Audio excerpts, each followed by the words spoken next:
Chasing Valentino, written by Julie Carobini. To my paternal grandparents, Gabriel and Maria Navarro, who rubbed elbows with the stars back in the day. Chapter 1. Greta.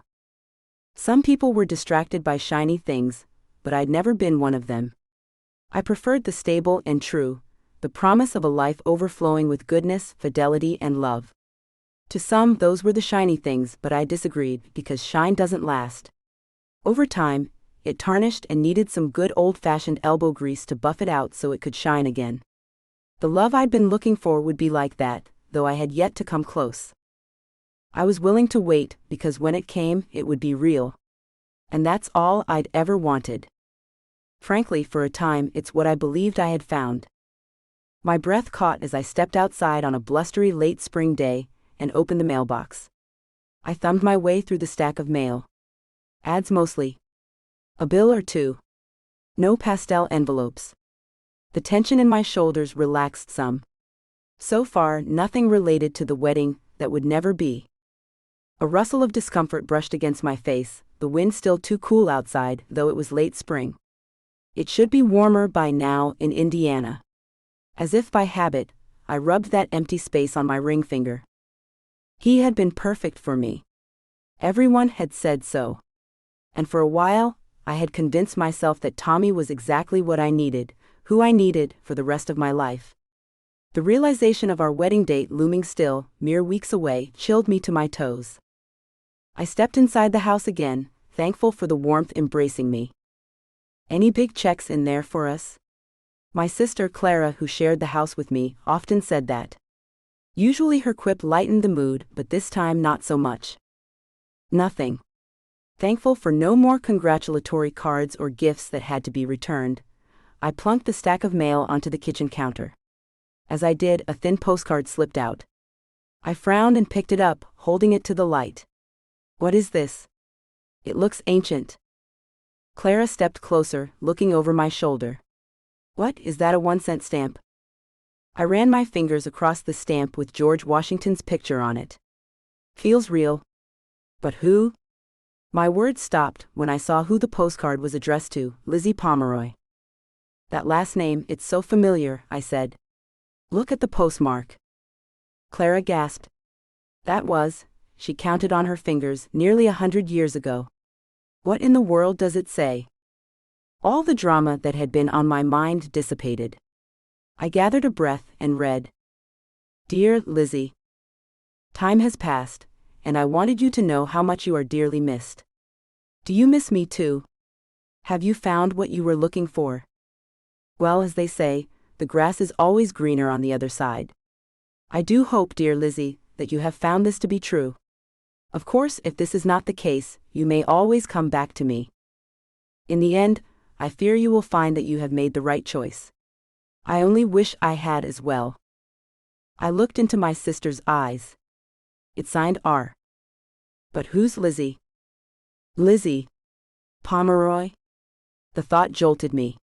Could this be for Elizabeth Pomeroy? Our great-grandmother? Clara looked as if she might faint, but she revived enough to lunge toward the card again. If so, this is incredible. I wonder who R is. Well, was? She continued to marvel at the card, her gaze glued to it. Greta, this is the craziest thing I've seen come through the mail. Do you think it's real? The handwriting is faint, but there's a smear of ink at the top as if written by hand. Doesn't look like it was printed, like an ad might be. Clara shook her head slowly. What's on the other side? I flipped it over to find a photo of a large arch, standing in sand, with the words Welcome to Hollywood by the Sea emblazoned across it. I bit the inside of my lip, while sliding a look at my sister. Florida, maybe? Clara shook her head. No, it's in California. Really? I continued to hold the card in midair, as if the light would somehow provide an X-ray to the past. How do you know? I remember Grams telling me about it one day. Clara reached up and touched the card as if doing so made it that more real. I didn't realize it was this place until right now. Anyway, when she was doing better, She mentioned that there was a place by the coast in California that actors used to call Hollywood by the Sea. Actors as in starlets? Like our great-gran? Clara nodded. I believe this was the place Grams mentioned. She said that her mom, our great-gran, lived there for a time. I guess they used to make movies there. Good memory. Clara shrugged. What can I say? It's the writer in me.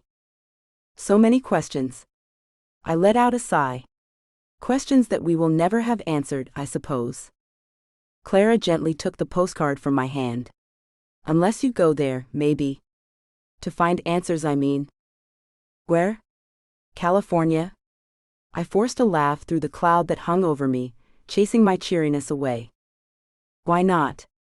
Clara's face lit up. You certainly have the time. An unfortunate truth. For years, I had saved up enough vacation time from my event planning career to sail away on the honeymoon of my dreams. When Tommy proposed, I saved even more. Then during one bitter cold day a few weeks ago, my boss Jan delivered the suffocating news. She'd sold the company and signed a non-compete clause. Not only would Jan be moving on, but I would have to as well. Unfortunately, Jan said, the new owners will not be retaining any of our staff. I was washed up by 32. Clara continued talking, as if I had not been weathering my share of blows lately. So anyway, if I had money in the bank like you, I'd do it in a heartbeat. I wagged my head.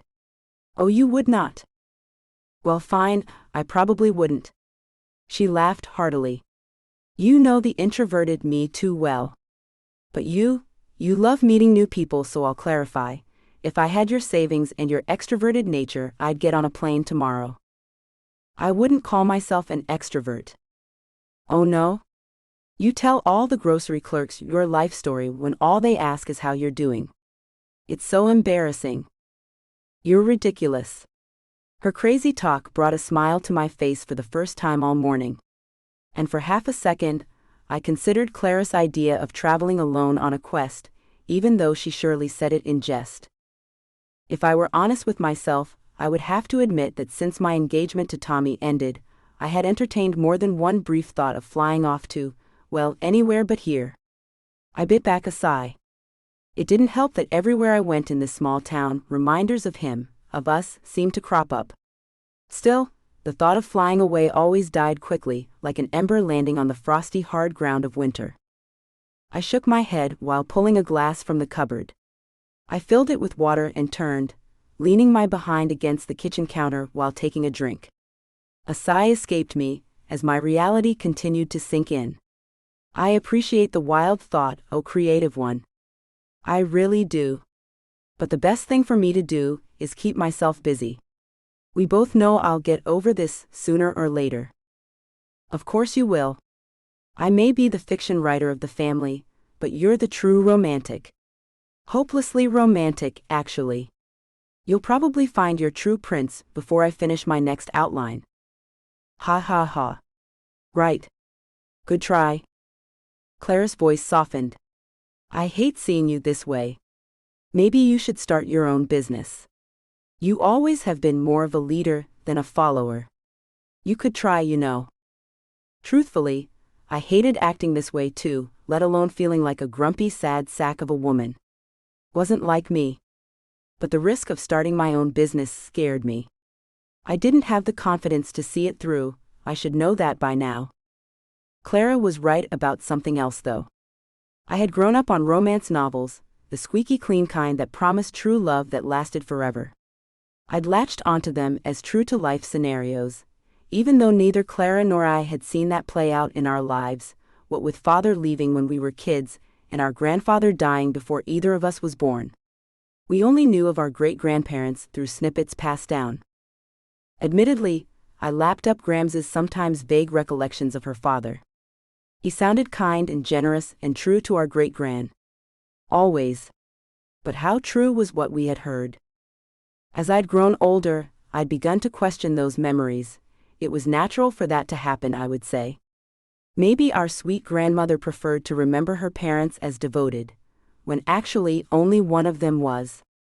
Same with my grandfather. And father. In the end, I decided that our grandmother's stories sounded, well, just too good to be true.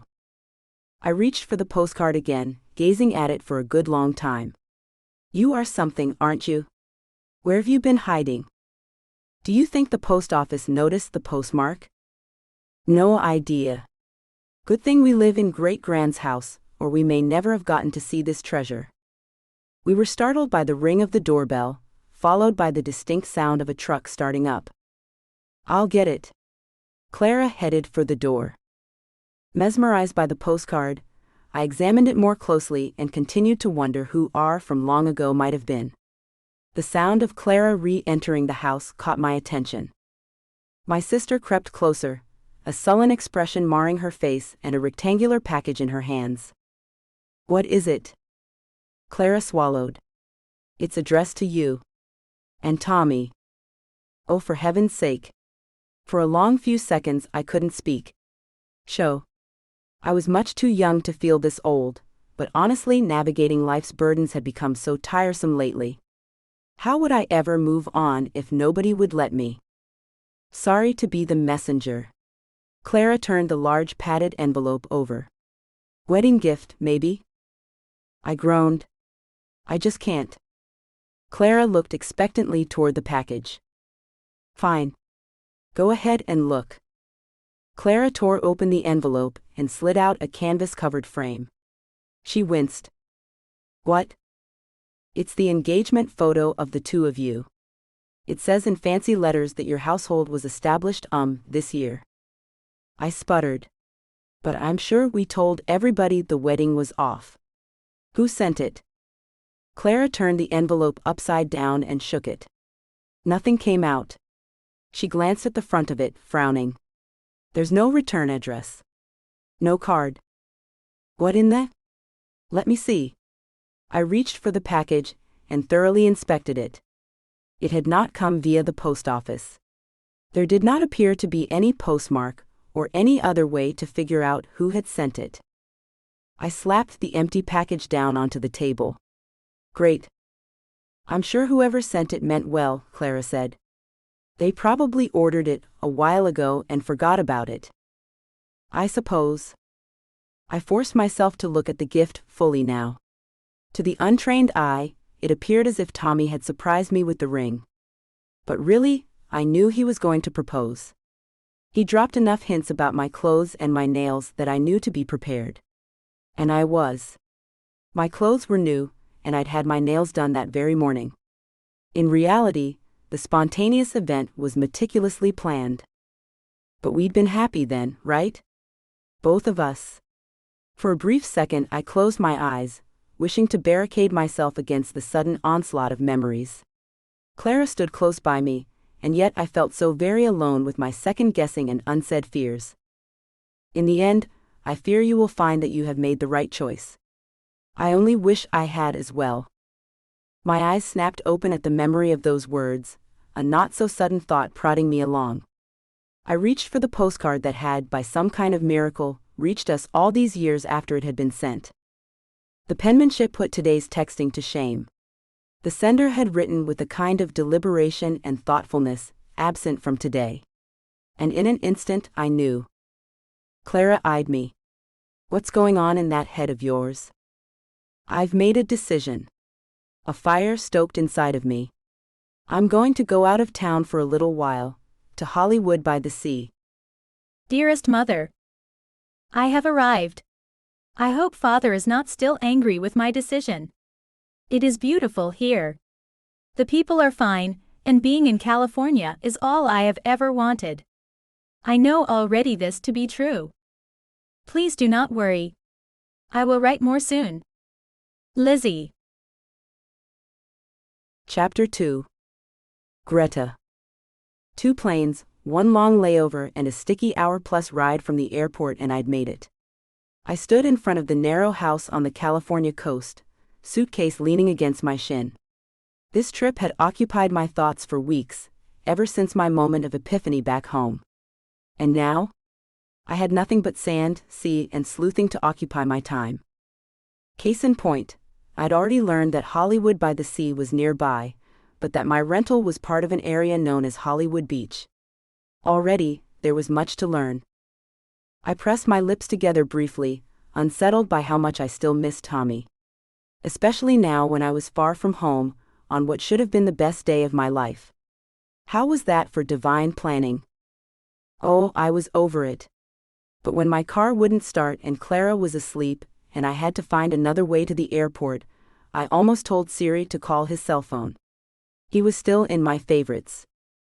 More than once, I'd picked up the phone to tell him about the new suspicion that I shared with my sister last week. It had come to me like a lightning flash in the night, so I did a little research. When I'd first told Clara of my surprise findings, she gave me that subtle eye roll of hers. "Seriously, Greta, maybe you should be the novelist in the family," she'd said. "That's some creative scenario you are envisioning." I don't know why it hadn't occurred to me before. That our great-grandmother once had a torrid love affair with the actor Rudolph Valentino. I never said torrid. She scoffed then. If that had been the case, I think we'd have known about it. Maybe, maybe not. I strained to recall the scant stories, like confetti from butterfly wings, that our grandmother had told us, with our mom goading her on in the background. Times like this made me wish I had paid more attention to them both. Maybe then the spattering of words would somehow make sense now. Mom had been gone for years, and Grams? These days especially, her recollections didn't always add up. I shook my head, bringing myself to the present. Whatever the outcome, I'd traveled here to wrestle with the questions. That, and to forget about the future I'd once planned to have with Tommy.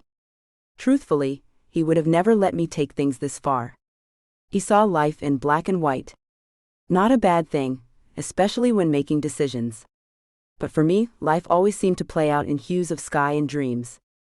That soft early summer breeze blew strands of hair around my face. I needed to move on. The loss of my engagement to Tommy was more than the simple disappointment of seeing an event cancelled, like one might feel about a meeting whose speaker could no longer attend, or a picnic that had been suddenly rained out. The heaviness of it all still weighed down deep in my bones. But my tears had been spent, and I had experienced a reckoning. If the only reason to marry Tommy was to have a person one phone call away to rescue me from the annoyance du jour, then the breakup was for the best. I had to believe that. A shredded flag with a half-naked mermaid on it whipped in the breeze. There were no sidewalks here. Just miles of neat houses lined up and craning for their own slim view of the sea. The house was 2 stories, gray, with a not-so-shiny red door. A few shingles were missing, okay, more than a few, and frankly, it could use a good washing with a high-power hose. Still, it would do, and I was happy to have found this place to stay on such short notice. The owner occupied the first floor, and rented a lockout upstairs to vacationers. He had told me by email to help myself to the key. A lockbox swung from the front door handle, but I still didn't feel quite ready to go inside. Instead, my mind took a snapshot of the quintessential beach house, faults and all, waiting to beckon me inside because, well, it reminded me of why I had really come so far. "You really think there's a possibility that the R in that postcard was the famous actor?" Clara had asked again last night before I'd left the kitchen, to settle into a fitful few hours of sleep. "I have no idea," I answered, drying the last pot. "But maybe walking where she walked." "And where he walked," Clara interjected. "Yes. Where they both walked. Well, maybe I can at least quell my questions." "Such as?" I didn't answer her right away, because the romantic in me wanted to know why our great-gran would choose to walk away from it all. Instead, I said, "Oh, you know, like what it was like to live in California and make movies around the turn of the century. Things like that." "Wouldn't mind knowing about that time too," she'd said. Clara and I had spent weeks trying to piece together those stories we had heard about our great-grandmother's days as a movie starlet, and how that could play into the contents of the postcard. We even approached Grams, who lived in an assisted living home, but she clammed up as if holding onto a pearl.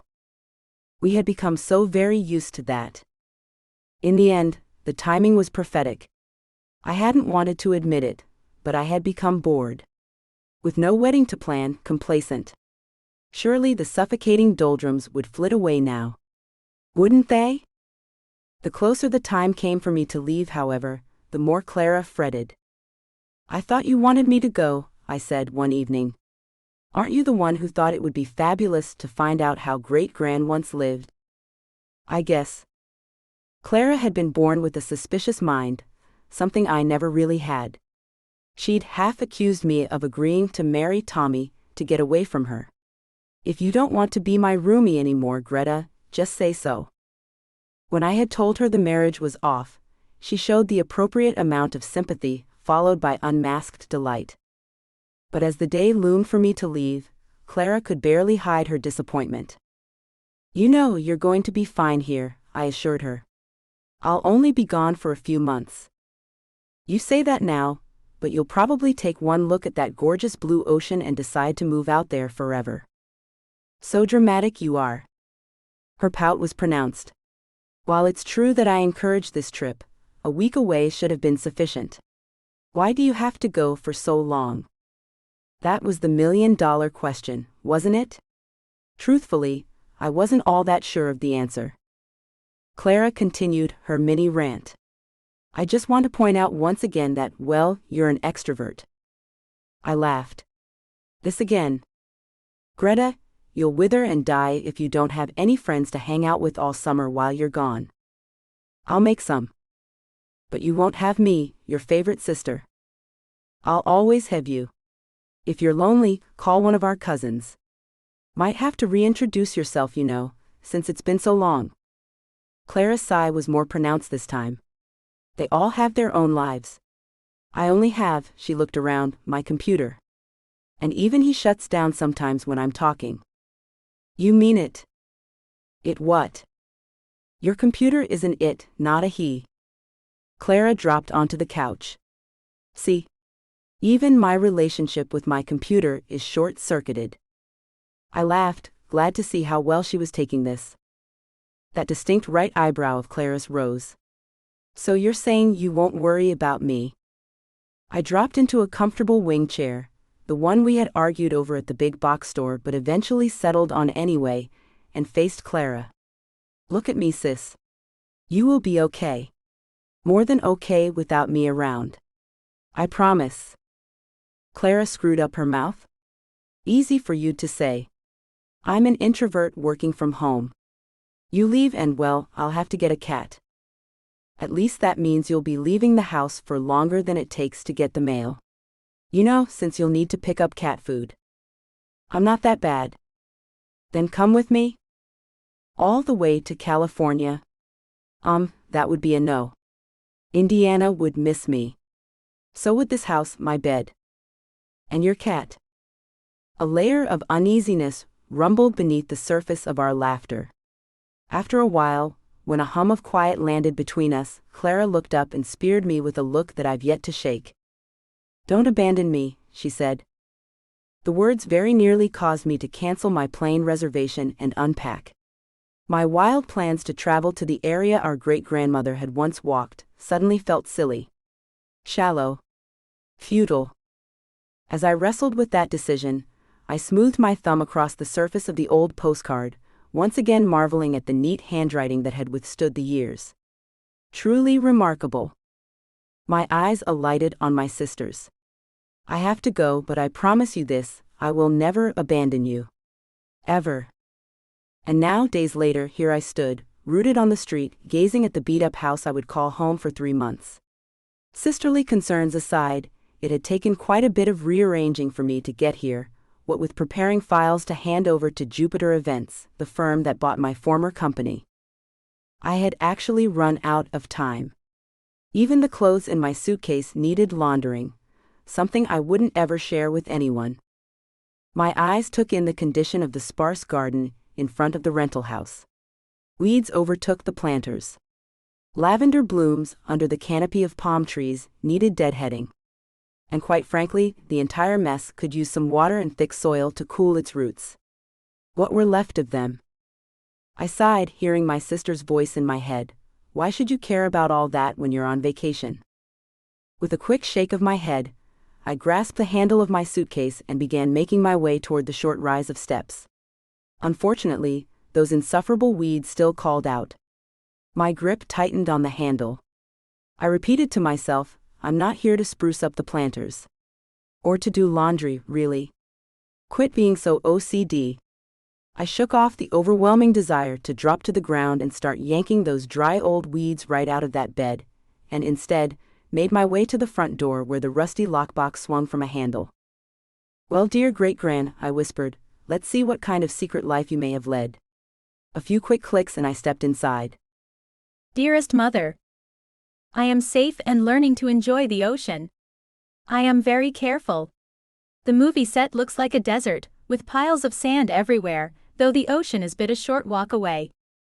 While the other girls and I waited for our time on set yesterday, we walked to the shore and dipped our toes into the water.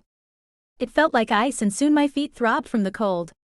It was a small price for us to pay because later we saw a dolphin, the most magnificent creature I have ever beheld.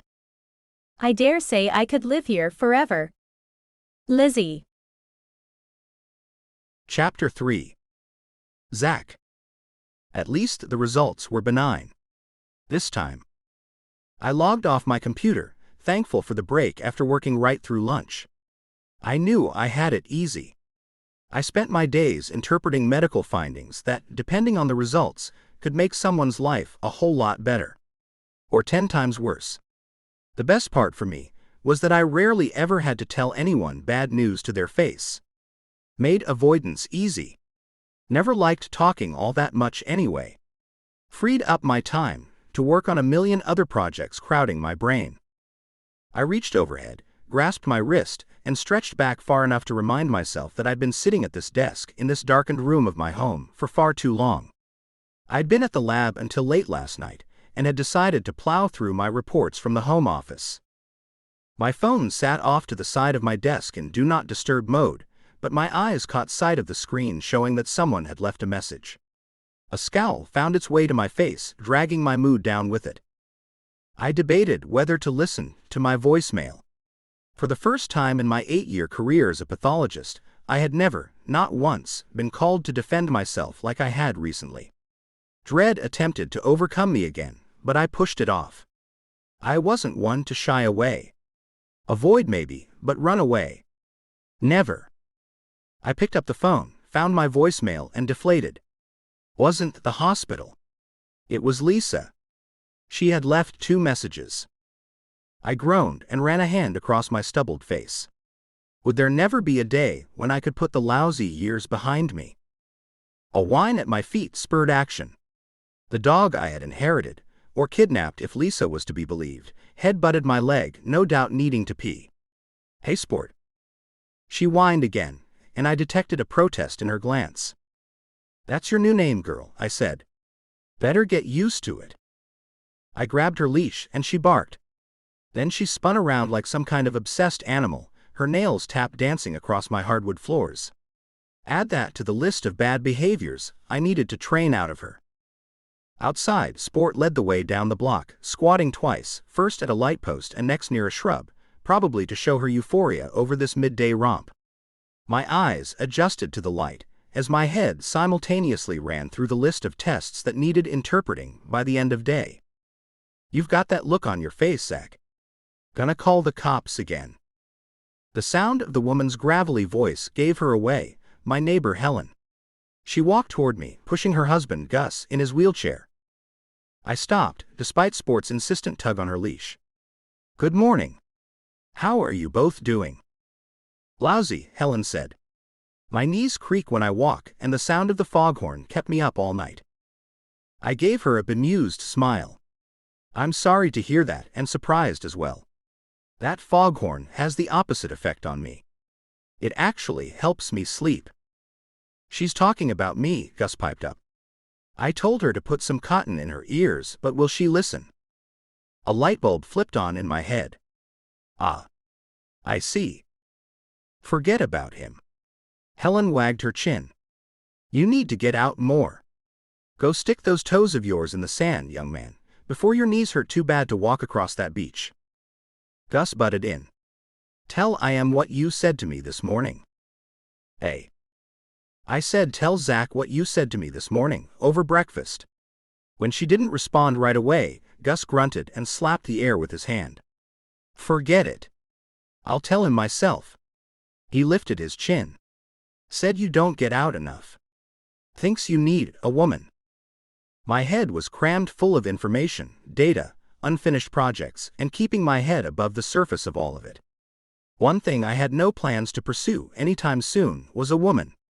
Far from it. It had been months since Lisa ended our engagement, and I'd finally come to the realization that it was for the best. My mind had never been clearer about that. Sport tugged at her leash, reminding me of her formidable presence and need for a walk. Can't say I was all that unhappy about Lisa leaving her dog behind.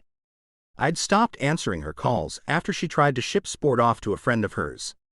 When that didn't work, she wanted her sister to take her. I wouldn't have it.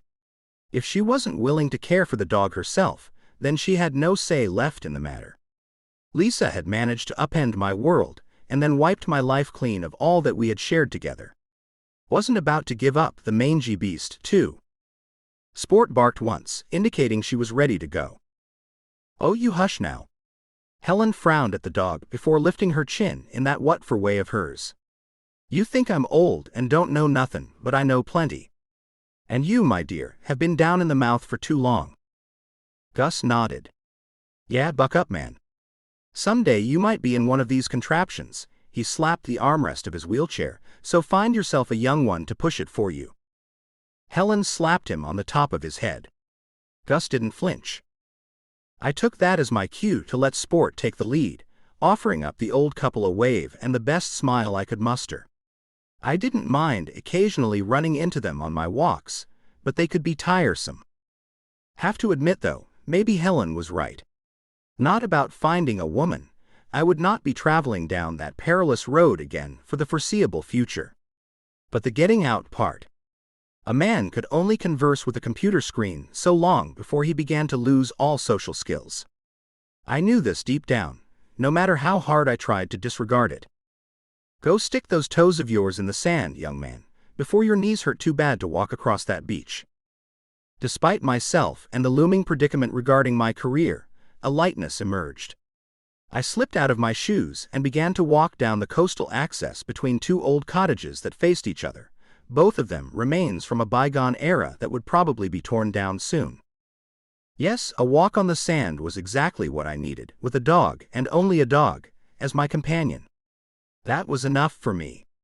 And I suspected would be for a very long time. Greta. The interior of the house was sparse, not to mention narrow. Tidy, in muted gray tones. Not the beachy kind with pops of blue either. The living room was outfitted more like an office than a home. Except for the white leather couches that flanked the gas fireplace in the middle of the room, a surprising touch in a room full of layered grays. Maybe the lack of hominess was because the owner was male. His terse emails almost made me search for another place to rent, but there was nothing else in my price range. Or frankly, quite so close to the beach and in such good condition. Well, sort of. I accepted his terms of a rather large security deposit, and a promise not to bring a dog, a party, or excessive noise to his happy place by the sea. Not that he called it that. He hadn't even replied after I, in a moment of gut-wrenching honesty, thanked him for accepting my reservation and telling him that I would be traveling here on what was supposed to be my wedding day. Cringeworthy. Truly. Ignoring my rising inner turmoil, I looked around. Surprisingly, this place had great lack of kitsch. So far, I didn't spot one "Life is good at the beach" sign, or a pillow with a mermaid on it, or even some kind of gone fishin' shadow box. I thought I remembered spotting a mermaid sculpture in the pictures of this vacation rental listing, but maybe I had imagined it.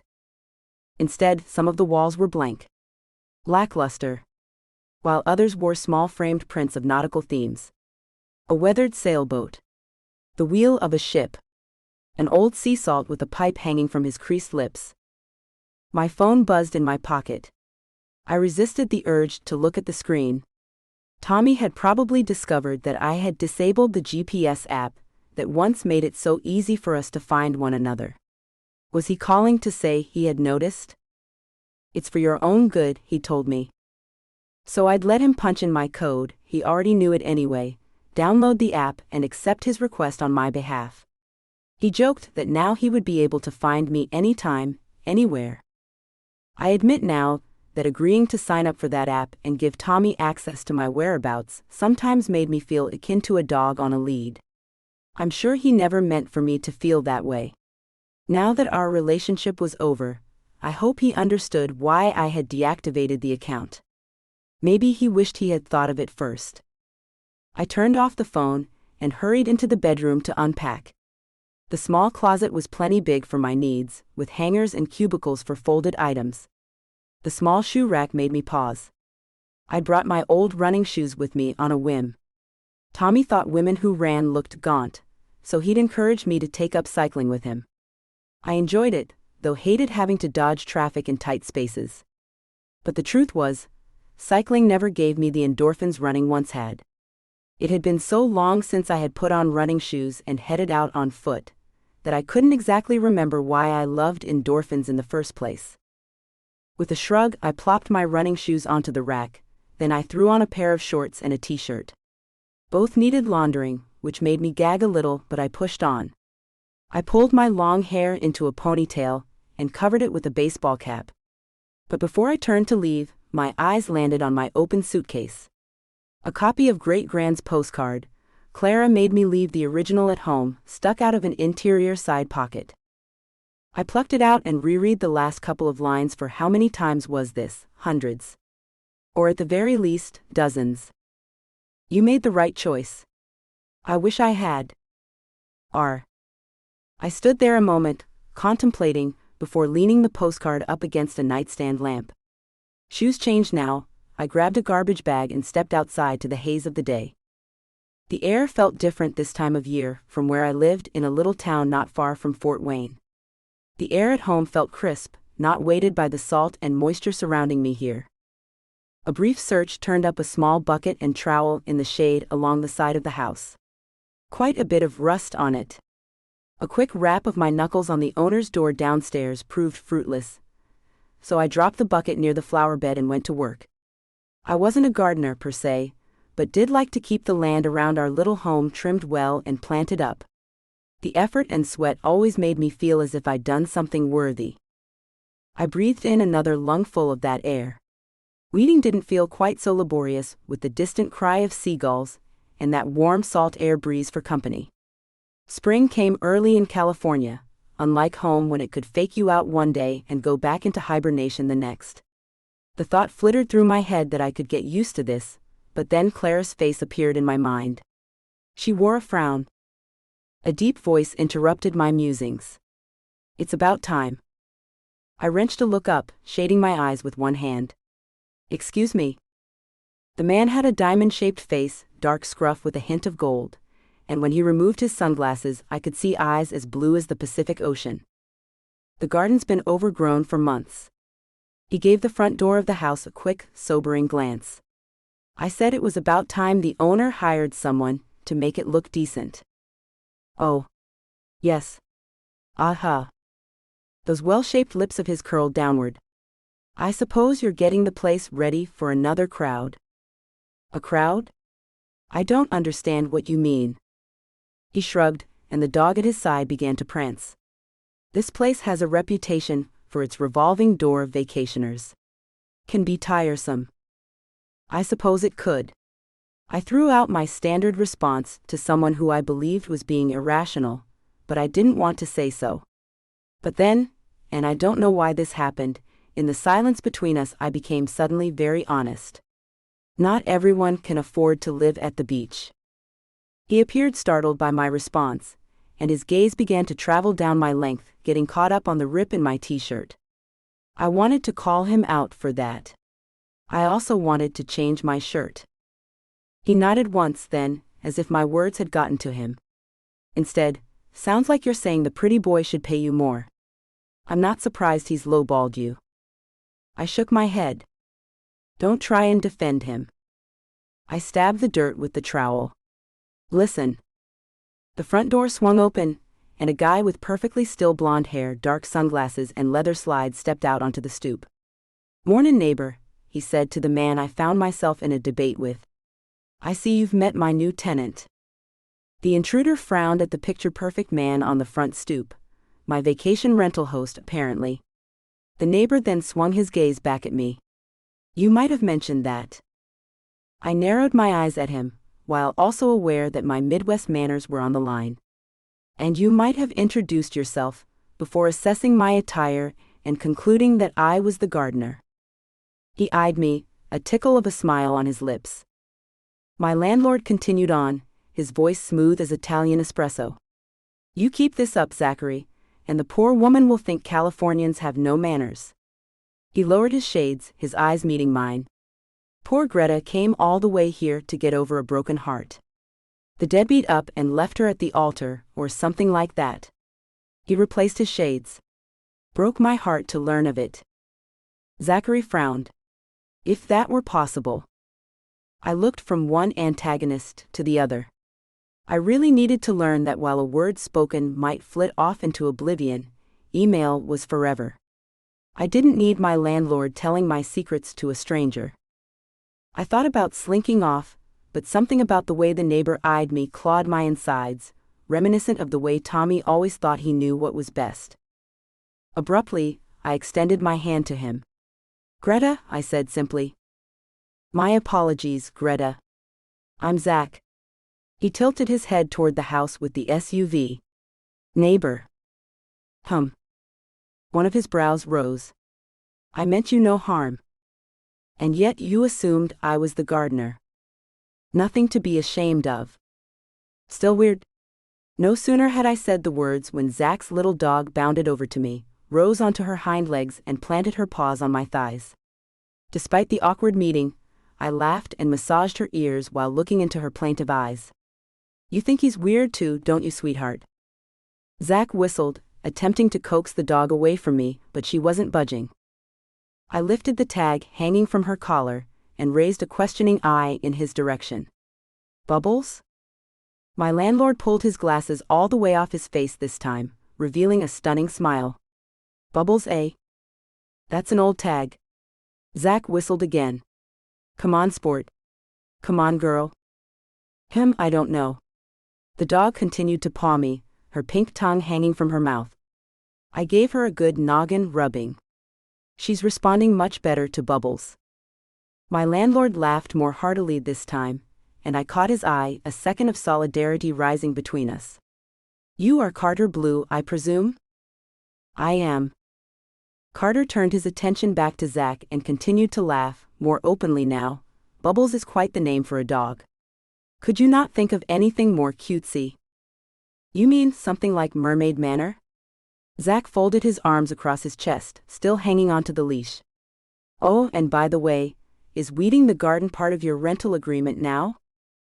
I batted at a stray hair that had slipped out of my hat, tucked it over my ear, and glanced at my temporary landlord. "I hope you aren't offended that I took this upon myself, Carter. Gardening relaxes me. I didn't mention that seeing weeds every time I pass by would have needled my last nerve. Even to me that sounded ridiculous." "Don't mind him." Carter pushed out his bottom lip as he spoke to me, but stared at Zach. "He and I have had our differences. You go on ahead and garden all you'd like. I have an array of tools in the shed out back, and you are welcome to help yourself." Zach looked directly at her. "And when you're done with that, you can paint the house and fix some of the loose shingles too." Carter smirked. "If we're done here, I have clients to attend to." He turned away but stopped abruptly. "And Greta, welcome to Hollywood Beach. I would love to share more about the area with you, so let's plan on a glass of wine on the balcony sometime soon." Zach and I watched Carter pull his Mercedes out of the garage and take off down the narrow street. When he'd gone, I looked over my shoulder, hoping Zach had gone. He hadn't. I turned more fully to him now, and tilted my head to the side. "You enjoy being a jerk, don't you?" I'd never said that sort of thing to a stranger, not ever. It was a joke. "Maybe try a different profession." I pulled the trowel out of the dirt. "Comedy isn't your thing." He stood there in the quiet, staring at me, as his dog gave up and sprawled flat against a sunny area of the driveway. Struggle shadowed his eyes, but I couldn't muster any sympathy for him. Still, I was tired and in an awkward situation. And I hadn't come all the way here to make enemies on my very first day. A rueful thought crept into my mind. If this were one of Clara's novels, she'd find some way to turn the situation into a love triangle. What a nightmare that would be. Thankfully, I wasn't in the market for a man.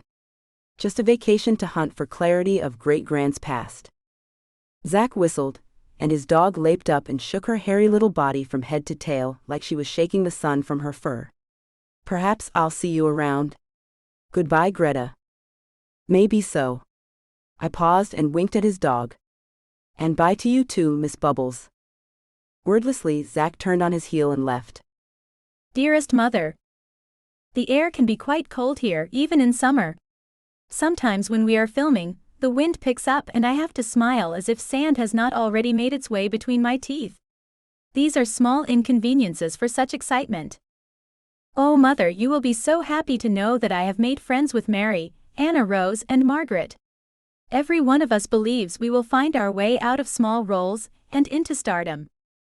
Please tell Father I am being very careful not to converse with men alone.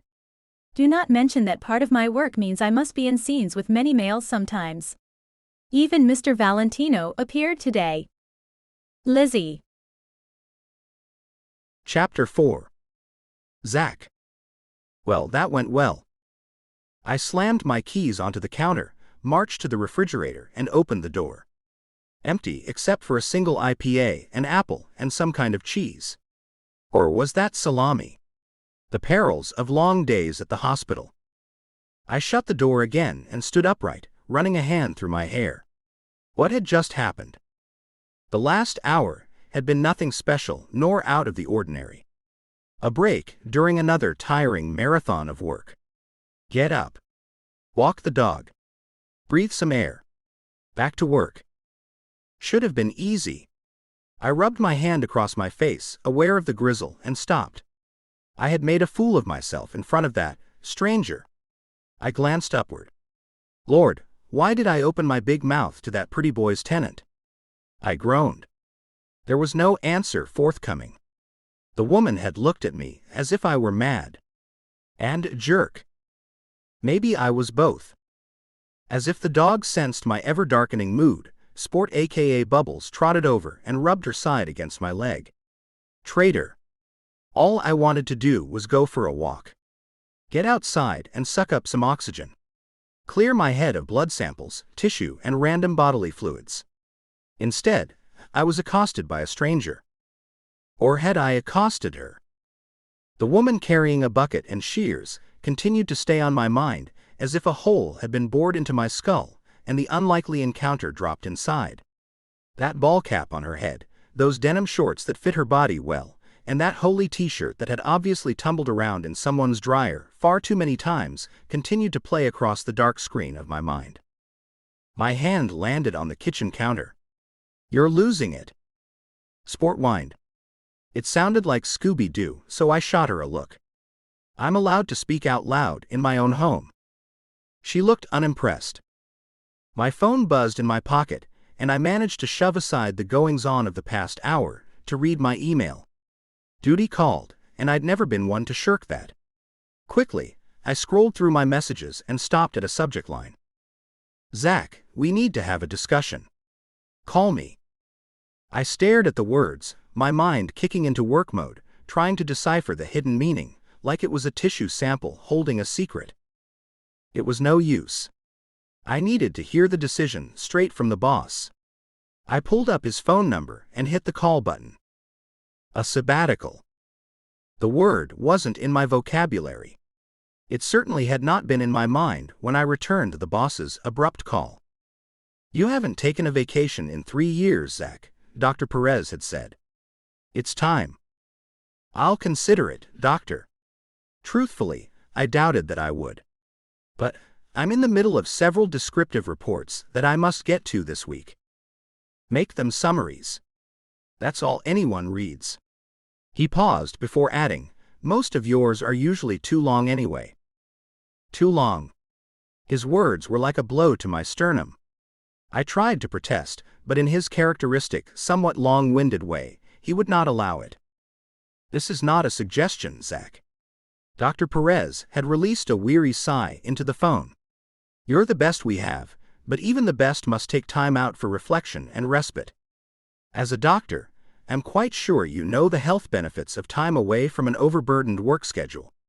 Get yourself outside. See people, not just stool samples. Silence. Or is it possible, Dr. Perez said, that your long-time absence from the floor has caused you to forget what it's like to be among the living? My mind slammed with myriad arguments, but I knew when I'd been beaten. That last statement, in particular, had smacked me in the gut. When given the option, I had willfully chosen less time on the hospital floor and more in the lab. In the end, I accepted my fate and hung up the phone. I stood in front of my desk, both grief and relief churning my insides. Sport scratched her fur against me, like she'd suddenly become feline. I glanced down at her. Buckle up, Sport. Looks like you're gonna be seeing a lot more of me around here. I had hoped for a distraction from thinking about my meeting with the girl next door, not to mention the mud I'd managed to get on my face at the same time, but not this. Unbelievable. With a twist of my lips, I wandered into the guest room that had been converted to a workroom and surveyed the mess in there. Parts, wire, screws, bolts all over the place, sketches, an open tool chest. For a brief second, I laughed. Lisa would take one look at the disarray and go nuts. She would flip that wild blonde mane of hers over one shoulder, punch her fist into her waist, and tell me that it all had to go. In the days leading up to our marriage, the one that never materialized, had I not acquiesced to her demands and housed my projects in the garage? I surveyed the room again while Sport danced around my feet. Having everything within sight would be so much better. I closed the door to the room, as if the mess would magically disappear. Mess or no mess, there was little chance my ideas would ever completely shut off. Staring into a computer screen, I'd learned, made my brain crave creativity. Though my colleagues would find this difficult to imagine, I often conjured up project ideas while in the midst of preparing a very technical report. Not that I would ever have much time to execute them all. My sigh billowed in the silence. Too much of my life had been wrapped around Lisa and work for this new reality to feel natural. I eased myself back in front of the computer, but for once couldn't focus. My mind tumbled backwards over thoughts I hadn't much considered lately, reminiscences of the past, memories thought buried. Before Lisa, there was Mary. She hooked me with brown eyes and her great love of cooking. When she cooked, she smiled. There was no entangling of the two. Truth be told, I thought she was the one, though I would never have used such a cliché to describe our relationship. But with her, I had expected a future of red wine, soft lips, and a never-ending supply of homemade tamales every time I walked through the door. A small smile reached me, followed by a sickly note of dread. Mary left me faster than a street taco in the hands of a hungry teenager. I expected to forget about women for a while, but then I met Lisa while waiting for my car to be washed. Of all places. She upended my stiff upper lip, her words, with a game she had made up to make the time pass faster, matched the car with its owner. Lisa straight up told me that she had a near-perfect record and that she could prove it. Of course, I let her. I remembered watching her, eyes determined, tongue stuck to her upper lip, as she only missed one call, a purple VW Bug driven by a guy with tats on the back of his head. I sat out in front of that noisy car wash as Lisa entertained me during the wait with her rapid-fire speech and distinct laugh. That, and the fact that she matched me up with my SUV perfectly. After my killer heartbreak with Mary, I was ready for someone like Lisa, a person who seemed to know me, maybe even better than I knew myself. And all signs pointed toward Lisa wanting the same for herself.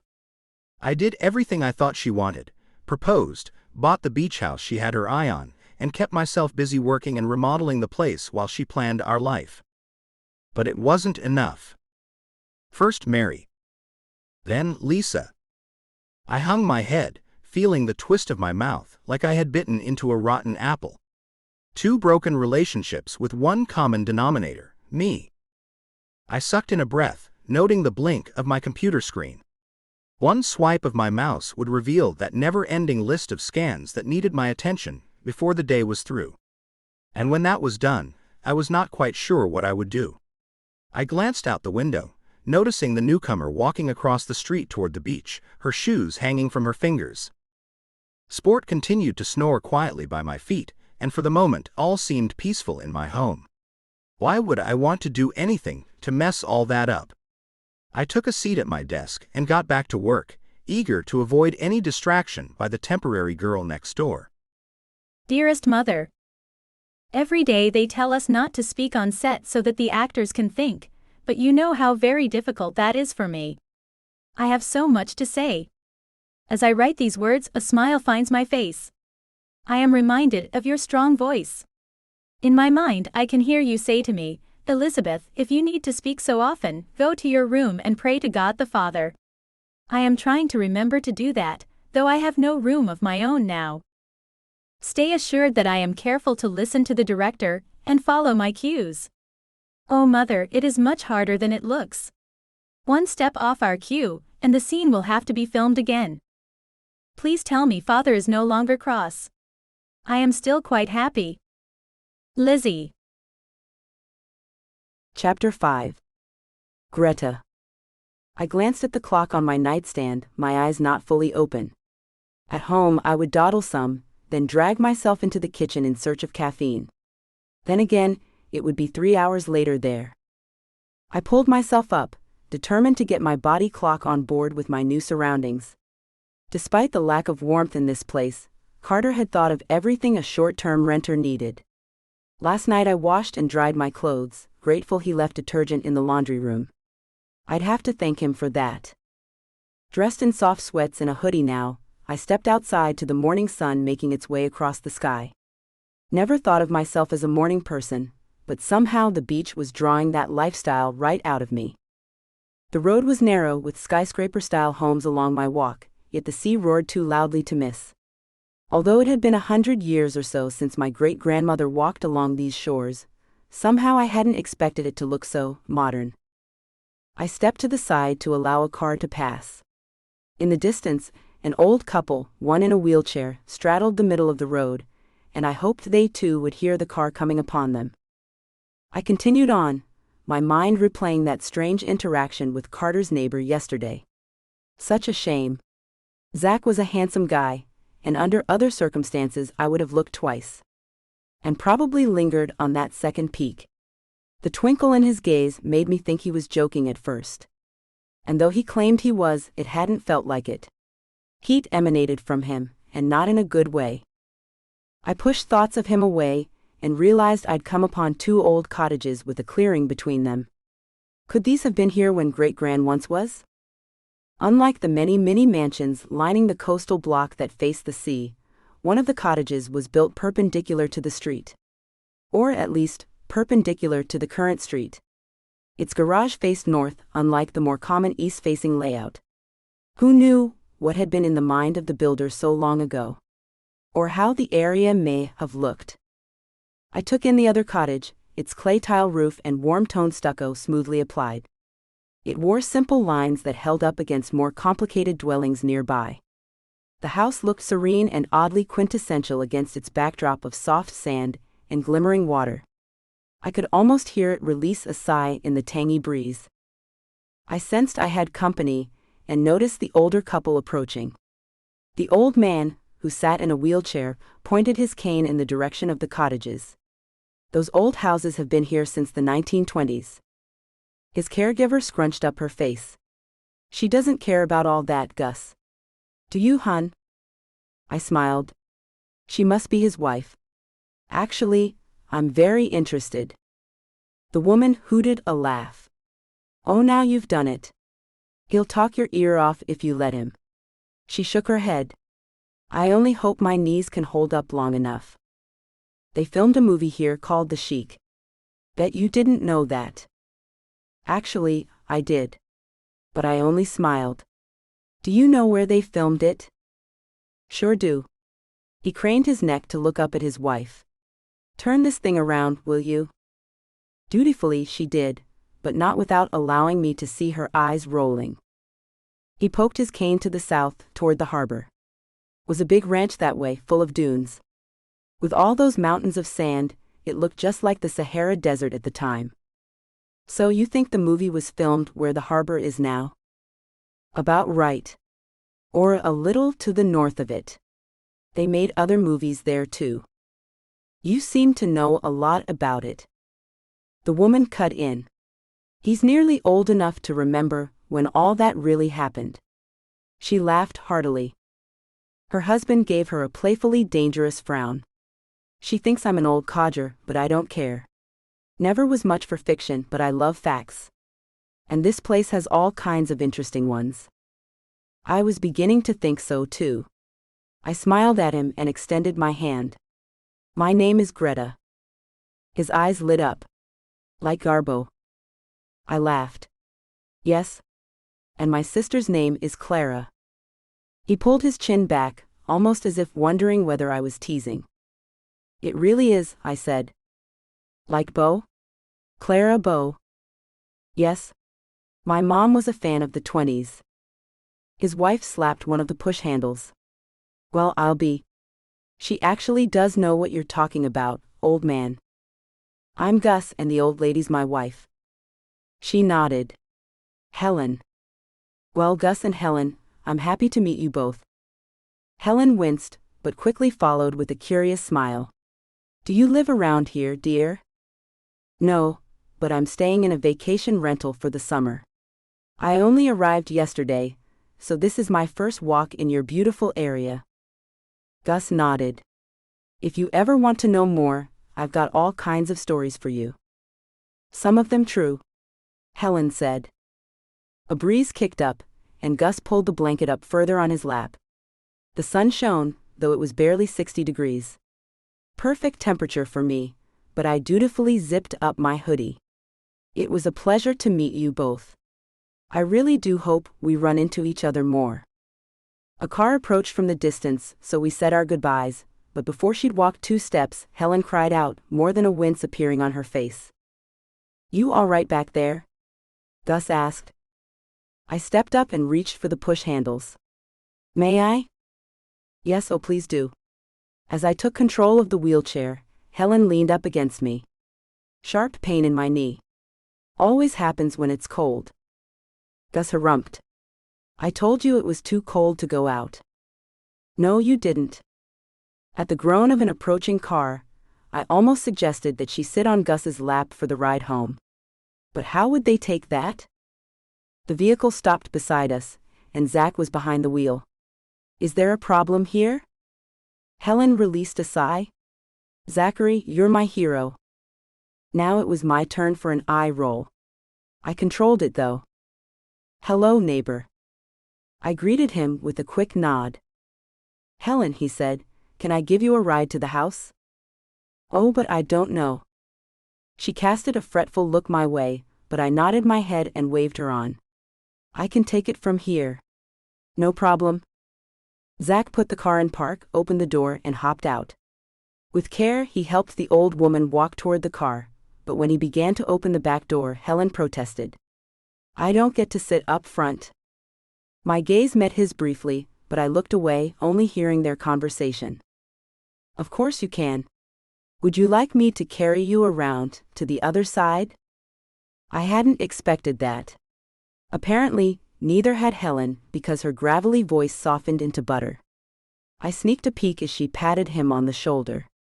You're a good man, but I can walk if you'll let me lean on you. Gus and I watched as Helen shuffled to the passenger seat, clinging to Zach's arm. When she was in her seat and Zach had returned to the driver's side, Gus looked up at me.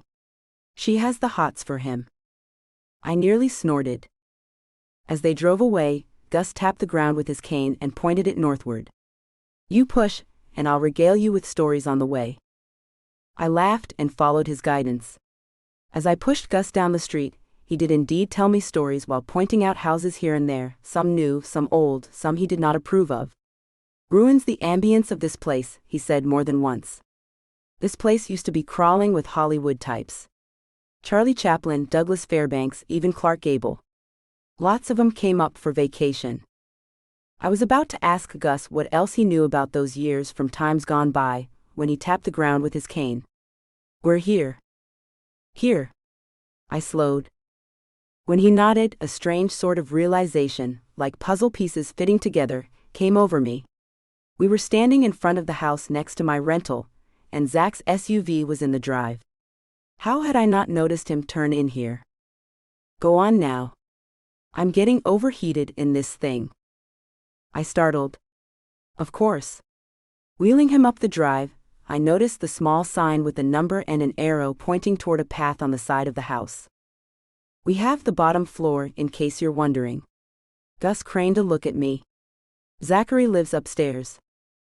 A short wooden ramp had been secured to the single step up to the unit's front door. Helen called out from a lumpy, but comfortable-looking brown sectional in the middle of the room. Don't mind the mess, Greta. My cleaning lady hasn't been working lately. Gus winked. She's talking about herself. I smiled.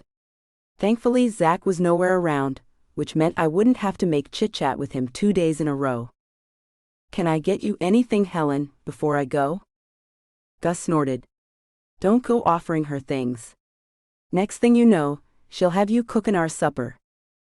I cut a look at him, but could see the teasing gleam directed toward his wife. Helen waved a hand. Don't mind him. I'm better already, but if you wouldn't mind giving the chili a stir in that crockpot over there, I would be grateful. Oh, and on your way back, could you hand me my water bottle? I would be happy to.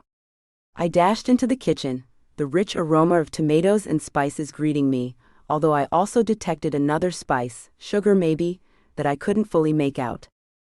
After stirring the chili, I grabbed Helen's water bottle, my mind slowing as the framed pictures and art on the walls caught my attention on the way back into the living room. Lots of black and white memorabilia, a photo of sunbathers in swimwear that covered more than it left to the imagination, an aerial shot, a signed photo of someone from another era. I hesitated in front of the photograph, touched up so much that it resembled a painting. The signature read, Dear Gus, see you at the beach, Clark. Wow. I leaned in to take a closer look. What a treasure. That one's legit, Gus said. Hogwash. Helen was laughing now. He got it at some antique show at the harbor. Gus sniffed. Well, he may have been signing it for some other Gus, but that's Clark Gable's signature. Mark my words. The honest, good-natured banter took hold in my heart. I hadn't seen that emotion coming, and in the most natural way, I began to believe that the Lord had led me right to these dear people. And bonus, that Gus might be able to help me figure out where my great-grandmother lived and worked all those years ago. I smiled at the couple, my new friends, and realized something else. My sister's prediction, the one that I'd go crazy without people to talk to, was correct. Thankfully, I no longer had that to worry about. I handed Helen her water. You're much too young to know who Clark Gable was, she said. Though I suppose you've heard of Gone with the Wind. Yes, of course. She pursed her lips a moment. And you did say your mama named you after famous ladies of the silver screen. I nodded, my heart taking in all that my eyes could see. For some reason I felt safe with them. Can I tell you a little secret? They both leaned forward. Recently, an old postcard was delivered to my home. Well, the home I share with my sister. The card was nearly 100 years old. Well, I'll be, Gus said. That's some delay, Helen said. Postal service ain't what it used to be, that's for sure. I laughed. It gets better. The card was addressed to my great-grandmother who once owned the house. She passed away before I was born, but my grandmother used to tell Clara and me that her mom was an actress for a time in California. Let me guess, Gus said. The postcard read, Wish you were here. He dissolved into laughter while slamming the point of his cane into the floor. I smiled. Not exactly. The writer said that he missed her. That she'd made her choice. Things like that. It was all very cryptic, at least to us. Gus gave me a grim smile. A fella doesn't get over unreturned love too easily. Helen whipped a look at her husband. What do you know about that?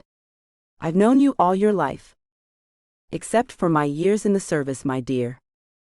Helen narrowed her eyes at him. What's her name? You had better fess up right now, or there will be no chili for you tonight. He chuckled. Well, if you must know, it's Helen. He pointed that cane right at her. You very well know that you have only ever been the one for me. That's right, you knucklehead. Helen gave him a scolding look. Hush now. Greta was telling us her story. That's right, Gus said. Do you have any idea who wrote the postcard? Sadly, no, I said. I wasn't ready to divulge my suspicion. We'll probably never really know the person's identity for sure. That's too bad. Gus looked thoughtful. Will you be visiting Hollywood while you're here? Probably not. I don't have a car, although I could rent one. But the reason I decided to come to this area is that I'd always heard my great-gran had lived here for a time. When she was in the movie business? Yes. She was an extra in The Chic. Helen's face lit. Oh my word. You hear that, Gus? We have the descendant of a famous actress in our midst. And to think she's spending time now with the likes of us. I was giggling now. Gus, I would love to hear more about Hollywood by the Sea's history, if you don't mind a million questions. Mind? I would love it, young lady. We talked a few minutes longer, making loose plans to see each other again. Before I left, I promised I would bring the postcard over soon for them to see, then I gave the chili another stir and headed toward the door. You sure you're going to be able to get around tonight, Helen? She waved me away. Oh, of course. I'm almost as good as new. Okay then. But if your knee is hurting tomorrow, I'd be happy to take Gus out for a spin in the neighborhood again. Hear that, honey? Gus said. Our beautiful neighbor wants to walk me. Who needs a dog? I laughed and shook my head. That's not what I meant at all. Helen cackled. Don't mind him. Old geezer wouldn't miss the chance to spend time talking the ear off a pretty woman. You too. I turned to leave when the exit darkened. Zach had one foot in the doorway and one out. He stuck his hand in the front pocket of his jeans. You're still here? I am. Indecision crossed his face. He began to turn away, as if he'd suddenly made a decision to leave, until Helen's voice rang out from her perch. Coming to collect the rent? Was that a scowl on his mug? He caught Greta's eye, then shifted a look inside the house. No, Helen, not at all. Actually, I have to leave now, but, well? Sorry, son, Gus said, the tone of his voice noticeably subdued. I'm waiting for the bank to send me some new checks. As soon as those show up, I will have the rent to you on the double. Rent? He was their landlord? Inwardly, I shook away the sense that something wasn't right, my sudden euphoria evaporating as quickly as it had arrived. But was this any of my business? Probably not. To my surprise, I found myself quickly becoming attached to the sweet old couple I barely knew and was in danger of butting in where I had not been invited. I turned to leave when Helen called out. When this bum knee is better, I insist on making you dinner, Greta. You come too, Zachary. He gave me an awkward smile, which I returned. When I didn't respond right away, she hollered out, I'm not kidding. Gus will entertain you with movie trivia too. Zach raised an eyebrow, his voice low. Movie trivia. I opened my mouth to explain but stopped. I didn't owe him any explanation at all. Instead, I leaned back in through the doorway. I will look forward to that. See you both soon. Quickly, I left, only to sense I wasn't alone. A tap came on my shoulder. We didn't start off on the best of terms, Zach was saying. And I'd like to offer you an olive branch. That's not really necessary. Actually, it is. Not only because of my terrible manners yesterday, but, he glanced back at the open door to Helen and Gus's apartment, because it sounds like we're going to be seeing a lot more of each other in the next few days. I shifted my stance and peered up at him. Why would you think that? There was an embarrassed downturn in his gaze, before returning to face me. I overheard you making plans with Gus and Helen. And, well, I've decided to finally do some major renos in there. Renos? Renovations. I have been hoping to get to some things for a while now, and after one more day of the grind, my schedule will be clear enough to attack those projects. I see. So, I apologize for my quick temper? I was going to say assumptions, both about who you were and about the type of renter you would be. I could feel tension marring my forehead. What in the world does that mean? Hold on. That didn't come out the way I meant it. He sucked in a breath. What I meant to say is that Carter hasn't been known to rent to quiet types who have a desire to be good neighbors. I'm sorry that I didn't recognize you right away as being one of those.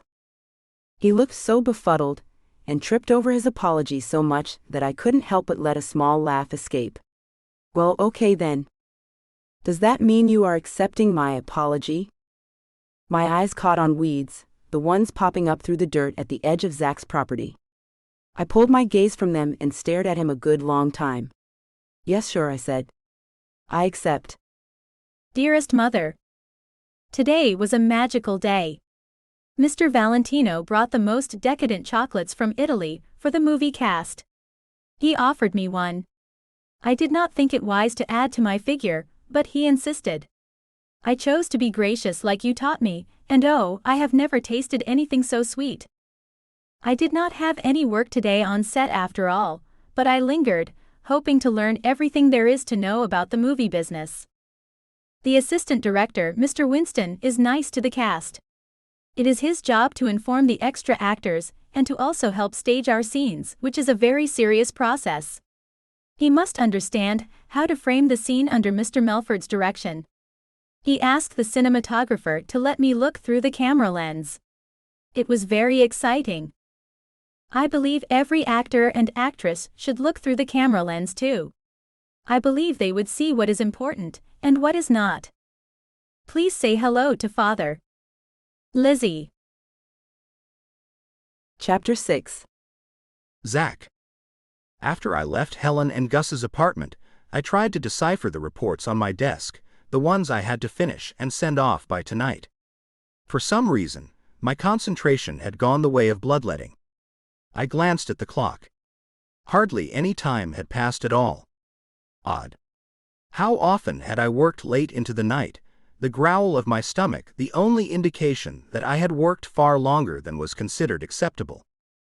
So much for finishing well before my so-called vacation started. I rubbed my eyes with my fists and pushed away from my desk. Sport lay sprawled on the couch in my office. Lisa had bought that piece of furniture on a whim one day, even before the room was ready. Said our beach house would be filled with so many of her relatives and friends that we should shoehorn in one more guest room. Never mind the one she had already outfitted with 5-star hotel furnishings, the cost of the drapes alone had rendered me speechless. And despite all the extra nooks in this place, she insisted on a plush pull-out couch for my office. Even as I moved about the room, grabbing a sweatshirt, Sport showed no sign of budging. She didn't move one paw. Fine. Outside, the air was much too warm for the sweatshirt. I crossed the street, pulled it off over my head, tucked it under one arm, and wandered into the market and deli around the corner from the harbor. My stomach grumbled at the spicy aroma of hot pastrami, so much that I could see it in my mind, piled high on rye. Maybe this was what I needed, a walk, some food. Medical training had long ago made the connection between muscle movement and the brain. I remembered making a promise to myself then, during those long hours of residency, that I would always take time to exercise, to use my legs for more than hustling from patient to patient. I was thinking about how very long ago that was, 10 years more, when I recognized the woman standing at the counter in front of me. Could she stand the sight of me twice in one day? I almost hadn't seen her standing there, waiting for her food while holding a bag of groceries. This woman, who I had not known existed until yesterday, seemed to be everywhere since. Doubly odd considering I hardly went out. Greta pivoted faster than I could react, and when her eyes connected with mine, it wasn't exactly a smile she wore on her face. So much for our truce. Following me? She asked. It appears so. In the short time since we'd met, she'd made that comment several times. A brief but dubious made me want to give her the third degree, to uncover what it was about me that she seemed to dismiss with that small tilt of her head and that purr of her voice. Or maybe you've been reading my mind, I said instead. Highly unlikely. Oh, really? Why's that? For one, I don't know you well enough to want to read your mind. Fair enough. What else? I hoped she wouldn't bring up the issues I had already apologized for, but given my experience with women, I wouldn't rule it out. What do you mean, what else? You said, for one, which implies you have further points to make on the subject. She didn't answer right away. Had I gone too far? I didn't have to keep the conversation going. It would have been simple enough to order my sandwich and duck into the market to wait. Pretty sure I could use some new razors. Maybe some dishwasher detergent too. As you know, I'm on vacation. She gave up a small shrug. I'm not here to overthink but to discover new experiences. I hid the wince that tried to emerge. Now I felt like a dolt. Hadn't Carter said she had just gone through a broken engagement?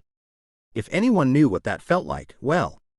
I caught eyes with her again, this time trying to inject something that looked like empathy. Yes, of course. How silly of me to tease you when you should be out enjoying yourself. She quirked a funny little smile at me this time and glanced up at the top of my head again. When she turned to retrieve her food, I peered into the mirrored sandwich case. My hair stood electrified, as if I'd gelled it into a faux hawk. Nice. I patted it down with my hand and stopped. She was staring at me. Did your nap make you hungry? Nap? You know, she said, glancing up at my hair again, because of the bedhead. I haven't had a nap during the day in years. I nodded toward the sweatshirt folded up under my arm. Guess I pulled this thing off too fast.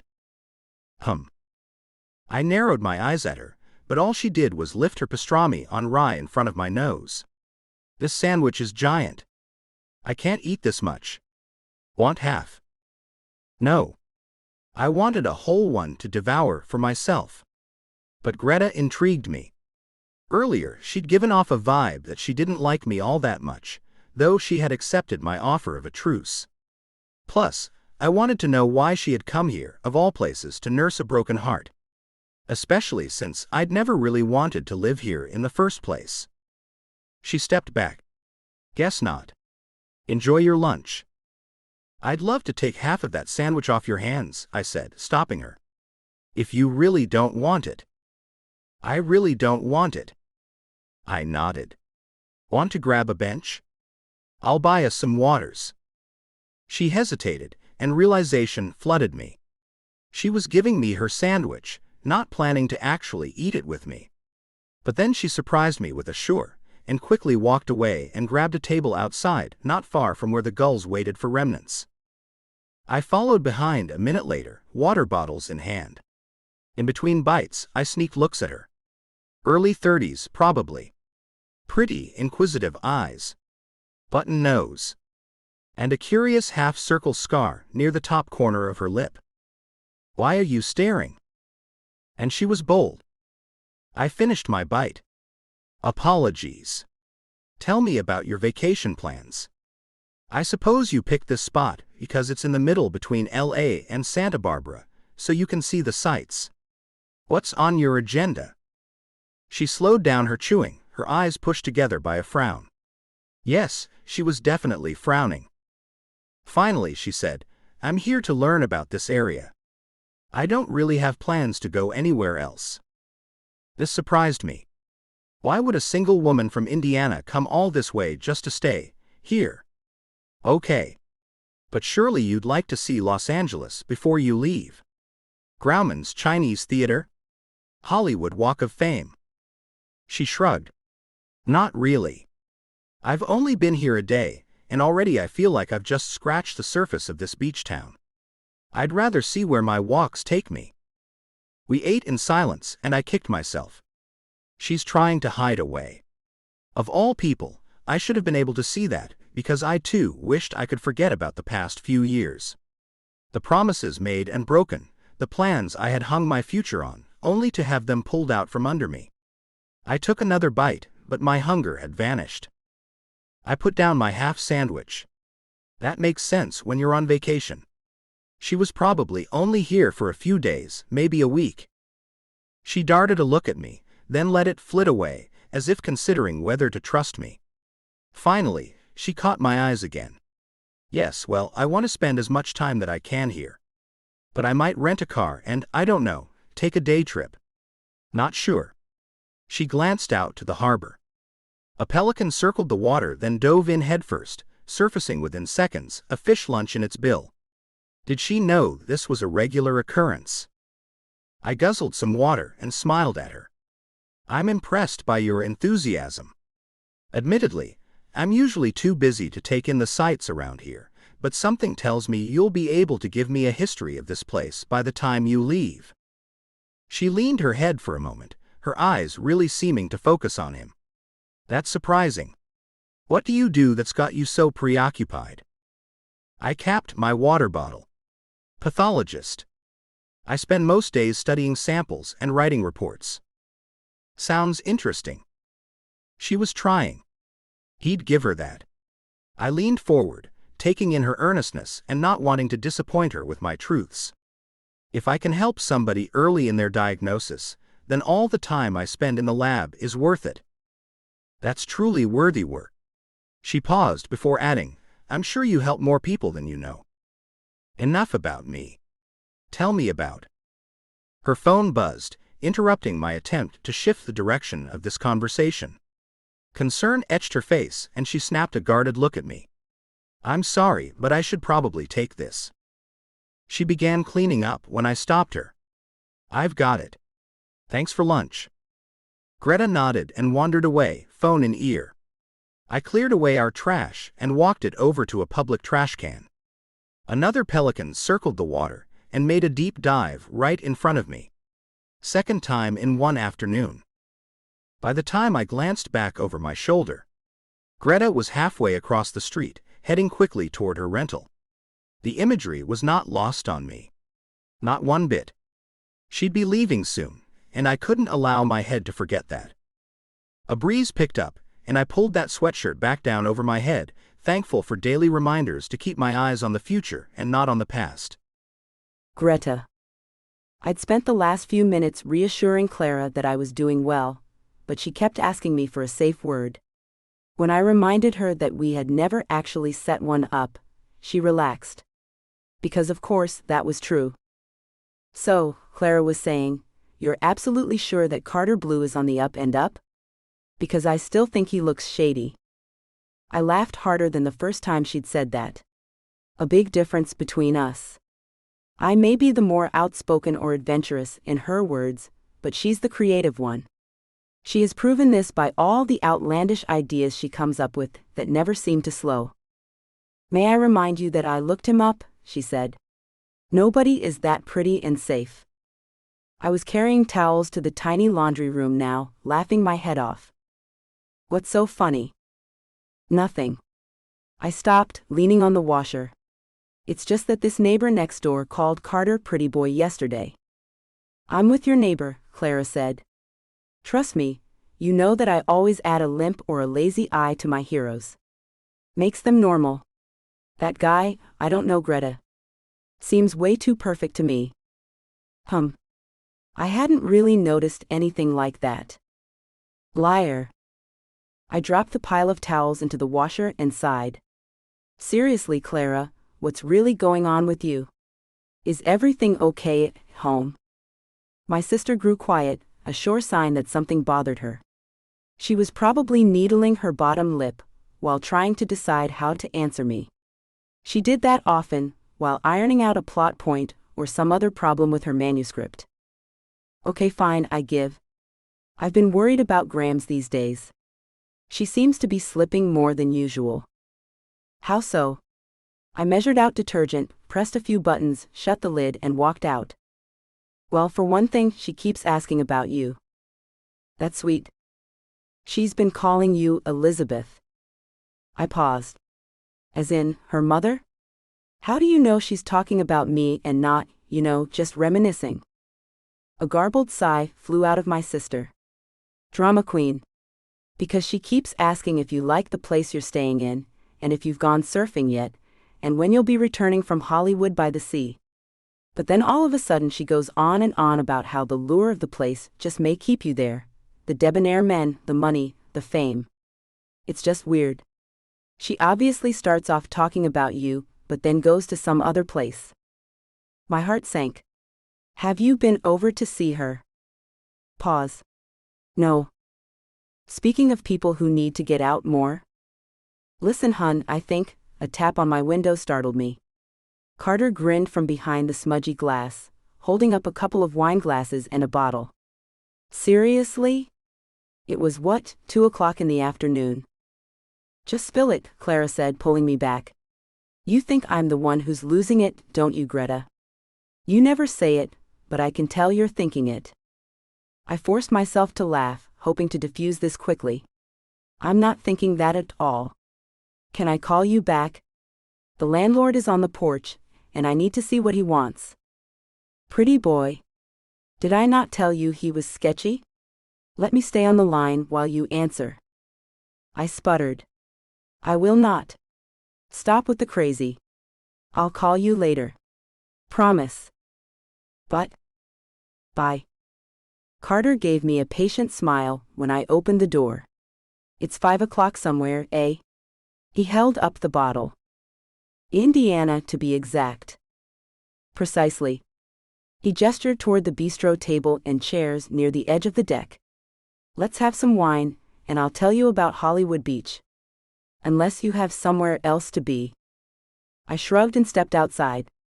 Now is as good a time as any. After he poured the wine, he sat back, took a sip, and released a sigh. He crossed his leg over his knee, revealing argyle socks beneath dark jeans. His face looked young, not baby-faced exactly, but he appeared to be in his mid-30s at most. Yet he had an air of age about him. He used words in his emails that made me think he was from another era, or maybe that was confidence talking. He seemed to have a lot of that. He lifted his glass. To prohibition. Excuse me? You want me to drink to not drinking? He threw his head back and laughed, then swiped his fingers across spikes of blonde hair. This area became alive during Prohibition. He pointed to the south. Illegal hooch was found in some sand dunes down there. I believe the concoction was named Breath of Hollywood Giggle Soup or something preposterous like that. Preposterous? You can't be serious. Oh, but I am. So was law enforcement. Not long after, or so the tale is told, a sting-op was set up to catch those wily rum runners. He sipped his wine and smiled. He seemed to assess me, and I wasn't exactly sure what to make of that.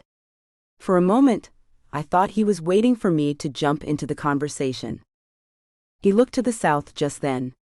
Poor slouches thought they were delivering booze to a film company full of thirsty big-name actors. Brilliant plan on the part of the sheriff. Sounds pretty colorful. He swung a gaze back at me. I agree.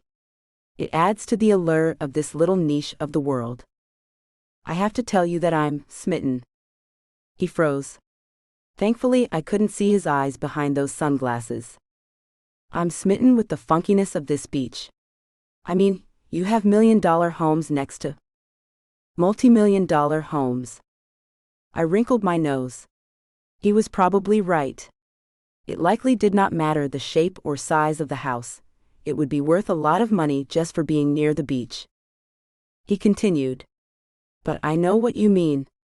This place is eclectic. Lots of holdovers from the past still in existence. I take it you're a fan of history. He laughed at that. Not really.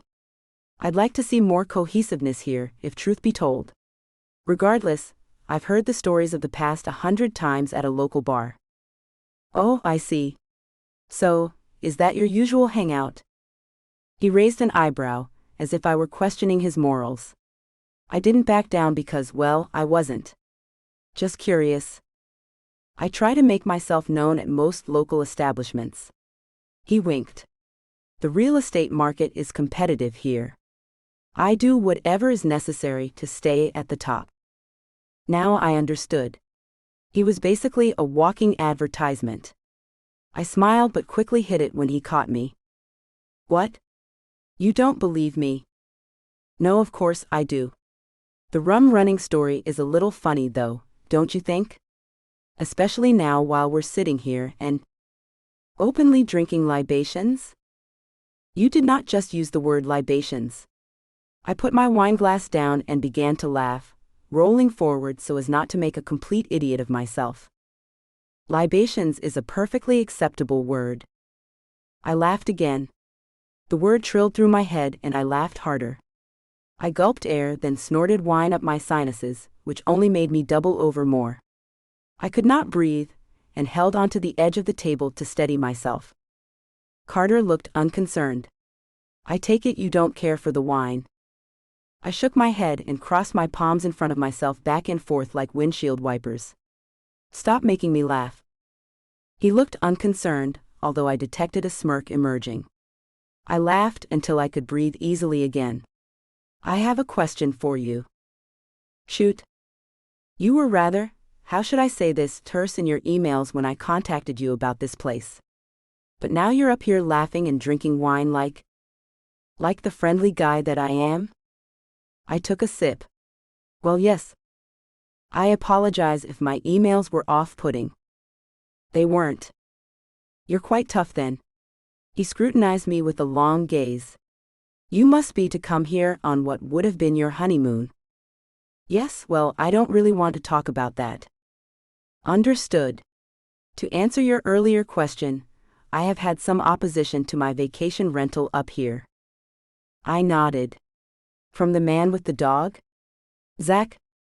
Carter screwed up his mouth a moment before continuing.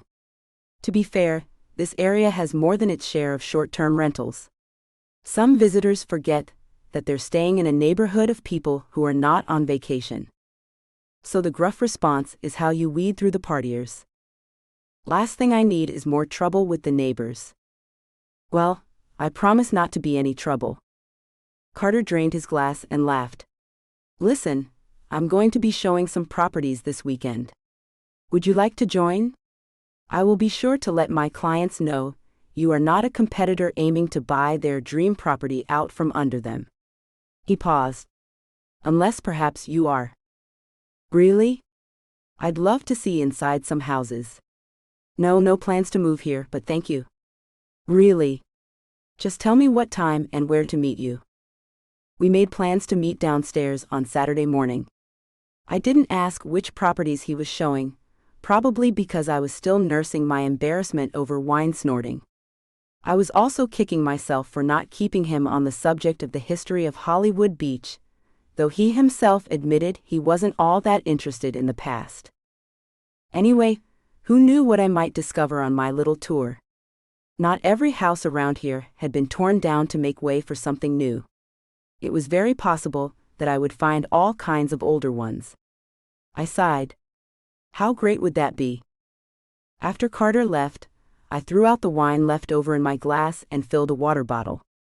Between that sandwich from earlier and the wine, I wasn't much hungry yet, so I jogged down the steps in search of the beach.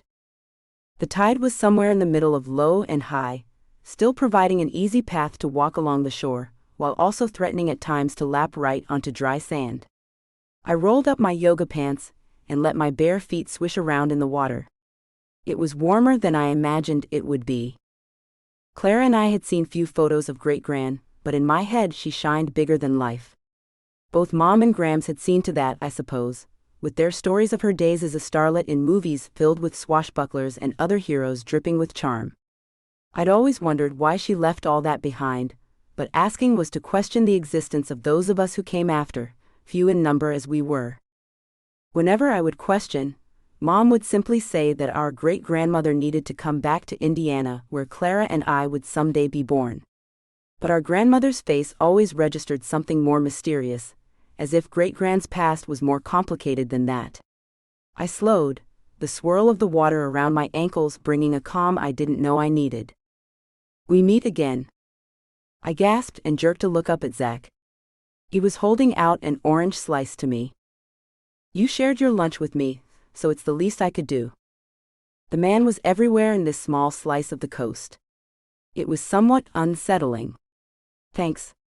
I plopped the orange into my mouth, thankful that my startled heartbeat had begun to slow.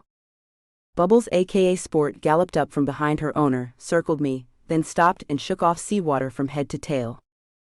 "Sport," Zach commanded. "Stop." He bent and put his hand in front of the dog, as if to stop her without touching her.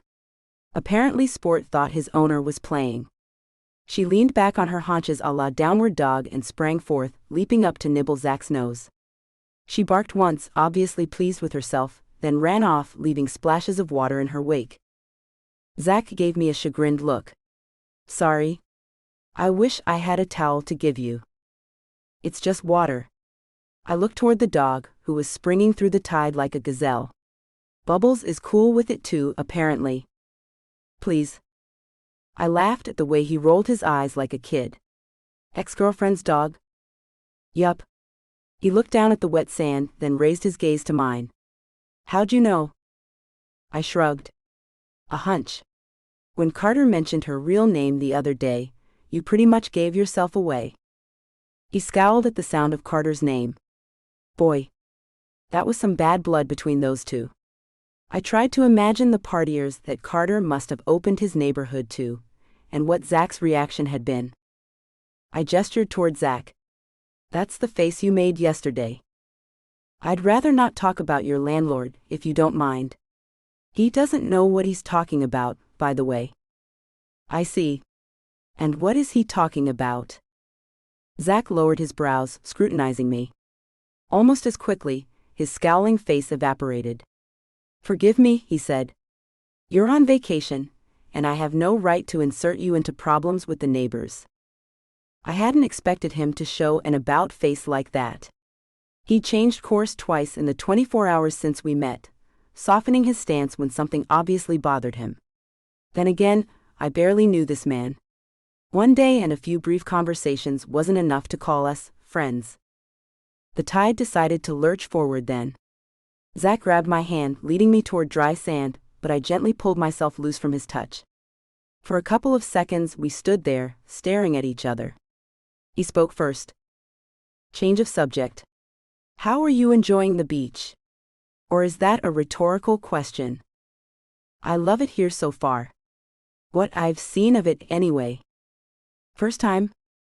"To the West Coast, yes. My family went to the beaches of Lake Michigan several times when I was a kid. We took a road trip to Florida once too.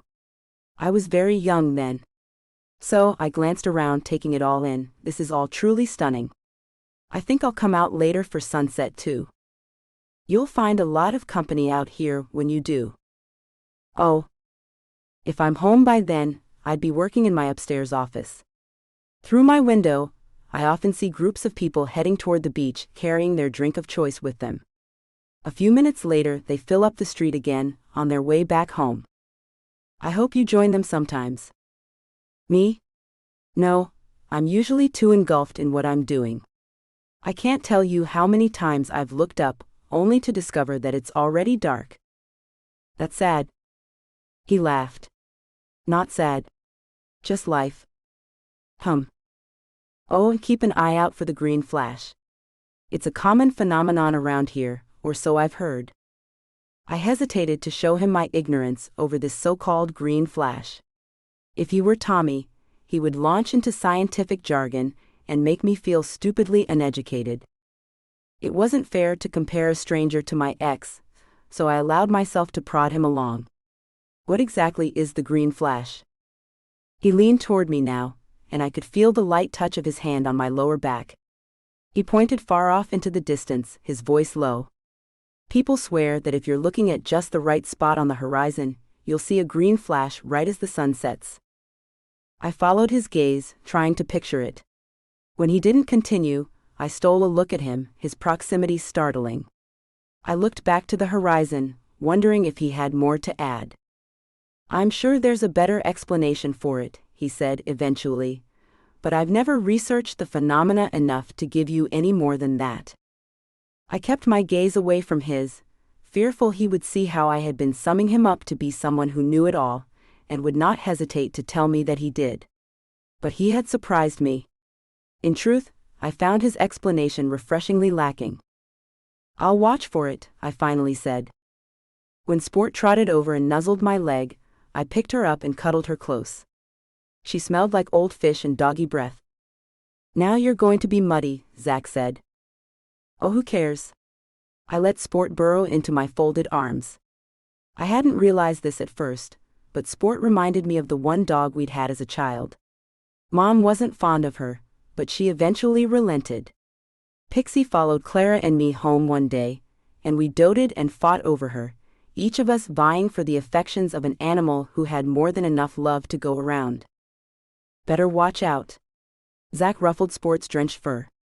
"Or this girl will have you eating out of her paw." He laughed as if that were absurd, and I knew he meant what he said as a compliment. But I took it as a warning. I had come here for closure from my past with men. I dated nonstop until meeting Tommy. I also came for an understanding of a past that had left behind enough history to intrigue my interest. I continued to cuddle the dog, keenly aware that if I weren't careful, I'd be sent spiraling off track and accomplish nothing. I could not let that happen. Dearest Mother, something new and unexpected happened today. Ladies and gentlemen from nearby towns traveled to watch the filming of Mr. Valentino's movie. My new friends and I felt like movie stars, with so many people pointing and gasping at us. The director had to ask them to please stop talking during the scenes. Does this remind you of anyone? Does it? Oh. I felt so exhilarated by the audience. Not one moment is dull in California. Not one. Please tell Father hello and that I am safe. Lizzie. Chapter 7. Greta. The next morning I pulled on my old running shoes and crossed the divide between my rental and Zach's house and knocked on Helen and Gus's place. No answer. I'd been thinking about it all night. Perhaps in exchange for Gus's help with local history, I could offer them some of my organizational skills. My second knock was met with more silence. A disembodied voice broke my concentration. An Uber picked them up early this morning. Carter peered at me from his place at a dining table by the window. The screen was filthy. I watched as they were squired away on a drugstore run. "How do you know that's where they were going?" He smirked. "They always come back with a pharmacy bag and an extra roll of toilet paper. If that's not the sweetest thing I've heard." I paused, my joy dying down. Was Helen able to walk okay? Carter frowned as if confused by my questions. He shrugged. "I would venture a yes on that. She was using a walker with wheels, was quite rickety though. I watched the driver fold it up for her. I hope she'll be all right." "You worry too much." I TSKED, but he only smiled and offered me a good-natured toast with a mug of something. I imagined whatever it was to be spiked with Irish whiskey or similar. I stepped out toward the street, then leaned a hand into my waist and stretched lightly. I'd forgotten to bring down the postcard to show to Gus anyway. This beautiful day called to me, and I wouldn't let myself waste it. With my plans dashed for the morning, I turned only to run into Zach. "Good morning, Greta." He looked a little nerdy with his tool belt and a hammer in his hand, but in a good way. There was an earnest look to his eye, like someone with a secret. I hadn't said anything yesterday, but Zach didn't strike me as the construction guy type. He held up the hammer, as if showing me a prize. "Thought I'd make them another ramp. For the backyard this time." I gasped a little. "You made the one in front here?" I gestured to the ramp leading into the front of the unit. "I did." "Wow. I wouldn't have guessed." This seemed to surprise him. His laugh had an incredulous note to it. I grinned. I mean, it doesn't look homemade. His laughter roared now. You mean like I made it in shop class? Thanks a lot. I just meant that. My thoughts tumbled over each other, not making much sense. Where were Clara's writing skills when I needed them? She could give me just the right words to say. You're a doctor, aren't you? Don't you have to protect your hands or something? If I was a surgeon, yes, I suppose I would. That makes sense. He hesitated visibly. Maybe he was done with pleasantries. I'd have to remember that.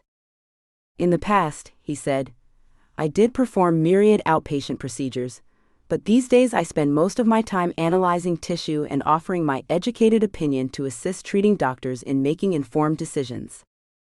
I let all that soak in. Right. He flipped the hammer into a pocket of his tool belt. Guess that sounded somewhat pretentious. Not at all. It shows your versatility. It's nice of you to take care of your tenants so well. He seemed to consider that. Thank you.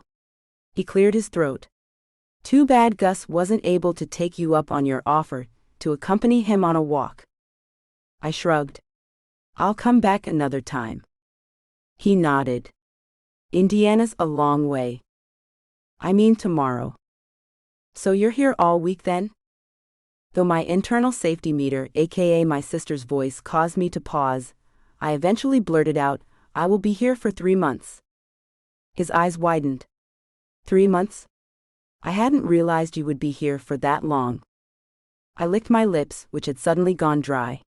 Something about the way Zach stood there looking all nerdy and vulnerable made me think he was safe, that he wouldn't laugh at my rather wild and last-minute idea of coming all the way here on a postcard and a prayer. Yes, well, I had a lot of vacation time saved up. I didn't mention that there was no job to go home to, as that would make me sound reckless. I shrugged. And why not spend it here in this beautiful place? His eyebrows dipped as he seemed to search for some kind of response. I took a step back. I'll let you go now. Have a nice day, Zach. But he didn't move. I wish I shared your enthusiasm for this place. He glanced around before returning his gaze to her. With all due respect, I would not have thought of this beach as a what? A honeymoon spot. I sucked in a breath. Honestly, me either. Then may I ask what brought you here? He paused, a small laugh coming from him. Other than the sun and sand you don't have at home, I mean. Though he had a smile on his face, that earnestness poked another tiny hole through the layers of reticence between us. Maybe it was his apology yesterday, or the nerdy tool belt, or both, but for some reason I was beginning to relax and feel safe. I came here because I believe that my great-grandmother once lived here. I know that she did. You're kidding. I'm not. The idea started with a postcard that my sister and I found. We'd heard about our great-grand's brief career in Hollywood, but the stories were spotty, inconsistent. When we received the postcard, it was like the missing piece being put into place. So you think she lived all the way up here? Rather than in the real Hollywood? I allowed my gaze to meet his squarely. Yes, I believe so. He considered me for a good long while, no hint of derision in his expression. Well then, this is exactly where you need to be, isn't it? You really think so? Listen, if I had the opportunity to walk in my great-grandmother's steps, I would do that in a heartbeat. You're not even laughing. He pulled back, tucking his chin. Why would I laugh about something as important as that? His question knocked me off balance. This wasn't Europe, where large swaths of ancient history could be found out in the open.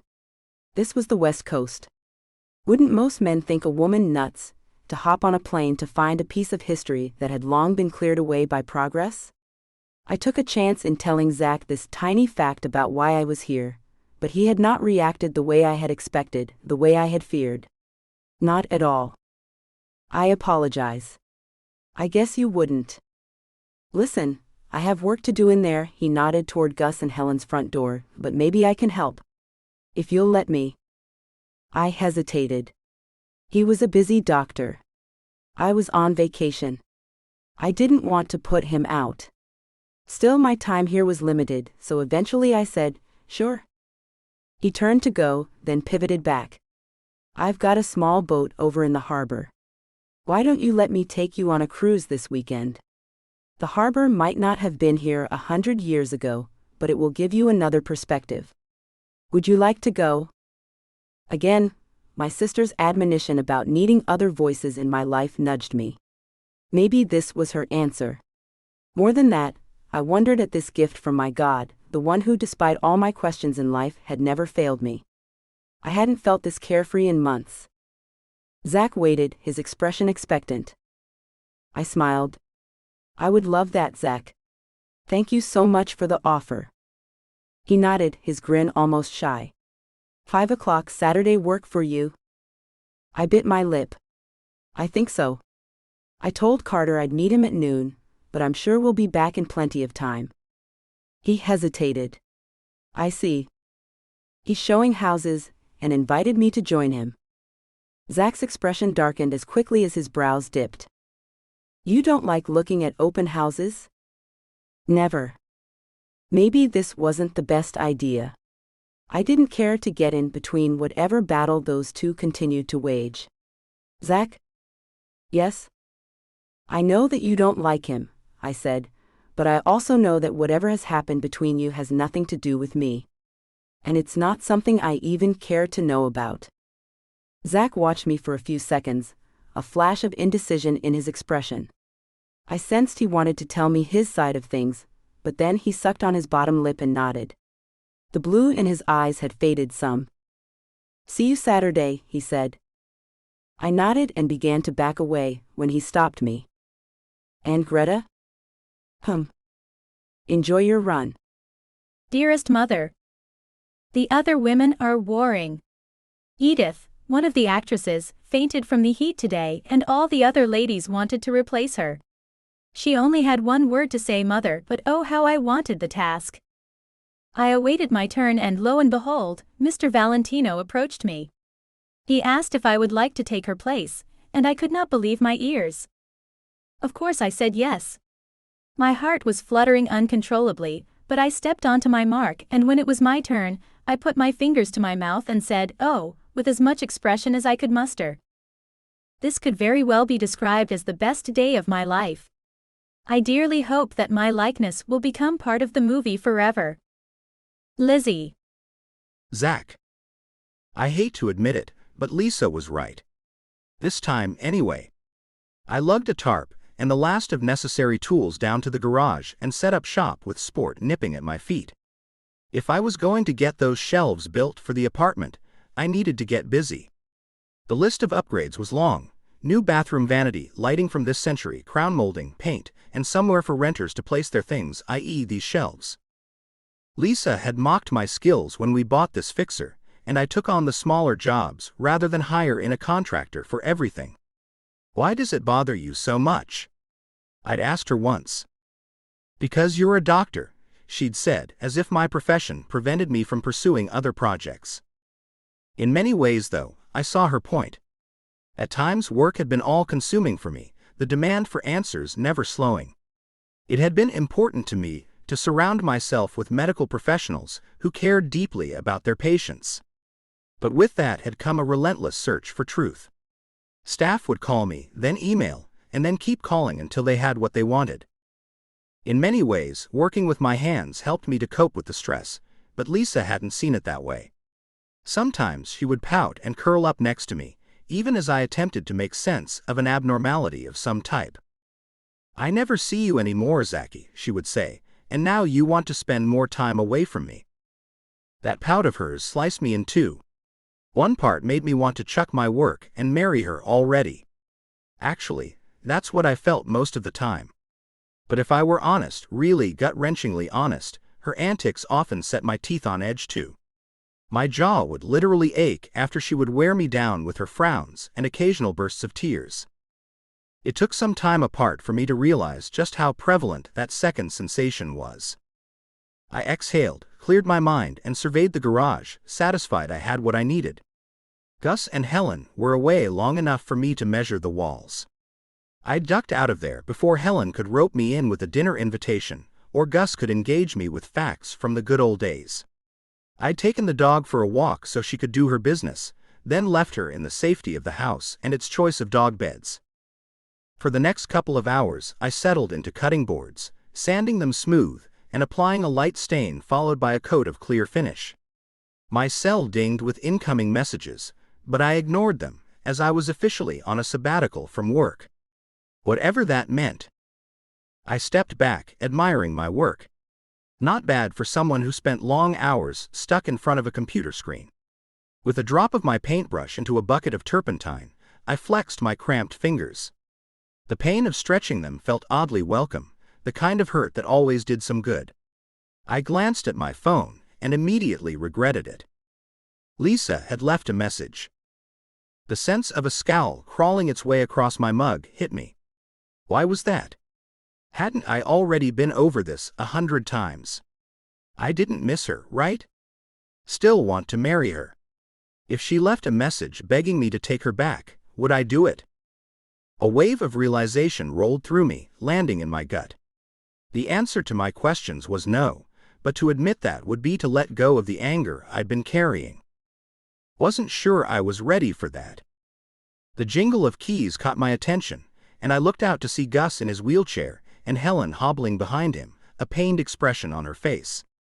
"What are you two up to?" Helen waved me off. "Oh, we're a mess, Zachary." My knee gave out on me again. I stepped outside. "Let me help you." Helen leaned up against me and once inside, collapsed onto her couch. Gus scooted up next to her, worry marring his face. A pang of sadness tugged at my insides. They reminded me of my own parents, both of whom were gone now. I made a mental note to call my brother, just to check in. "I think we both need naps," Helen said, with Gus nodding in agreement. She looked up at me. "Would you mind bringing my cane, dear?" "Sure thing." I found the cane in the corner and brought it to her. I assessed the elderly couple again, and I knew my plans to hang those shelves today would have to wait. So I left them to rest and headed back to the garage where I punched the voicemail symbol on my phone. No sense avoiding it any longer. "Zachy, it's me." Lisa paused. "Well, I guess you're not there." "Bummer. Maybe another time." "Okay, bye now." That was it. Nothing about me kidnapping Sport or wanting to retrieve some trinket she left behind. I leaned back against the wall of the garage and exhaled. Hearing her voice reminded me of all the things I wanted to forget. Frankly, so did that pretty boy next door, the one who'd found this fixer for Lisa for me to buy. For Lisa. And when she'd changed her mind about marrying me and moving in here, he had no problem whisking her away to find her next dream house. The catch-22 wasn't lost on me. If Greta had not rented from Carter, we would never have met. Unfortunately, now I had to hear about him, even see him sometimes. I ran my hand through my hair, noting the need of a haircut. I released a scoff. What was I, 15 years old? I hadn't felt like this, like putting the neighborhood bully in a headlock, since I was a teenager. No wonder Greta gently let me know she would have none of it. At least she hadn't changed her mind about the boat tour. I rolled my neck to one side and sighed. My eyes alighted on the life jackets stacked up in the corner. I'd need to dust them off, as well as the boat's interior cushions. And maybe even pull together some snacks for our cruise.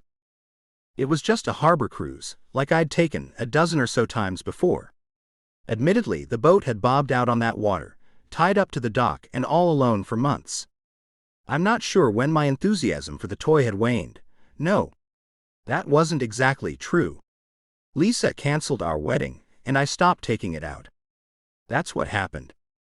When we were planning our marriage, she had gone on a buying frenzy, but I was the one who wanted the boat. Maybe in some odd way, by ignoring it for so long, I had been punishing myself. But no more.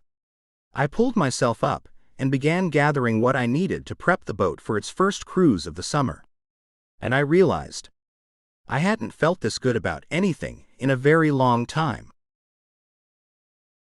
Chapter 8. Greta. I overslept.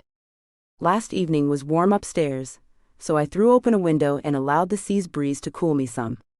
Along with the breeze came the plaintive cry of the nearby foghorn, the sound of it like a weighted blanket lulling me to sleep.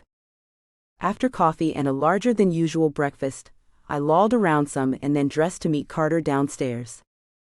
He wore his signature shades along with a quirky smile, reminding me of one of the male models Clara usually has posted in her home office.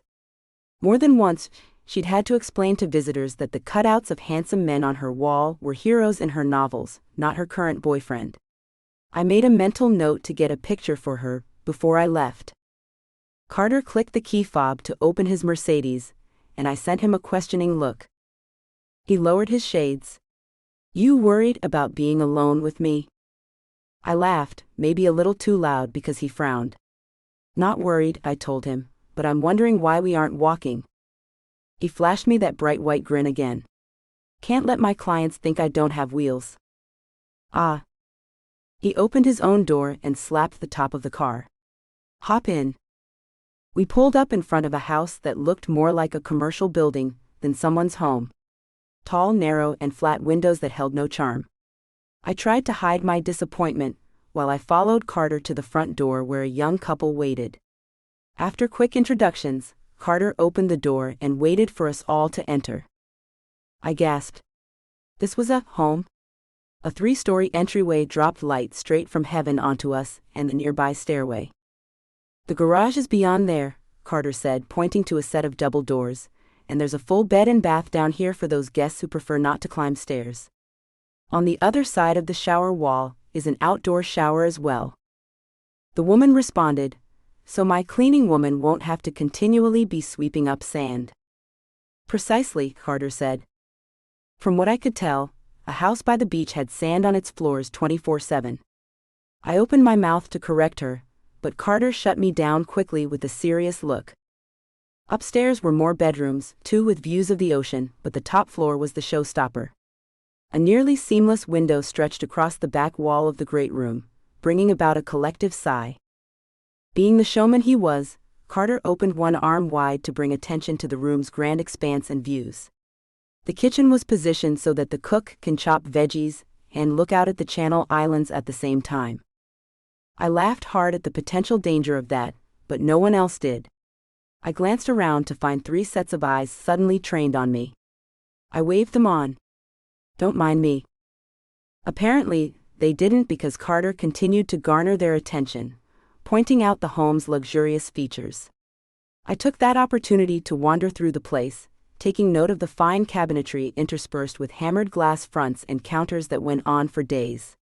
After a few minutes of walking through the house, with its perfectly placed furniture and decor, I wondered if anyone had ever really lived here. A replica of a tall ship with its many masts stood proudly on a sofa table. Probably something from a stager's storage unit. I shuddered to think about how long that would last in a home filled with children. Not that I'd been close enough to many, other than caring for young ones in the church nursery. My mind wandered to my upcoming boat cruise with Zach. What would it feel like to be alone with him on a small boat? Awkward? Entertaining? Hopefully he wouldn't grill me about Carter. First, because there was nothing much to say, and second, I meant it when I said that I preferred not to get in the middle of their war. My mom hated gossip. Had seen enough of it in her lifetime, she always said, and would threaten to take a bar of soap to our mouths if Clara and I ever got caught spreading rumors. We never did. Get caught, that was. For the next few minutes, I managed to view the 3 bedrooms downstairs, including the main one with its drool-worthy deck. I lingered there, watching boats sailing by in the distance, their white sails popping against a baby blue sky. It struck me then how very far from home I was, but more than that, how had Great-Gran felt? Was she scared ever? Lonely? Or full of life and adventure? The tapping of footsteps approaching pulled me reluctantly out of my thoughts. I descended the stairs to the bottom floor and waited for Carter to finish his tour and hopefully show us all another listing. As it turned out, there was no need for Carter to show more homes. By the time the young couple had reached the first floor, they'd made an offer. All cash. Carter had been giddy on the way home. People like that, he pointed toward the black Porsche that sped away, practically print their own money. Wow. I couldn't imagine how a couple that young could have enough put aside to buy a house on the sand for cash. I tried not to think of what I was going to do when this trip was over, and I would return home without a job. Carter hooted and slapped the steering wheel with one hand. This escrow will go fast, Greta. Mark my words. They won't even need an appraisal, since they won't be applying for a loan. Seconds later we were in his driveway, and Carter exited his car, phone attached to his ear. He jogged up the steps to his front door and then turned, as if an afterthought, to wave goodbye to me. I snapped a photo for Clara's character wall, and that was that. Watching Carter in his career element gave me much to think about, especially with my lack of work looming.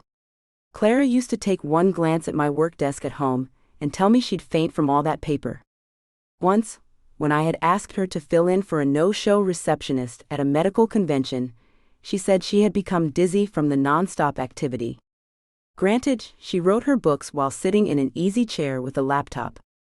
But I would remind her that event planning only looked like chaos sometimes, when actually a day of back-to-back meetings or seminars or parties were carefully scheduled, all details ironed out to perfection. Which is why squeezing an unplanned run-in between events had disrupted my usual need for order.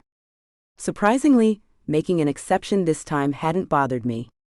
I leaned into another good stretch from my deck railing, unable to stop smiling. I'd started off on the sand, jogging toward the shoreline, all the while pushing aside the voice that told me to hang it up. Tommy's voice. He wasn't a bad guy, he just had strong opinions, and I had given in to many of them without question. Maybe it's because I knew that, to be happily married, to become that one that was so coveted, something had to give. But every time I jumped on a bike instead of slipping my feet into running shoes, a little piece of me suffocated. There's something good and pure about sacrificing for one another, especially in matters of life and death, spiritually and otherwise. I'm starting to believe, though, that God doesn't always ask for sacrifice but to follow the path laid out before us. Olympian Eric Liddell once said that when he ran, he felt God's pleasure. I would never be fast like Liddell. I was far too lazy to put myself through that kind of training misery. Oh, but that run out there on the beach just now made me sense God more than ever. It felt as if he had been running beside me, encouraging me to keep going. And just the thought of that made me so very happy. I released myself from dutiful stretches and refueled with several gulps from my water bottle. My sweaty self had nearly dried, the stiff breeze making sure of it. A gull called out to me from the sky. The palm branches shuffled together, making a song of their own. I glanced around at this beautiful place, knowing I could get used to this life. Clara wouldn't be too happy with me, but how could I help but wonder? Did you love it here too, dear Lizzie? I whispered. If only I could go back in time, for just a day, and be a hummingbird fluttering over a movie set, seeing my great-gran as a young woman, trying to make her dream a reality. I blinked away a sudden instance of tears, my heart turning tender. Maybe endorphins, long dormant but suddenly released by a run on the beach, had caused me to choke up. Or was it the closeness of the past that this place had evoked that had made emotion rise? Whatever the reason, I found myself clinging to the changing tides of those emotions, the ones that seemed to rise and fall like a yo-yo on a string. I finished stretching and stood out on that balcony a while longer, soaking in the heat of the sun, trying to recall what it was like not to have so many choices and dreams at my fingertips. Chapter 9. Greta. Zach stepped into the boat first and then turned to reach for me. Fog had rolled in, rendering the sky colorless, but I took it as a good sign that the captain didn't look nervous. I put my hand in his and became suddenly aware of his warm touch, the firm but gentleness of his grip. He let my hand go and gestured for me to choose where to sit. The cabin was outfitted with comfortably upholstered navy cushions with white striping, and a dog at the helm, her tongue hanging out in anticipation. I didn't think you'd mind if I brought Sport with us. I smiled. Not at all. As if to drive her presence home, Sport leapt off the console and trotted over to me. She reached her paws up to my knees, and I let my fingers sink into the coat of plush fur on her back. She licked my other hand, a thank you I think, and dropped back down to the deck. I watched her leap onto the couch opposite me, curl into a tight circle, and promptly fall asleep. From a compartment, Zach pulled out 2 mugs and set them in front of me, along with a thermos. I blinked. Why hadn't I thought to bring anything other than a sweater and sunglasses? He unscrewed the lid and poured us each a mug of hot coffee, aromatic steam rising up. That fog layer can zap the warmth right out of the evening. This ought to help with that. He handed me a mug and took a seat. To your maiden voyage on the SS Minnow. Tentatively, I took a sip. At least he didn't call it the Love Boat. Zach proceeded to give me the grand tour, without even standing. Okay, life jackets are in the hatch over there, along with bottles of water. He rummaged around in the backpack he'd brought with him, and pulled out a wrapped tray. And something about the sea makes a person hungry, so I put together some snacks. You didn't. He quirked an eyebrow. Not a fan of snacks? I shook my head, guilt creeping through me. I'm sorry I didn't think of bringing anything. I'm a little embarrassed. His smile shone with surprise. Don't be. You're my guest. Now, he whipped off the plastic wrap and gave me the rundown of what he'd brought. We have a variety of cheeses, brie, provolone, and something I can't pronounce. The crackers are gluten-free because you never know these days. Oh, and I went with nuts and fruit because, frankly, you didn't strike me as an olive girl. I set down my mug and surveyed the tray. Those aren't simply snacks, they're crudité. He shrugged, a smile lingering. Whatever they're called, dig in. I returned his smile. This is a beautiful spread, Zach. All of it. Thank you so much. My pleasure. He put his mug next to mine and stood. You get comfortable while I start her up. You're welcome to the blankets I've pulled out of the hatch, you know, in case you get cold.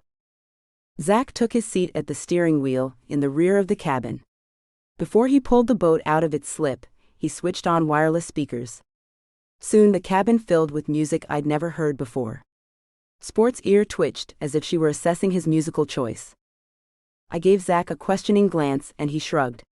It's a soundtrack of movie music from the 20s. Okay with you? More than okay. He nodded once and pointed us north to a wide channel lined with boats, clarinet-heavy music serenading us on the way.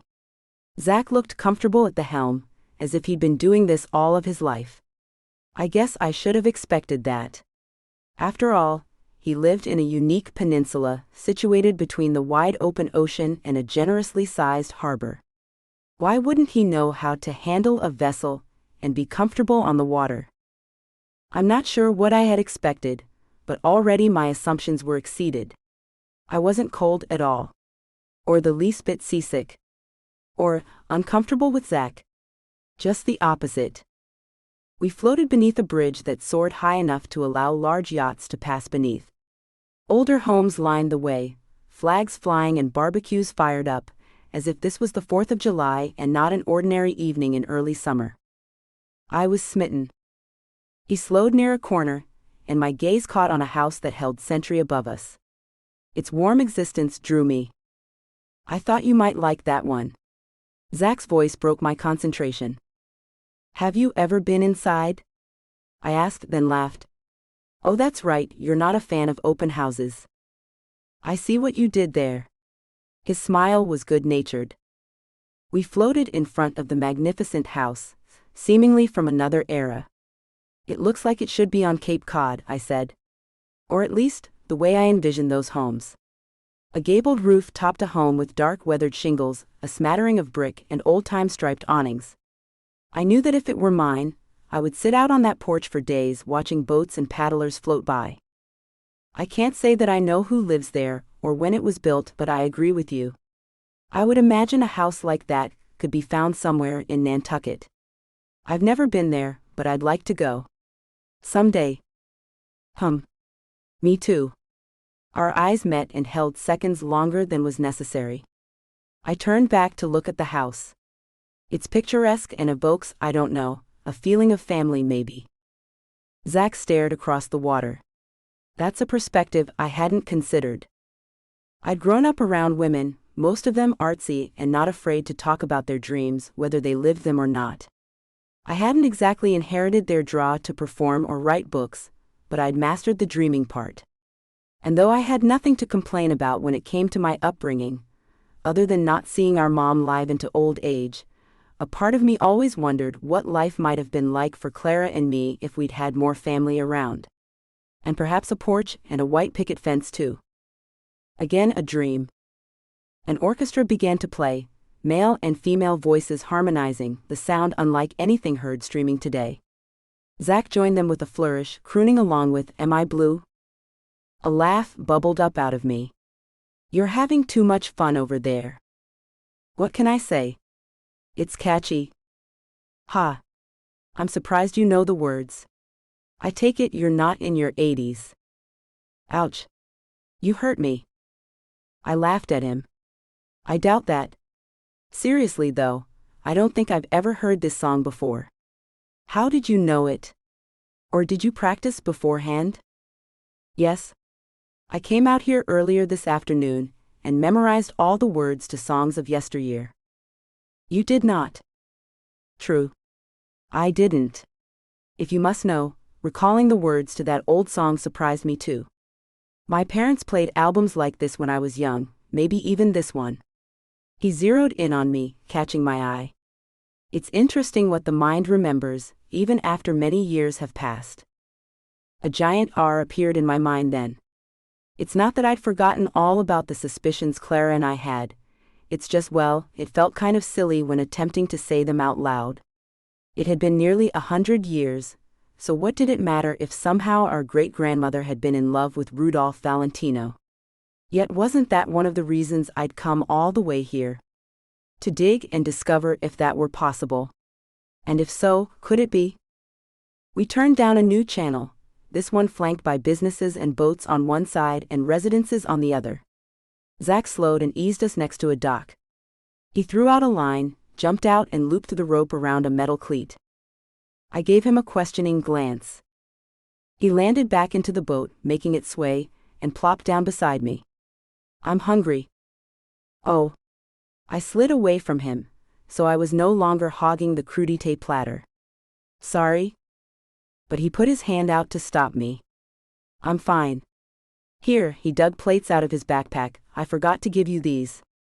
My fault. I shrugged. Hadn't stopped me. I noticed that. I gasped and he laughed in return.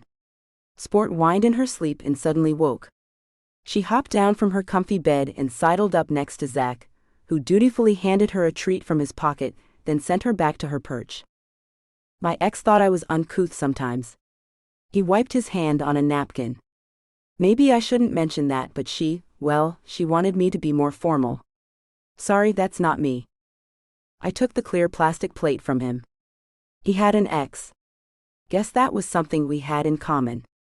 I watched as he filled up his plate with cheese, slices of salami and pretzels, making sure none touched the other. Man, I said, you were hungry. He chuckled. He swallowed a bite and chased it down with a gulp of coffee. Tell me what's on your mind. I frowned. Sorry? Back there. When I said something about remembering the past, you made a face. I did not make a face. He took another bite, undeterred. Maybe I misread you, but it sure seemed like you had a thought that wouldn't leave you. This surprised me. Weren't men usually blithely unaware? Ill-equipped to read minds? Or were those sentiments birthed from growing up around in an all-female household? Then again, this man read blood and tissue samples for a living, so I guess mine wasn't too far-fetched. I met his eyes with mine, and decided to take a risk, hoping it wouldn't lead me down the gangplank. Remember when I mentioned the postcard? I asked. The one that showed up shockingly late? Well, the post office has been rather slow lately. I shook my head, a smile burgeoning. Go on. The card was signed R, and well, I know this is going to sound crazy, maybe I shouldn't even be mentioning it, but we wondered if possibly our great-grandmother might have had a romance with. He stopped chewing. With? I looked him straight in the face. Rudolph Valentino. Zach frowned for a few seconds until the light dawned across his face.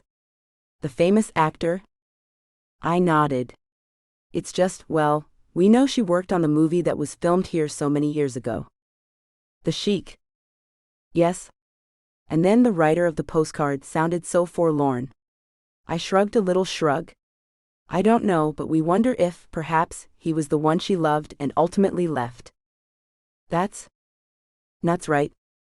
I figured you'd think that. No, Greta. I was going to say that's intriguing. He slid his plate onto the table and wiped his hands on a napkin. Really?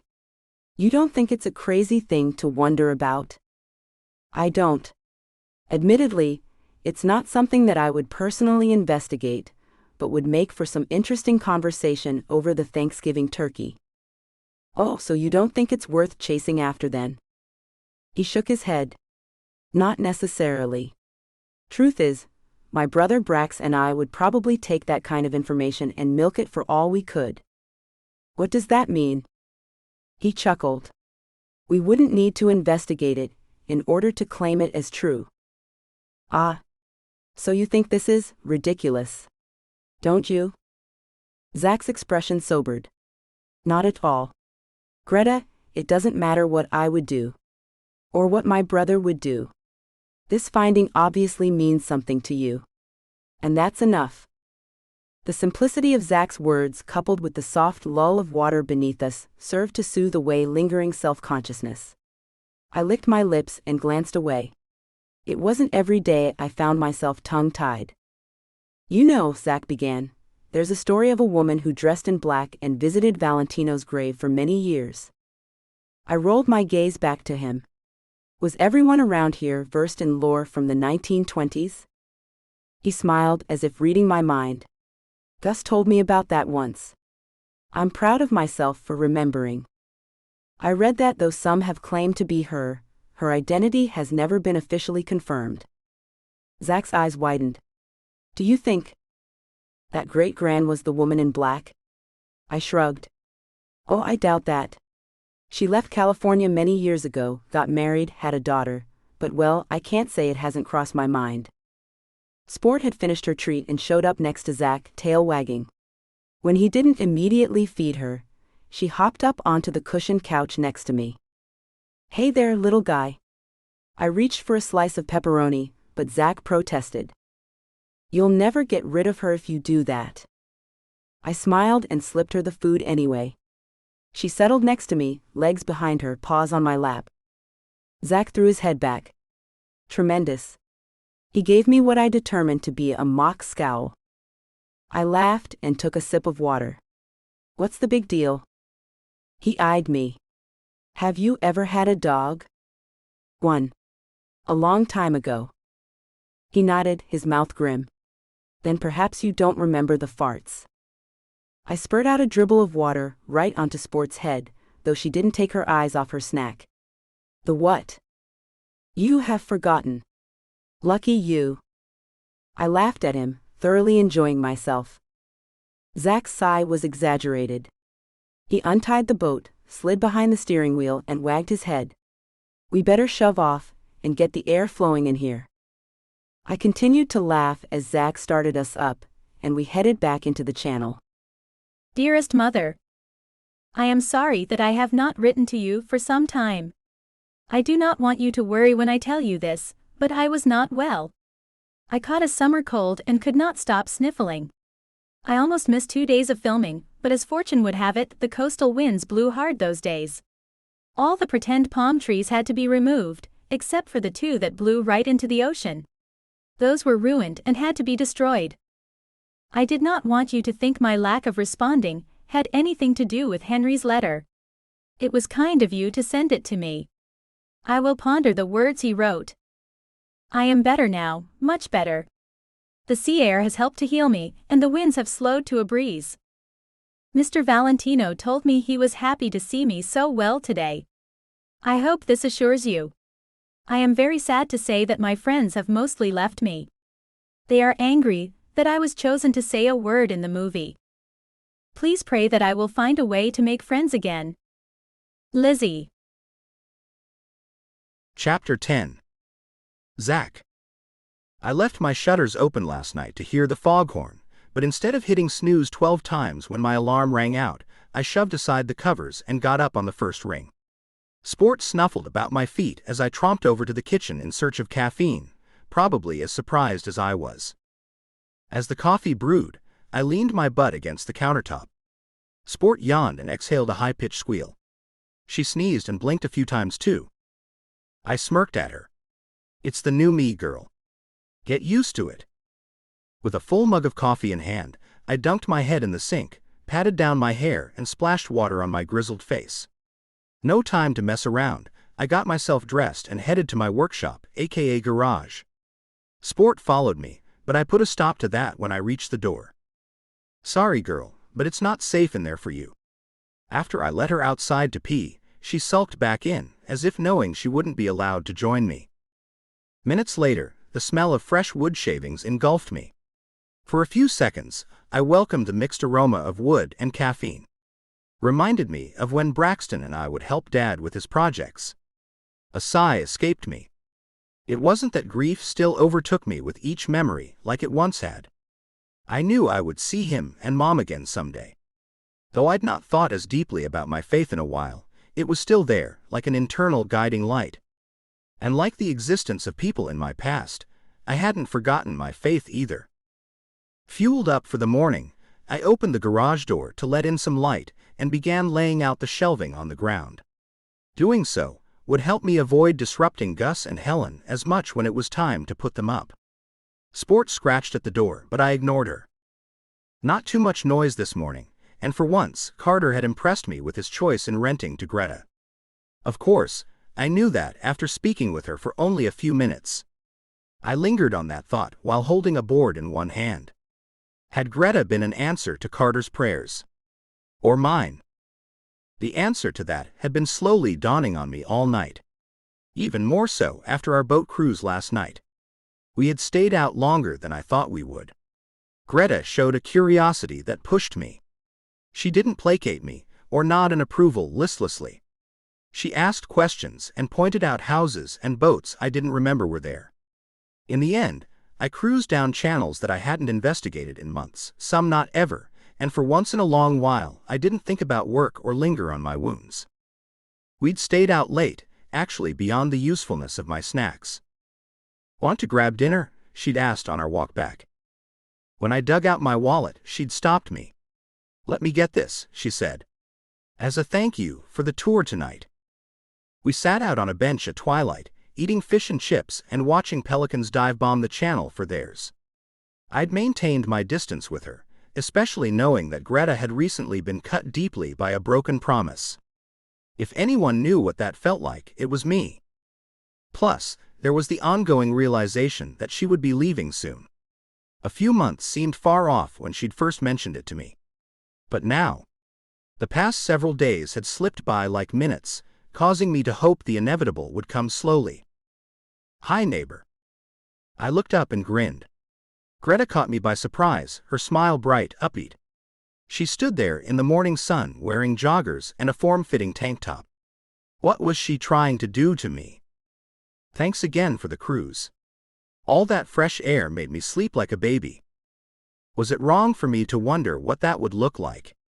I tamped down my curiosity and gave her a nod. Any time. A whine, followed by loud scratching at the door, interrupted us. I frowned. Sounds like Sport knows you're here. You're trying to keep her safe. She said it like she knew me. That's pretty much it. May I take her on my run? I twisted a look at her. You're going out 2 days in a row. Aren't you on vacation?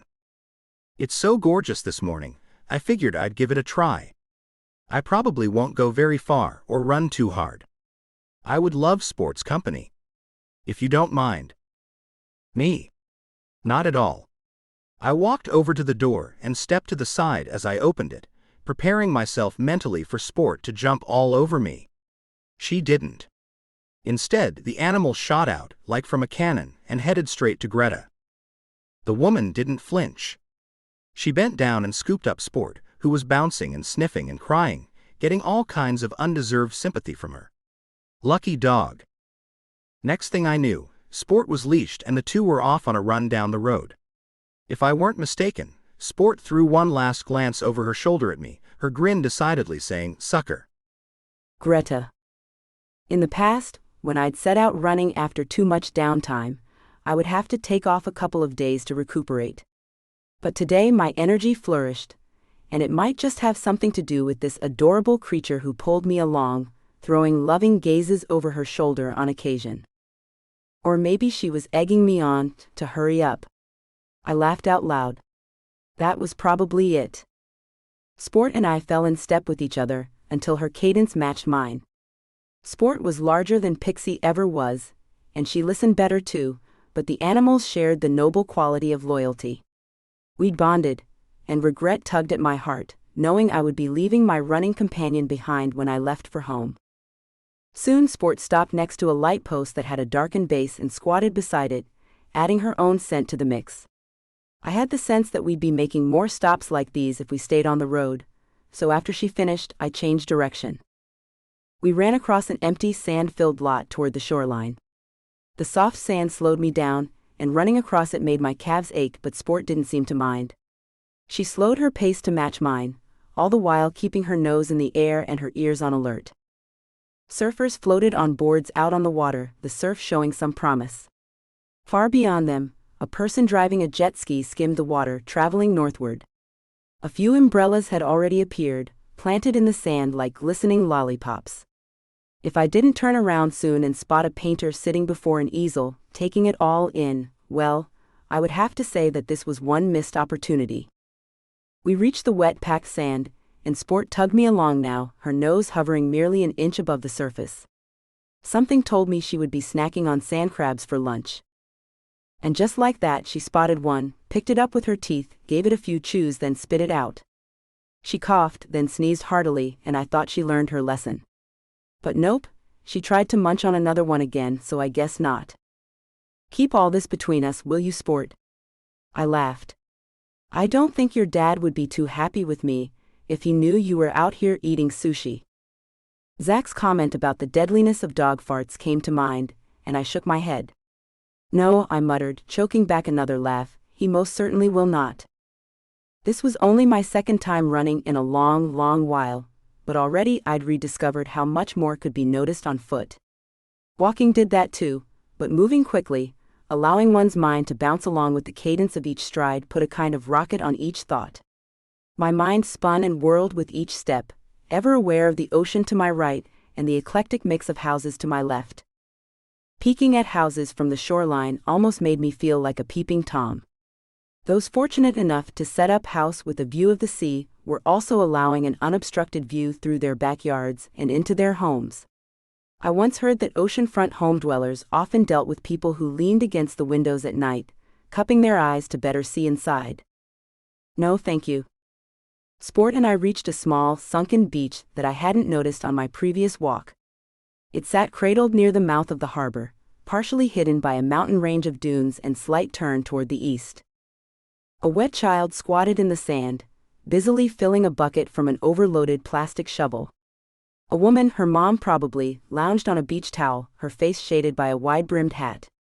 The woman wore a long, breezy-looking cover-up over her swimsuit, and the modesty of it caused me to wonder what a day at the beach might have looked like when my great-grandmother was young. The few photos of swimwear I'd come across from the 20s looked nothing like anything in stores today. We crossed the small beach until we could go no farther. One more step and we'd both be tumbling down the rocks and into the waters of the harbor mouth, the waterway that split this beach from the next. Sport Wine tried to climb down the jetty, then pulled back. "Come on, girl. You're going to get me in trouble now." She whined her response, but I tugged gently on her leash, coaxing her to follow me. Instead of heading back to the house by way of the beach, we followed the edge of the waterway, past boys casting fishing lines from the rocks and beachcombers hunting for treasure. The sand ended at a cul-de-sac with nearby beach homes and a couple of businesses Zach had pointed out from our boat excursion yesterday. I knew exactly where I was now. Apparently so did Sport, because her energy surged, and she began to pull me toward home, occasionally sending me a hurry up look over her shoulder. Up ahead, a car stopped in the middle of the street, its hazards flashing. I might not have paid much attention if the car wasn't stopped right in front of an old wooden house on the ocean side. Not too many like this one left, so my curiosity piqued. A man stood outside of the car and pointed toward the house, while a woman leaned from the passenger side to get a look through the driver's side window. I'm not sure why this made me laugh so. I wasn't close enough to hear what he was saying yet, but in my head it was something like, "This is it, Madge, this is the one." I wondered why this particular house was it. Or why the fictional older women in my head tended to be named Madge. I could hear Clara in my mind saying, "Leave the story writing to me." Ha! She was right. I was the organized one, sometimes even a bit OCD. I planned events that involved putting people, meals, presentations into place. But every once in a while my mind would spin and dance, like our grandmother and mom often did on those icy winter nights when we'd be stuck inside for many, many days. They were vaudeville throwbacks, those two, a term my sister and I would never have understood without them. The memory brought an unexpected lump to my throat. They were silly and funny together, but even as a little girl, I suspected a certain sadness behind their smiles. Was that why I felt the tug of grief even now? I learned to swim in the pool that used to be here, the man was saying as I approached. I slowed and shaded my eyes, following his gaze. The place looked like a dollhouse for grown-ups and had a small sign out front, Windy Gables. Clark Gable lived there once, the man told me. His wife groaned.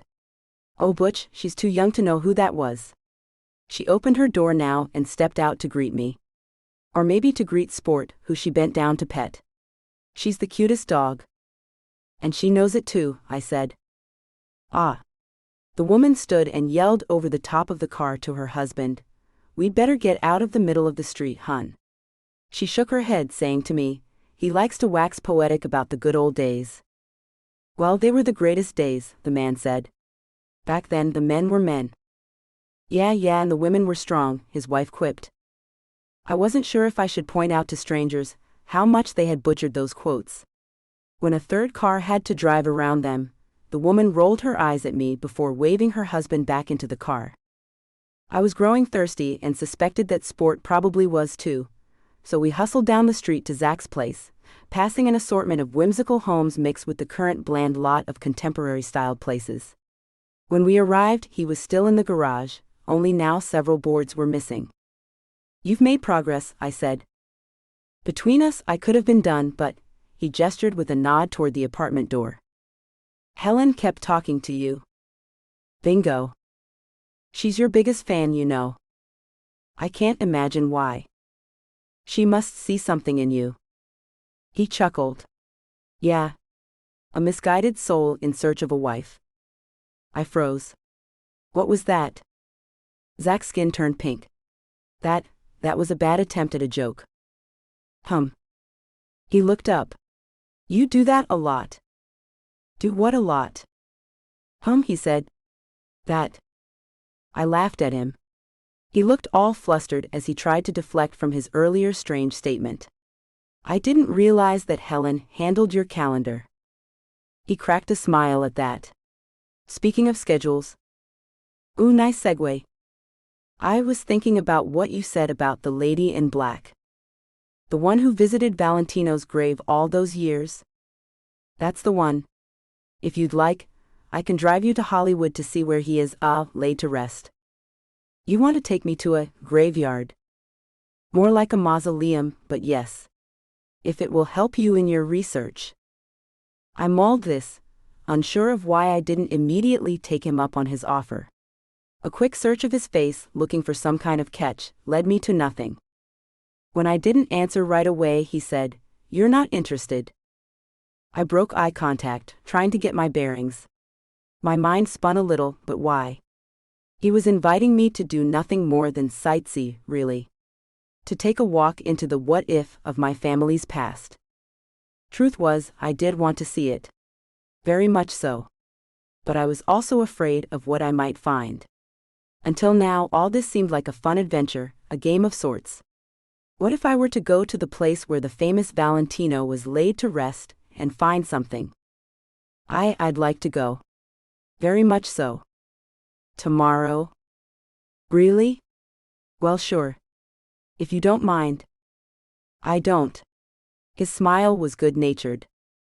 Okay then, it's a date. He smiled at me in a young Hugh Grant kind of unsure way. I laughed nervously, realizing I should have thought of a better word to use than date. A voice from behind caught me off guard. What's all the racket out here? Hi there, Helen. She held onto her four-pronged cane, assessing me first, then Zach. Her gray hair held a purple hue, and her face a knowing smile. Zach cut into the quiet. Miss Greta here has slowed me down some. Sorry to keep you and Gus waiting. Hogwash. You two were flirting. Oh, Helen, I said, shifting.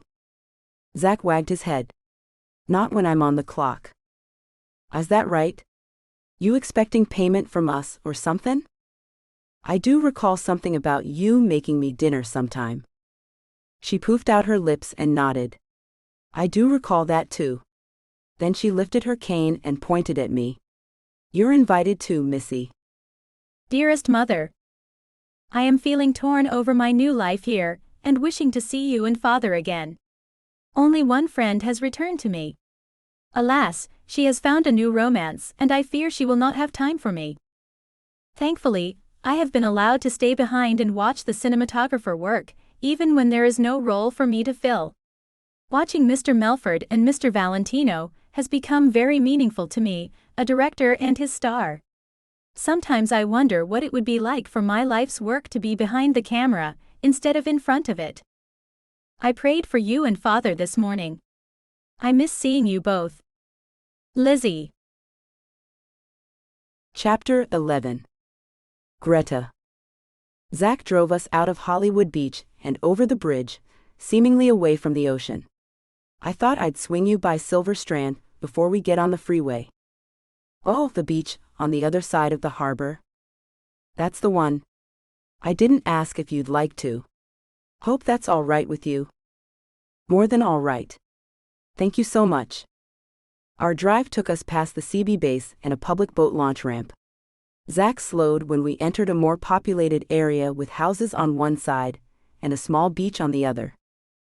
They call that Kitty Beach, he said. Given the calm water coming off the harbor, I could see why. He pointed in the distance to where an eclectic mix of houses stood. This area is often mistaken for Silver Strand, when it's actually part of Hollywood by the Sea. I didn't think to mention it when we were out on the boat. I wrinkled my nose. It is? I thought it was strange too, but apparently this harbor mouth right here, he pointed beyond Kitty Beach, cut right through the middle of the area known as Hollywood by the Sea in the 60s. We pulled up to a stop sign then that presented us with multiple outlets. He chose to follow the one that trailed alongside the harbor, eventually reaching a wide open beach. Wow, I said. Look at all the surfers. He nodded. I don't come here much, but when I have, I've noticed that too. So this is Silver Strand? It is. He continued to drive along Ocean Avenue, which was dotted with beach homes in diverse styles. Did you know this beach was named after the silver screen? Okay, that makes perfect sense, but I hadn't heard that. How did you know? Research. He winced a little, like a teen who had been caught. That teased a smile right out of me. For this little excursion? He slid a glance at me. Guilty. I was seeing something new in my neighbor, and it intrigued me. I hardly recognized him.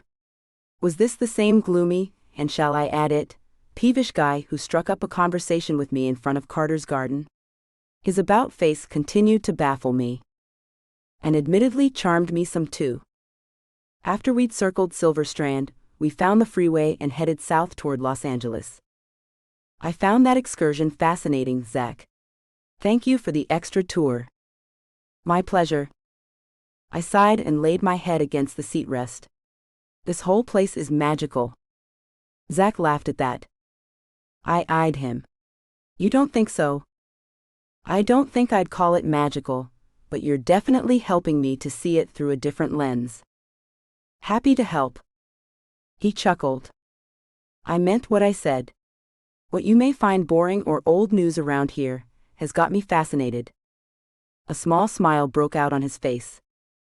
For example, have you seen that curio shop down the street from your house? The one that's full of different types of random bric-a-brac. Yes, I think so. It's also kind of nautical looking, with rope around the entry. If you say so. Plus, a little eccentric too. Sport and I were in a hurry on our run yesterday, and... Oh, you were, huh? Yes. I laughed. I managed to spot all kinds of things as we jogged by, like various knobs and fish sculptures and even a porcelain pig with a hat. Don't forget the empty whiskey bottles sold for storage. I tilted my head. Why, Zachary, you have noticed. His expression was non-committal. Some things aren't easy to miss.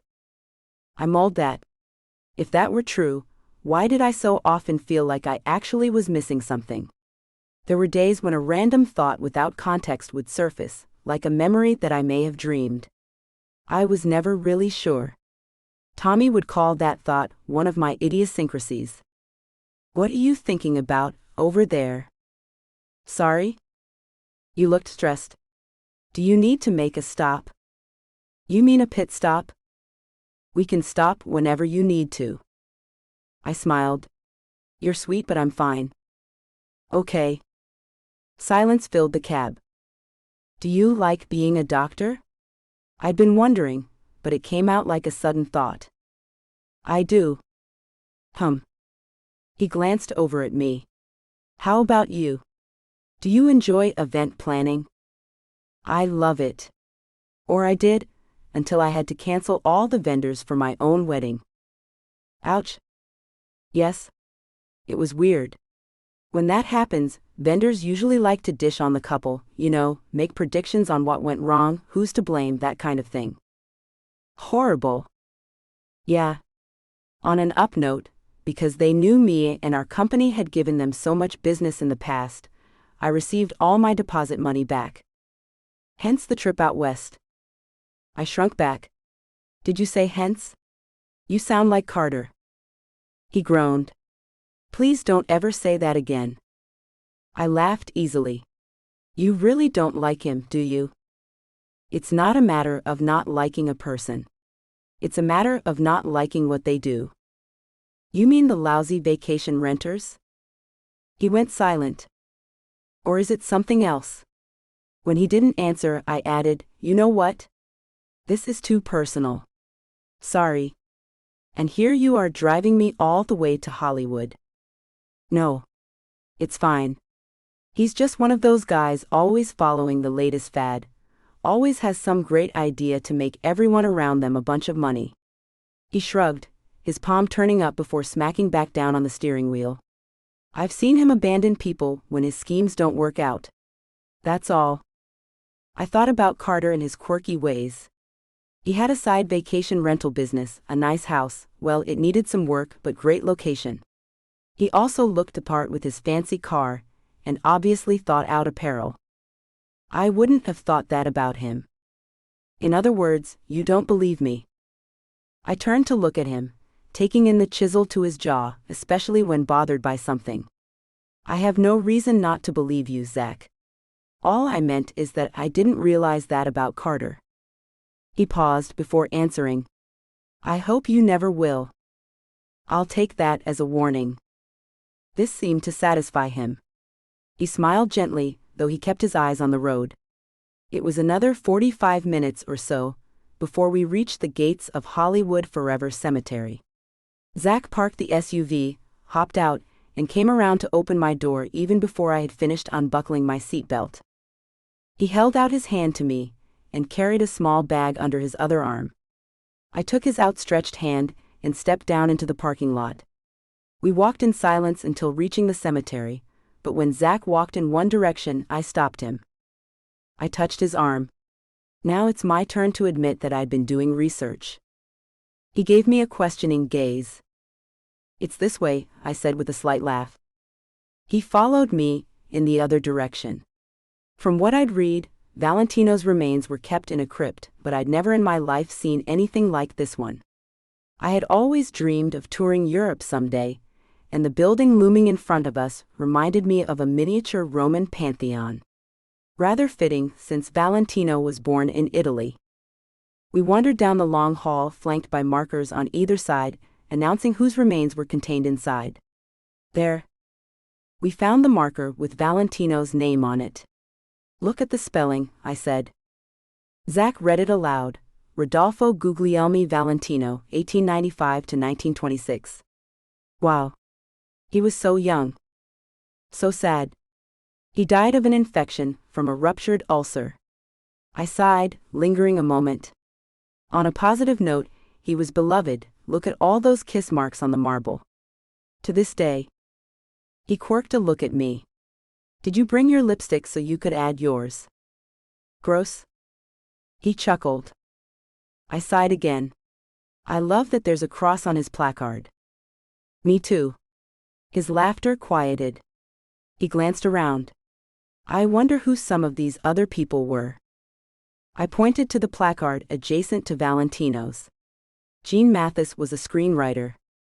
Originally, Valentino's remains were in her spot. What? It was a circus after he died, with all kinds of people calling for a memorial to be built in his honor, one where he could be buried. He had little money when he died, so June said he could be buried in her spot temporarily. You really did do your research. She died of a heart attack a year later. Big problem. Yes. So they moved Rudy to her husband's spot, with his permission of course. Sounds complicated. I read there were still plans for the big memorial. Unfortunately, not enough money was raised, so nothing ever came of it. I turned. Isn't that sad? Zach's eyes narrowed. What about June's husband? I'm trying to remember, I said. I think I read that he was from Italy, like Valentino originally was, and that he decided to go back and spend the rest of his life there. We stayed a few more minutes, idly looking at other markers, but always ending up back in front of Valentino's. Finally I said, I guess the lady in black has shirked her responsibility. I had half expected to find a rose here, although it's not really close to his birthday yet. I was wondering when you would bring that up. I tilted my chin toward him. You did? He held up the bag he'd been carrying under his arm. Surely he hadn't brought snacks to a mausoleum. I watched him fish around inside of it, then pull out one slightly smashed red rose. You didn't. He turned to me, his voice suddenly becoming quite formal. I got the impression he was trying to keep a straight face. Greta, will you accept this rose? I threw my head back and laughed so loud the building's curved ceiling returned an echo. I stuck the rose into a vase next to Valentino's name, blew his placard a kiss, and then we headed out. I didn't recognize the drive home, and Zach must have noticed my confusion. I thought we'd take the coast route, he said, cutting into my thoughts. It'll take you through Malibu, you know, where all the living stars are. I cracked up. You must think I'm celeb crazy. Not really. But you are a Midwest girl, so I figured you'd want to see Pacific Coast Highway at least once on your visit. He was right. Riding shotgun on the Coast Highway was akin to having a front row seat to every stereotype I'd ever read about. Surfers parked at the edge of the sea peeled wetsuits off their backs, runners and cyclists played chicken with drivers in convertibles, and beautiful people wandered around in little more than a swimsuit and a tan. But the views brought the biggest smile to my face. Miles and miles of blue undulating sea had me enraptured. After a dip in the road, we climbed a hill until the road flattened. Zach turned east, following a winding road up another hill. Where are we? I asked. Pepperdine University. He pulled up to the curb in front of a uniquely shaped building. It looked like an upside-down letter U. This is the university's chapel. You might have seen it from the road. I did. Was wondering what it was. Want to go in? The stained glass in there's beautiful. Again, he was right. The floor-to-ceiling stained glass that allowed light in from the west was a showstopper. And that ceiling. Curved wood. It wasn't lost on me that the mausoleum we just left had an arched ceiling too. Our steps landed softly as we made our way down the center aisle, a noticeable hush in the chapel. "Mind if we sit?" I asked him. "Not at all." He followed me into a pew, and we sat together in pregnant silence, the kind that burst with thoughts and prayers and blessed solitude. I shut my eyes, breathed deeply, and replayed the day's events in my mind. As thankful as I was to see where the rich and famous were laid to rest, this stop was a better one to end the day on. Both buildings were stunning, with some similarities, yet the inside of this one was different. It was filled with life. Zach spoke quietly. "My parents renewed their wedding vows here. My mom loved the tree of life pattern in the stained glass." My eyes widened. "Yes, I see it. Oh, and the open Bible in the center of it all. So beautiful. Profound." "Yes." Something had changed in his voice. His expression was hard to decipher. "What are you thinking about, Zach?" He blinked rapidly, as if I'd startled him. "My parents. Their faith. How much the Bible meant to my mom, especially." By the way he spoke in past tense about his mom, I knew. "Is your father living?" Zach turned to me and slowly shook his head no. "They're both gone." An ache pulled at my heart. "I'm sorry." He nodded. "Thank you." I wanted to ask him more about his parents, but he suddenly seemed guarded.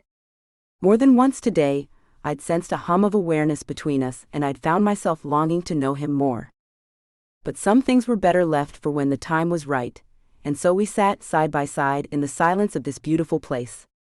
The longer we sat, soaking up the peace inside the little chapel on the hill, the more those windows seemed to come to life. I hadn't been to church since my breakup with Tommy. I couldn't face the questions and the looks of empathy, as well-intentioned as they may have been. "How about you? What's making you suddenly look so glum?" Glum. Now there's a word that sounded every bit of its description. "I was just thinking about how long it's been since I've, gone to church." "Ah. I'm there with you. Do you miss it?" I thought about that because it was a mixed bag. Clara hated attending, not because she didn't believe in Jesus, but because her introverted self wasn't a fan of all that handshaking and chit-chat, as she called it. I loved it for the very same reasons she didn't, but I had sometimes suspected my motivations weren't aligned correctly. "I miss what it should mean to me." He watched me, as if waiting for more. I smiled slightly. "Jesus has never changed, you know? He's the same yesterday, today, and forever." Hearing Zach utter this simple verse of scripture brought a lightness to my heart. It was that verse that, in the end, had won over my ever-skeptic mother. Exactly. So why can't I be? I laughed softly. I seem to change my mind a lot. He shrunk back a bit, looking me over. "I find that hard to believe." I wasn't sure if he was being serious or not, but by the look on his face, he was. Of course, he wasn't aware of all my dating history. He knew about my broken engagement, but had no idea that I'd been proposed to twice before that. Did I really care to unload all that on him here in this chapel? I gave him a non-committal shrug, coupled with a light laugh enough to curtail the conversation. We reverted to a relaxed silence, absorbing the peace until students began filing in. Perceptibly, we glanced at each other and got up to leave. On the ride home, I covered my yawn with the back of my hand just as Zach's cell phone rang. He answered it through his Bluetooth speakers. "Hello there, Helen." "Zach, are you driving?" "Yes, ma'am." "That's not safe." He chuckled. "We're okay, Helen. I've got you on speaker and both hands on the wheel." "Okay then, I'll talk fast." Zach and I exchanged a glance. "I'm inviting you to dinner tomorrow night. Going to invite Greta too, if I can find her. Haven't seen her around these parts all day." I cut in. "I'm here, Helen. I'd love to come to dinner." Because I was staring at the radio as if it were an actual phone, I'd failed to pick up on Zach's wild gesturing. I looked at him now as he smacked a palm to his head.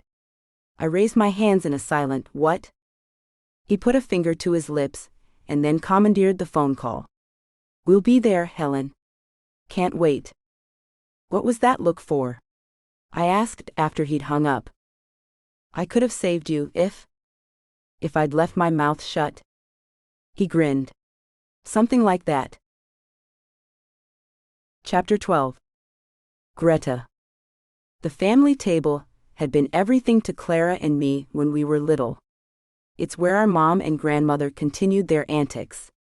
Our mom would usually burn something, then put the back of her hand to her forehead and say something like, "I shouldn't be allowed in the kitchen." To which our grandmother would reply, "Unless it's to wash the dishes." We would all laugh at that. Other than the four of us, we rarely shared that table with anyone else. I sometimes wondered why not, but it didn't really matter. We always had enough words and love and laughter to go around. Clara, always the writer, liked to call us our own ensemble cast. For some reason, I'm reminded of those adventuresome dinners right now. Helen leaned on her cane with one hand and swung a spoon over her head in the other. "Everything's better with cream-o mushroom soup poured over it," she was saying. Her husband concurred. "That's what I always say." Zach sat across from me, and if I didn't know better, he was working hard not to make eye contact. As for me, I could see the gray soup on my plate, but I was still trying to identify what kind of meat was beneath it. Asking would surely have hurt Helen's feelings. "Gus," Zach started, Greta was wondering about the place with the second-hand items. I watched Zach push his food around on his plate, careful to keep the main dish from touching the vegetables, all while waiting for Gus to finish chewing. "Yep. That's a curious shop. You know they're selling an old drinking fountain in there, like the kind kids use in grade school playgrounds." "I hadn't noticed that," I said. Helen cut in, "Maybe they'll take your old foam koozies on consignment. I bet somebody would buy 'em." "Hold your tongue. Those are collectibles," Gus said, to which Helen laughed. "I bet a contractor owns it," Zach said. "Someone with leftover parts in his warehouse." "Could be." Gus took another bite and held up his empty fork for his wife to see, sending her a wink as he did. I stirred my food with my fork. "I will say that it's a whimsical place. Whoever owns it has a lot of character and imagination." "Speaking of imagination," Gus said, "this entire town is built on it. It's in the genes of the place." "Tell me more about that," I said. "Oh boy," Helen said in mock despair. "Now you've done it." Gus hushed her. "Like I told you when we met, The Sheik was filmed just down the street from here. Made that Rudy Valentino famous." I nodded. "Zach and I saw his grave yesterday." Gus grimaced. "Come again." Zach said, "Found myself with some time on my hands yesterday, so we drove down to Hollywood to see, the crypt?" Helen said it like the title of a horror movie. Any appetite I had left had disappeared. "I don't know much about the movie, really, but seeing the gravesite was fascinating," I said. "A lot of stars are buried there." "I've heard that," Helen blurted. "Chaplain Fairbanks, oh, and that gangster, what was his name?"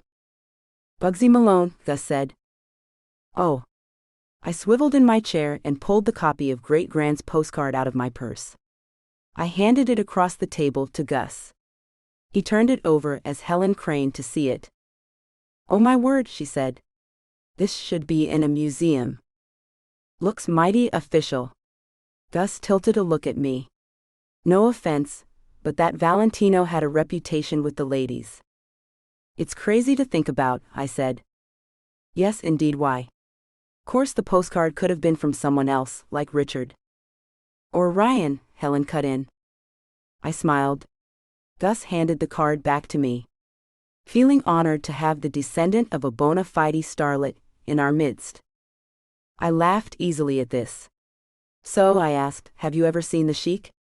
"It's 100 years old," I read. Gus narrowed his eyes. "You and Helen, always giving me grief about my age." I waved my hand back and forth. "No, not at all. Well, I thought maybe you were a fan of silent films or something." "Look at her, Gus," Helen said. "So diplomatic." Zach chuckled and I sent him a hard stare. He stuck a bite of food in his mouth in a hurry. That would teach him. Okay, I'll answer the question, dollface, Gus said. But I will warn you, your ears might burn after I tell you. Forget about my ears, my face was getting hot, mostly from the laughter I kept tamped down inside of myself. It was real steamy in its day. Based on a book, but the studio heads were worried. Made them change the story. Didn't want any steam in their movie, no siree. I had stopped, totally absorbed by this news. For some reason, I had always conjured the image of yesteryear in clean and innocent terms. Not sure why, because even the Bible has its share of stories that could make me blush. Grams would say I should skip those parts. Then she'd frown when my mom would sing out, "Why not just skip the whole thing, darlin'?" Gus's voice brought me back to the present. So as I was saying, it's about a sheik who tries to force his attentions on this young, adventurous gal. Well, wouldn't you know, she gets captured by the bad guys and lo and behold, guess who risks his life to save her? Silence. Gus gestured to me. I grinned. The sheik? Bingo, young lady. He nodded his approval. Of course, she fell madly in love with him after that. I would have too. Helen added. I rubbed my lips together, laughing lightly. All the qualms I had about coming here were dashed by these two warm and funny entertainers. I took a sip of water before saying, I heard that some of the street names, like Los Feliz and Sunset, were named after streets in Los Angeles so that actors on long shoots wouldn't become homesick. Gus looked thoughtful for a moment. That's what you call lore, young lady. I don't think it's true because those streets were laid out after the Sheik was filmed. Oh. I tried to hide my disappointment. That would mean my great-grandmother would never have seen any of them. Zach said, is it possible that it's true but only applied to actors in films made after the Sheik? Not probable. The developers of the areas around here, you know, it was mostly just two big ranches back then, well, they flattened most of the dunes. One even added a 5-acre lake a few yards from the shore, if you can believe that. He sighed. With the dunes gone, the studios weren't so interested in the area anymore. Can't pretend you're in the Arabian desert, with all that water in the background. I wonder where the actors did stay, I said. My guess is they camped on the beach, Gus said. Wasn't against the law then. I laughed. Camped? For some reason, I couldn't imagine my great-grand camping. Sure, Gus said. Why not? Movies were a lot easier to make back then, before they had to schlep around so much equipment. My sources say all the Sheik needed was sand dunes, papier-mâché palm trees and natural light. Ha! Helen said. Your sources? Who would that be, the library? Gus leaned over and tweaked Helen's cheek, but she slapped his hand away in a good-natured way. Maybe the people who didn't camp stayed in the duck pond. That's right. Gus speared another bite of mystery meat. Rumor has it there was a sort of bathhouse there. I've also heard there was a motel with a few dozen rooms in it at some point, but can't confirm it. By now, Zach had managed to squash the mysterious protein so hard against the side of his dish that it appeared he had actually eaten some. I wasn't that talented, and finally opted to nibble at it. I came to the conclusion that we were having chicken. Pretty sure of it. Helen must have noticed the empty spot on Zach's plate. She lifted the lid of the dish and dunked a large spoon inside. Zachary, hold up your plate. This time I wouldn't allow him to look away. I widened my eyes in his direction and caught him bite his bottom lip in an all-out effort to avoid certain laughter. He put his plate down again, a fresh pile of whatever beckoning him. Not sure what stood out as funnier, the food. I think I might have spotted a chunk of apple in there, or the forlorn way he looked at it. So Zach, you're sure around a lot more than usual. Gus looked at me, though he was talking to Zach. Helen turned to me. We hardly saw this guy after he bought the place, and we moved in here. Gus nodded. We saw plenty of that Lisa though. Helen smacked her hand on top of Gus's. Hush. It's not polite to bring up old girlfriends in front of, the new one. I coughed and grabbed for my water. Zach slid a look at me, his expression equally taken aback. I'm not sure if it was from the mention of a sore subject, or the assumption that he and I were a thing. I spoke. We're not, Zach and I aren't. We're friends, Zach said, cutting in. At least I hope we can say that. He speared me with a look. We can, I said. He's been, surprisingly helpful. Zach gasped this time, the sound of it like mock laughter. Surprisingly? Helen nodded. Old Gus and I could say the same thing about him. Who you callin' old? Gus cut in. When the laughter died away, Helen reached for Zach's plate. I see a blank spot I need to fill. Zach pushed away from the table and patted his stomach liberally. Thank you, Helen, but I'm full. Can't eat another bite. Then how about some ice cream? You have room for dessert now, don't ya? Zach looked to me for assistance, so I said, Thank you, Helen, but I'm quite full too. You provided a lovely meal. Kids today. Helen shook her head. Always watching their figures. After she wandered away, Zach mouthed thank you, like we were co-conspirators, and I sent him a silent backhatcha. That was awful. Terribly so. Hysterically awful. Zach leaned close to me and whispered, Hysterically? I nodded, my pent-up laughter ready to explode right out of me. SSSHH. I don't want them to hear us. Zach glanced over his shoulder quickly. Helen and Gus's door was still firmly shut. His smile was mischievous. Wanna get a burger? Now? You're hungry, aren't you? Starved.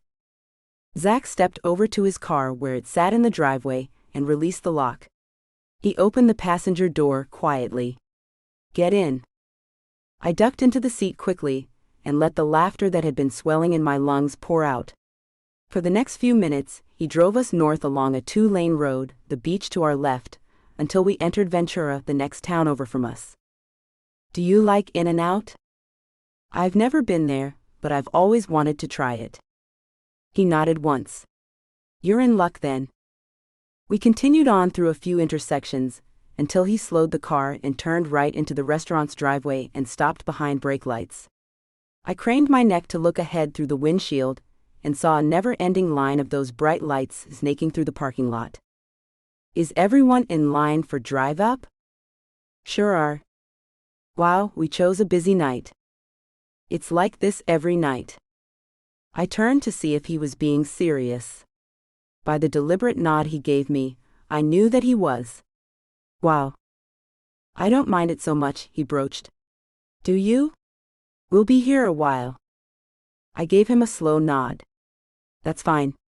I brushed aside the thought that maybe I was becoming a little too comfortable with Zach. He cleared his throat. So you've mentioned a couple of times that you live with your sister. I do. Have you always lived together? You mean since infancy? He paused, as if to judge whether or not I was being serious. We caught eyes and he chuckled. Actually, I meant as adults. I settled back against the leather seats of his car, feeling myself relax. We live in our family home. Our great-grandmother left it to her daughter, our grandmother. But when she became ill and had to enter a long-term care facility, she signed a quitclaim deed giving the house to my mom. He nodded. So it's your mother's home. I met his gaze. It would be if she were still living. Oh. I see. Cancer. I'm sorry, Greta. A tiny sigh escaped me, but I gave him a sad little smile as well. Me too. She was something. I'm very grateful Clara and I were able to stay in our home. It's quite close to where our grandmother lives now. That's good. Do you have other family nearby too? Not really. Well, a few cousins on my father's side. I never really knew him, but they're nice. Silence landed between us for a few long breaths, until I said, I really know how to kill a party, don't I? He laughed outright. Not at all. I was the one giving you the 3rd degree, after all. What about you? I asked. Where are you from? He moved forward a car length, his smile somewhat rueful. I grew up in the valley. That's an inland area south of here, but closer to LA. You mentioned a brother. Is he there now? No. What's he like? Brax? Well, he's kind of an enigma. He's got a great heart, a good guy, but sometimes he's off the wall. How so? Zach swiveled in his seat, leaning an arm on the steering wheel. He watched his gaze over me more fully now, a slight deepening to the dimple in his cheek. My brother never met an open road he didn't like. So he's not around very much. No, not much. But when he is, it's like we're kids again, getting into trouble. He paused and dropped his gaze. Sometimes in my head I can still hear our mom yelling at us to get out of the house. You might want to get that checked. He lifted his chin in surprise, then laughed. I pressed him. Why did your mom want you out of the house? Because she knew that if we didn't leave soon, something would break or someone would get hurt. I laughed lightly. Sounds to me like she'd seen that a time or two. I'll say. The driver behind us gently honked his car's horn. Zach waved his acknowledgement and pulled forward. So this brother of yours, I said, is he married?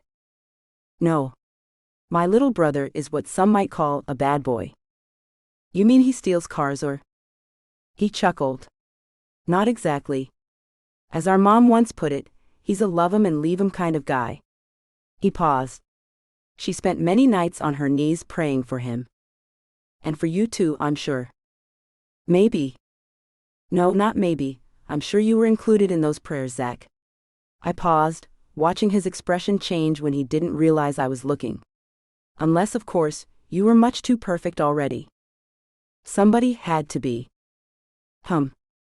He gave me that small laugh again. All I meant is that Brax needed the prayers more than I did. I knew that wasn't even close to being true. Every child needed prayer. Even the ones who held their stiff upper lip high. I sat back again. Sounds like your mom was a sweetheart, I said. A mother's prayers are so potent. Who knows? Maybe your little brother just hasn't met the right woman. Well, according to Mom, Brax could have had anyone he wanted, could set down roots and raise a family. All of that, but he shook his head, I don't know. She always said that he was running from something. What? You care? I think that's nice. Truth was, I could relate to the running away idea. Again and again, though I appeared to be happy with Tommy, I found myself considering the same thing. And it wasn't the first time. Zach turned his gaze to the car in front of us, which had inched up again. In the shadows, I couldn't tell if I'd embarrassed him. I very well might have, because there was a gentleness to Zach in the way he spoke about his family. It struck me tonight, more than ever, how first impressions really should not be the end-all. Thinking about that first impression caused me to laugh out loud. Zach looked me straight in the face. Something funny? As a matter of fact, yes. Care to share? I smiled broadly. I was just thinking of that first day I met you. He groaned.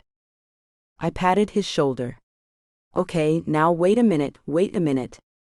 I was thinking about how first impressions, I drew the word out for emphasis, aren't always to be believed. Zach threw his head back, laughing. He did not at all resemble the man I'd met that first day. I suspected he had more to say, but it was our turn to order. When he asked me what I wanted, I hesitated. My first inclination was to let him do the choosing, since he seemed to know this place well. But then I flashed back on a time when Tommy insisted that I try lamb at a Greek restaurant. I never liked lamb, nor even the thought of it. In fact, I did like chicken gyros and really wanted one. For some reason though, I also wanted Tommy to feel good about his choices, so I relented. And I hated every bite. Quickly, I browsed the brightly lit white and red menu. I'll have a double-double with cheese and grilled onions. Both of Zach's eyebrows stretched upward. Please. He grinned, placed his own order, and waited for the cashier to read it all back to us. He pulled forward again, waiting until it was our turn to pay and pick up our food.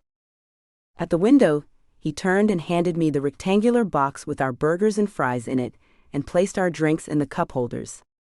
I was thinking we could drive up to a nice spot near here. Okay with you? Sounds perfect. A short distance away, he tried to enter a parking lot. Closed.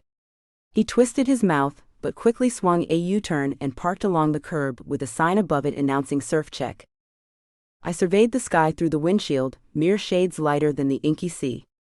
I can't imagine there'd be surfers out there in the dark. He unhooked his seatbelt and opened the driver's side door. You'll be surprised then. Want to bring the burgers? I'll get the drinks. I followed him across a small parking lot to a path along the ocean's edge. The pathway had crumbled some, so he offered me the crook of his arm. After scrambling down the rocks, we found a couple of flat places to sit, a burger in one hand, a drink in the other. Look out there, he said. You might have to squint a little. Surfers. That's pretty adventurous. It is. Couldn't have done it last night in all that fog. He looked up. But that moon up there is giving them all kinds of light. Wow. Yes, it's impressive. No, I mean this burger. I had taken a bite and swallowed it fully. It's wow. He chuckled. You'll get no argument from me. The crisp night air washed over us as we ate and mused, no pretense evident. Dating was hard. Admittedly, I probably dated too often. Truth was, I could never really relax into one enough for it to be completely enjoyable. Maybe that's why I dated Tommy as long as I did, and allowed us to become exclusive. Because in some ways he made it easy. I rarely had to make a decision for myself. This was unlike any date I'd ever been on, but maybe that's because it wasn't actually a date. More like a co-conspirator meeting over a well-earned meal. I glanced at Zach, watching as he carefully dipped a fry into the squirt of ketchup next to his half-eaten burger. He tossed the fry into his mouth and swiveled a look out toward the sea. A wave was cresting, its blue-white edging lighting up the water. He returned his attention to his food, grabbing another fry from the mound. Be careful there, Skippy, I said. Looks like your fries are touching your hamburger.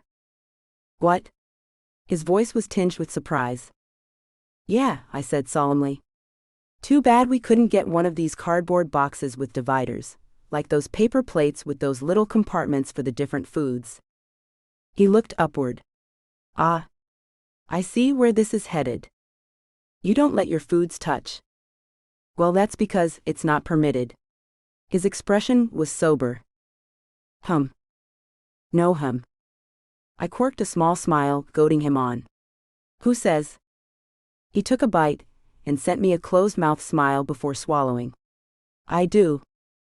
I shook my head, still smiling, and dusted off my hands. Finished already? It was delicious. I should hope so. I would have hated for you to think that you had to polish off a double cheeseburger you disliked for my sake. Are you saying I'm fat? He sputtered, which made me laugh. I also couldn't help but linger on what he said too, that basically he wouldn't want me to tough things out for his sake. Zach shook his head while wiping his mouth with a napkin. He folded it and stuffed it into the box. You never finished telling me how you came to the conclusion that first impressions are not always what they seem. Oh, I don't know. I think it's pretty obvious that if the man who confronted me, I wouldn't call what I did confronting. Okay then, approached me.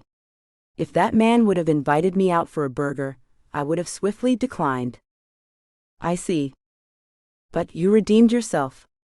I laughed at the look on his face, like he'd been properly schooled and didn't know what to think about that. I've never known anyone to. To what? Talk to him like that? Tell him what she really thought? Give me another chance. Ouch. My heart tugged at such a thought, and suddenly my laughter dissipated. What did I know about Zach really, other than that he too had a broken engagement in his recent past? And that his family, like most families, had its share of problems? Did I say something to offend you? I startled. Sorry? You looked suddenly very serious. You surprised me, that's all. To borrow a word, him. I smiled. He leaned in closer, and I didn't know if it was the stillness of the night air or his proximity, but I suddenly felt infinitely warmer. One more thing I did know about Zach was that I trusted him. Why, I wasn't sure. Earlier, you were telling me about your first impression of me. He paused, his gaze steady on me. Would you like to know what I noticed about you? That I was good with gardening tools? No. Maybe you saw my unwashed clothes and the sharp instrument in my hand and thought I was a danger. Your clothes were unwashed? I laughed lightly. We were inches apart now, that shock of warmth lingering still. Despite the warning bells in my head, I wanted to lean into the slow rise of this feeling, not caring at all that it might lead to a place where turning back would not be an easy option. I sucked in a breath, considering my answer, when he spoke again, his voice low, husky. I thought you were a vision. A vision? He quirked a smile. Of loveliness. And I was not too happy about it. I don't understand. I saw you, looking quite confident and graceful, determined even, and immediately figured you belonged to him. Who? Him. The owner. Pause. Carter. I mulled this. But you thought I was the gardener. Well, yes, that too. I sighed and gave my head a slight shake. So you're saying that you treated me poorly because you thought I was Carter's girlfriend? I wouldn't say I treated you poorly. I would. But well, we've been over this and it's not nice to keep bringing it up again. You didn't. I did. I glanced at him, our eyes catching. Yes, well. He held my gaze. You must know that Carter and I are not on good terms. I can't imagine we ever could be. All because of the vacation rental. Zach, if it helps to know, there are many short-term rentals in Hollywood Beach, but most of them were taken for the amount of time I wanted one. Or much to express. Zach reached for my hand quickly, stopping my speech mid-sentence. I don't want to talk about Carter. Or beach rentals. Or anything else to do with either of those things, for that matter. Words tumbled in my mind, but I swallowed them back. A sudden flock of butterflies fluttered around my insides. I don't know why you suddenly became the girl next door to me, Greta, but I'm enchanted. He paused, as if the rest of what he wanted to say was wrestling with his tongue. Except for that initial meeting, our conversations till now had been friendly and light-hearted, only dipping below the surface once. This was something altogether different, and I couldn't say I didn't welcome it. I didn't want to watch him struggle any longer. It wasn't in me. Zach, I said, you have intrigued me as well. Really? His voice had become huskier. He wasn't asking a question, but a plea for confirmation. I snapped a look at him. Yes. But. I'm leaving soon. He nodded, biting on his bottom lip, never taking his eyes from mine.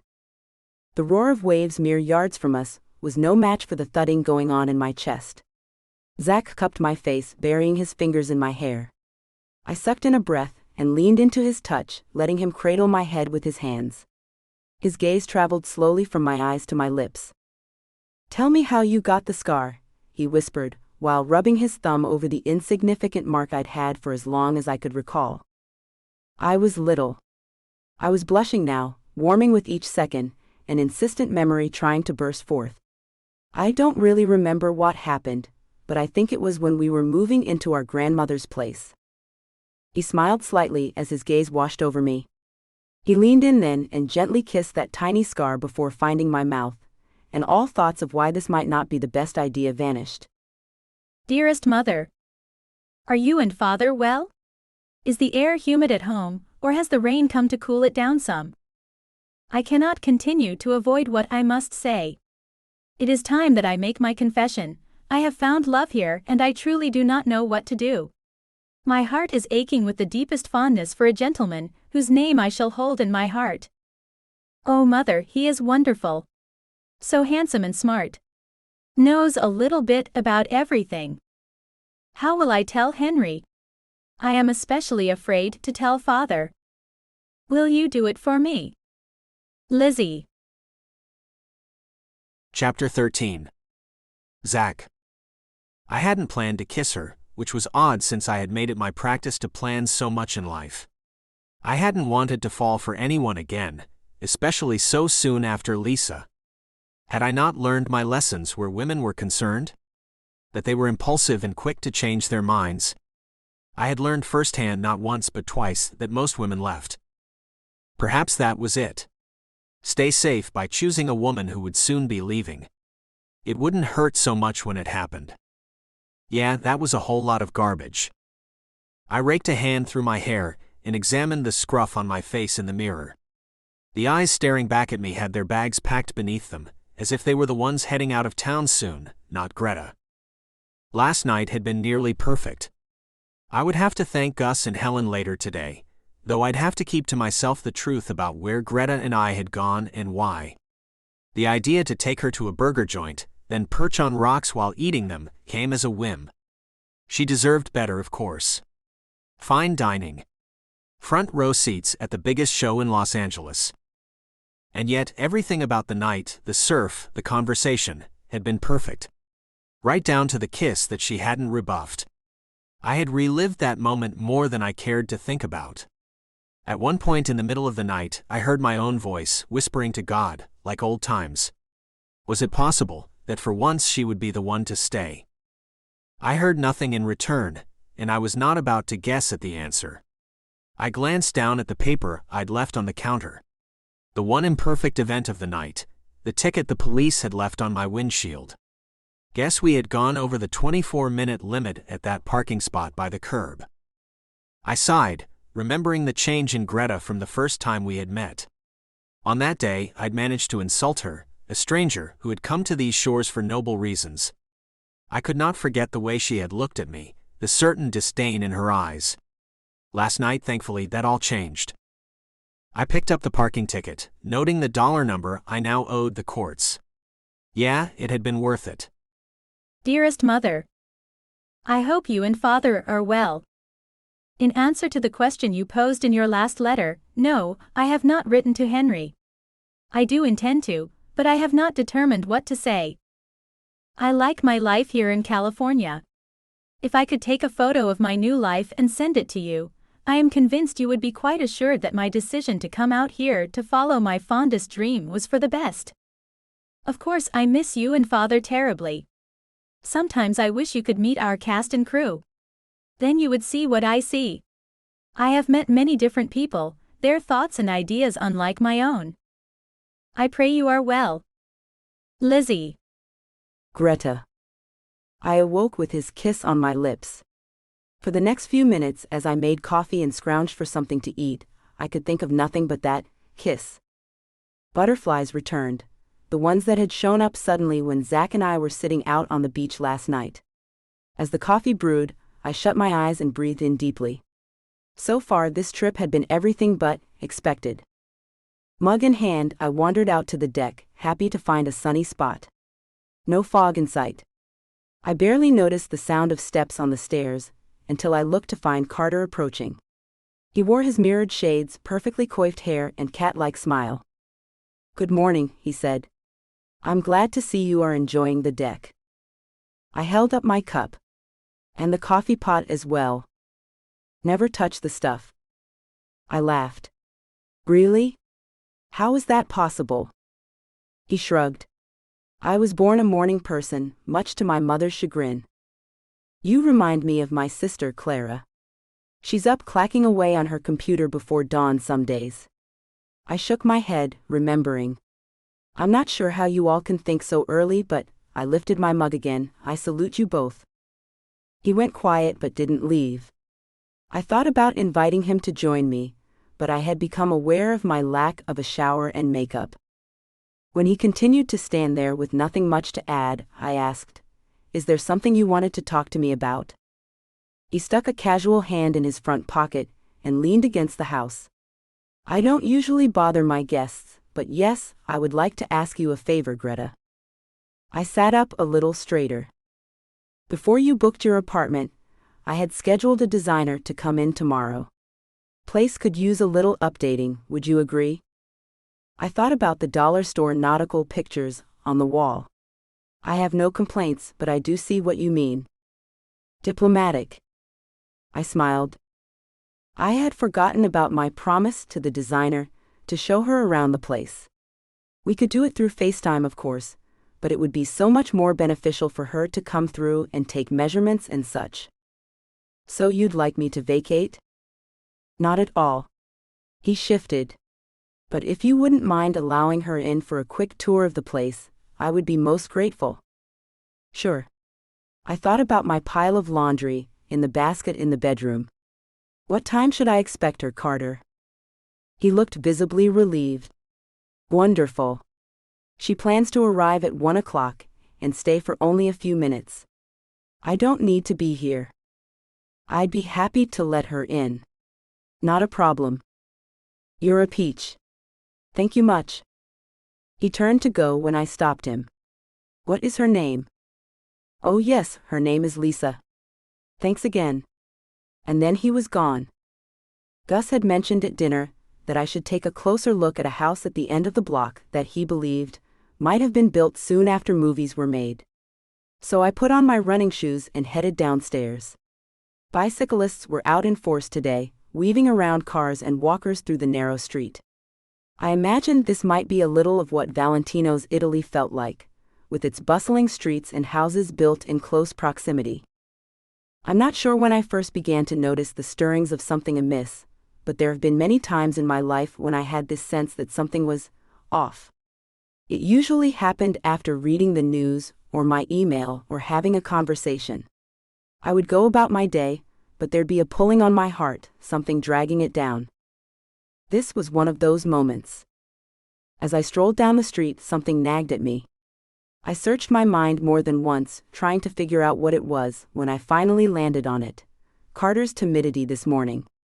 He may have been hiding his eyes behind those sunglasses, but he stood so tentatively at the top of the stairs, just to ask a simple favor. He didn't strike me as someone who would usually think twice about a request like that. I liked Carter, but if I had to describe him in one word, I'd say cocky. Today, though, he humbly asked to let his designer, Lisa was it, into the apartment tomorrow. Why did that niggle at me so much? Before I could delve further into my thoughts, my cell phone rang, and I answered the call. Greta, it's me. Hi, me. It's Clara. I smiled, relieved to be pulled out of my jumbled musings. Yes, I know. Stop messing around. This is serious. I slowed my pace. What is it? I visited Grams yesterday. Is she okay? Maybe I should have called her, but so often our grandmother no longer recalled my name. I always wondered if she would answer the phone, even if I tried to call. What? Yes, of course. She's fine, well, a little confused maybe. More so than usual? She actually had a really good day, and sounded perfectly normal until she blurted out that Mom was worried about you. Wait. Me. Was she talking about me being out here? Maybe she hallucinated that she and Mom were talking or something? Well, what she actually said is that Mom and that guy shouldn't fight in front of the children. Greta sensed a twisting in her gut. Clara continued. I'm sure she was talking about our father, deadbeat that he was. Yeah, that's probably it. Greta? Clara cried out. I can't believe you got me sidetracked. The real reason I called is because I found something really cool and interesting. Grams had her Bible next to her bed. Naturally. I nodded, picturing it. You're not going to believe it. I stopped fully now. A bicyclist whizzed by, leaving me in his wake. Well? It was a letter from R. Are you serious? Yes. She had it all folded up like a bookmark. It had that same handwriting on it that the postcard did, but then oddly, someone had written a Bible verse on the other side. Maybe Grams, but I'm not sure. Tell me you have it with you. You do, I hope. I'm not an idiot, Greta. I waited until she drifted off to sleep. Then I borrowed the letter and made a copy in the care center's office. I kept the copy, and left her the original, because I didn't want to do anything that would upset her. She's so up and down these days, you know. Clara's kindness struck me. She was often so scattered, but at times like these, she could be organized, thoughtful. I'm so glad you thought of all that. Will you read it to me? Ready? I wandered down a beach access lane between two homes and sat on the sand. Yes, ready. Dearest Elizabeth, I need you to return to me. Oh, please say you will? I can hear your lilting voice in my mind. So reasonable you are. You would make me sensible with your words. The days here are warm and inviting, the water cool. Perhaps these things will woo you. There are times I fear that I have made the weather my idol, for I shall never leave it. Ah, but you have made your choice. You will stand firm in how you have decided. This I know to be true. How I wish I could create some magic that would cause you to reverse your decision. My heart is breaking. By the time you read this, it will be severed in two. How will I ever survive? Yours, R. Clara said, isn't that something? Poor R sounds so desperate. Or manipulative. What makes you say that? I wasn't sure. Greta? Are you there? Yes, I'm still here. I just meant that maybe, just maybe, it's possible that R was actually manipulating our great-gran. I took a few breaths, sensing the onset of a dark cloud rolling through me. Made no sense, considering the weather I was currently experiencing. Well, that's a weird thought. I, for one, think it's romantic. I may even borrow a few lines for a future book. Why are you suddenly so negative? Am I? Are things not going well for you out there? Greta, maybe you've had enough of hanging out with beach rats and idle time. You know, you can come home early. I laughed. Beach rats? Idle time? Oh, Clara, I'm sorry if I came off sounding all Debbie Downer. I didn't mean it that way. As for R and his apparent, fascination with our great-gran. I laughed lightly. We'll never know why he sounded the way he did, of course, or even the true identity of the writer. Let me just say this, if the Rudolph Valentino was sending great-gran those letters, then I'm suspicious. According to everything I've read, he could have had almost any woman he wanted. Did you know that the funeral was so full that women were climbing into the church through the windows? Oh, that is so romantic. I need to write that down. All I'm saying is, maybe great-gran recognized a con artist when she saw one, so she came home and never looked back. You sound like you're trying to convince yourself of that. Do I? Yes. Because you're not usually so suspicious, that's my special talent. I laughed at this because it was 100% true. Maybe the real truth is that great-gran left behind the love of her life, to come back here and have babies with someone who was safe and kind. It's not as romantic, but it very well may be the case. And there's nothing wrong with that. And considering Rudolph Valentino died young, it sounds like she made the right choice. Oh, I almost forgot. There's a verse written on the back of the letter. Hard to make out where it's from, I haven't looked it up, but it looks like Jeremiah chapter 31 verse 19, maybe. It says, "After we wandered away from you, we turned away from our sins. After we learned our lesson, we beat our chests in sorrow. We were full of shame. What we did when we were young brought dishonor on us." Wow, I whispered. Harsh? Clara's voice was gentle. It's written in past tense, Greta. Maybe whoever wrote it was sorry for whatever they had done, and grateful to God for his protection, despite it all. A painful twist in my chest stemmed the tears that were attempting to force their way out. Why here? Why now? The sun was out, the ocean glimmering, yet I battled with some inner force that seemed to want to lay my sins bare before me, when all I wanted to do was forget. Dearest Mother, I had the most fun on set today. I was asked to stand in for the leading actress named Agnes Ayres. She and I are of similar height, and my hair is the same color as hers. I sat in her hairdresser's chair for more than an hour so that I could be made to look like her. I felt like a queen. Mr. Winston made me laugh when he pretended to call me by her name. Even Mr. Valentino found that funny.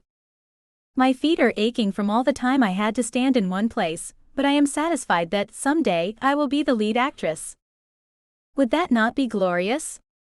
No, I have not yet written to Henry. Lizzie. Chapter 14. Greta. The sand dunes sprawled before me like endless colorless mountains. I attempted to climb the closest one, but couldn't get a foothold. When I tried again, my feet sank deeper into oblivion. The sun shone bright overhead, causing sweat to slither its way along my temple, down my cheek, and run off my chin. I leaped into a crevice and ran to another dune, a shorter one. It looked easier than the last, but climbing it proved impossible, my steps again taking me nowhere. Was there another way? A palm tree drooped in the distance and I made my way toward it, but the more I walked, the farther away it stood. Clouds covered the sun now, making it more difficult to see my way out of this vast maze of sand. I looked left and then right. What was supposed to be a fun adventure now peppered me with fear. Someone called my name. Mom? Grams? The voice started off strong and loud, but as it moved closer to my hearing, it dissipated in the wind. The sound of it was familiar, achingly so, yet I could not fully grasp who was crying out. I strained to hear the words, but again they fell away from me. My heart quickened, and I began to run now, but my feet moved as if wading through mud. The dry ground had become wet in places, but the soft sand did not spring back. Instead, with each step, I found myself sinking deeper and deeper still. I jolted awake. Confusion gripped me. I blinked, taking in the framed seashell art on the bedroom wall, and I exhaled, realizing I was on vacation, at the beach, and I had been dreaming. I lay there in the dark, the foghorn's cry from the harbor mouth attempting to calm me. It helped some, but my heart continued to beat crazily. I knew it would take some time to come down from the vividness of my dream. Even now I wondered, just a little bit, if any part of it had been real. Zach. I'd been at it all morning. I had not meant to become so lost in the project plans for remodeling my tenant's place, but I'd had a surge of energy that had carried me through the hours. I glanced at my phone, surprised. Lunchtime. I shut down the computer where I had been reviewing my architect's drawings, and the other open tabs containing myriad choices for countertops, flooring, window coverings, etc., etc. A hitch in my chest told me the truth. It wasn't hunger that had pulled my mind from the work in front of me, I was missing her. I thought about foregoing food, dashing downstairs only to climb the stairs to her place. Maybe Greta wanted to grab some lunch. We could walk over to the harbor, like that time we'd bumped into each other innocently enough. A groan filled the air around me and I froze. Get a grip, Zach. Despite the change in our relationship yesterday, it was a relationship, correct? Nothing had changed regarding Greta's plans. Nor had she accomplished her goals for coming here in the first place. What would happen once she did come to some final conclusion regarding her great-grandmother's former life, in this insignificant speck on the map? The more I thought about her answer, the more it sank like a stone in my gut. She'd leave. Go home revitalized. Probably start a new business in the hometown that knew her. It was the right and best thing for her. For me, I wasn't so sure.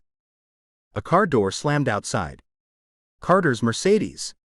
A definite drawback from homes built inches apart was that even the sound of car door shutting becomes familiar, something a person could actually picture in their mind. Was it terribly odd to hate the sound of a Mercedes? I looked out the window to see the guy twirl his keys in his hands, jam them into a pocket, and trot up to his front door stoop. Half expected to hear him humming Zip-a-dee-doo-dah, too. Sell another money pit to some unsuspecting sucker. I muttered. My neighbor couldn't hear me, but saying it out loud made me feel good anyway. I stepped away from the window, annoyed. My disdain for Carter had intensified in the past couple of weeks, and I could only think that it had to do with the fact that I was, technically, on vacation. When I spent hour after hour holed up in my home office examining compromised tissue and writing reports, I hadn't the time, nor the inclination to give two thoughts about the guy. Love one another as I have loved you. My mother's voice filled my head, though admittedly I tried to dodge it. Instead, it landed like a well-aimed punch. I groaned again, giving into the admonition to love one another. This wasn't a time for discerning God's will. I knew what it was because, well, he'd left it in written form. Didn't mean I had to like the guy. Right. I pushed unneighborly thoughts away, put on my shoes, and headed outdoors for fresh air and vitamin D that didn't come in pill form. The air outside of Gus and Helen's front door hinted at burned bacon, and I forced myself not to laugh out loud.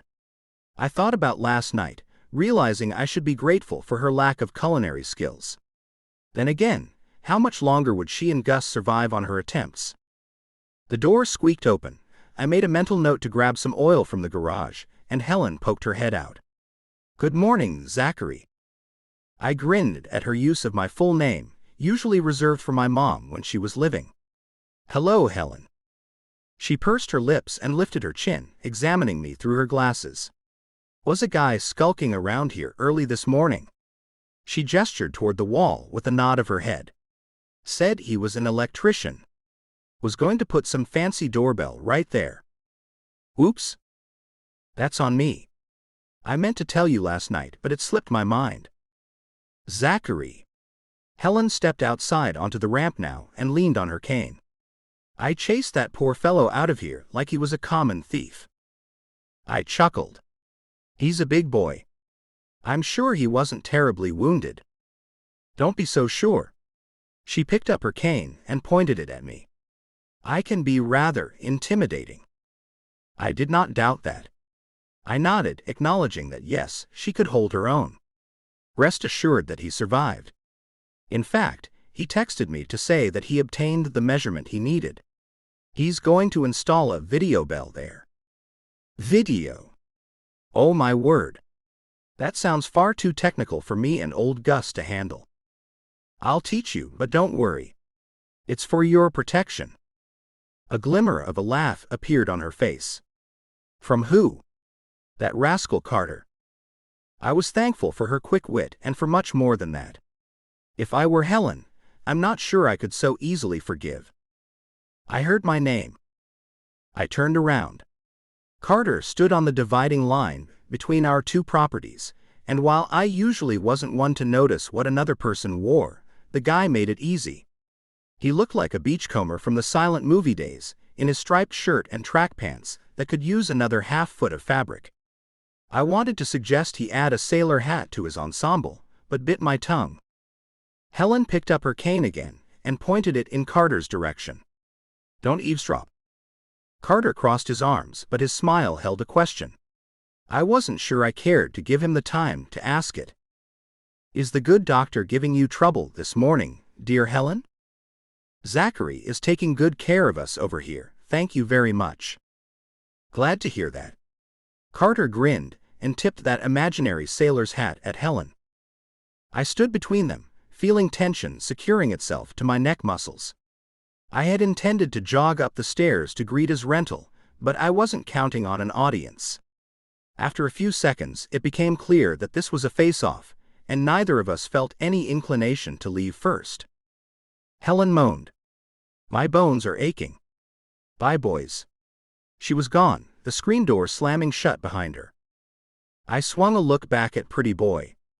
"You can go now." "I think I'll stay right here and enjoy the warmth of that sunshine up there," he said. Inwardly, I fumed. Hated when that guy toyed with me. I'd been in the middle of his mess not once but twice. Again, my mother's voice asserted itself. Inwardly, I let off some steam. Carter wasn't my favorite person, and he never would be. But he had found himself in trouble and was still digging his way out, and that had to be good enough for me. Greta. I wandered down the beach until I landed squarely in front of the house Gus had mentioned at dinner the other night.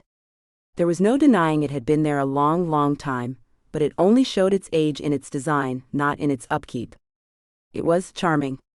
Small doorway, arched roof, Spanish tile inlaid into its stucco exterior. The house did not have that quintessential beach house vibe.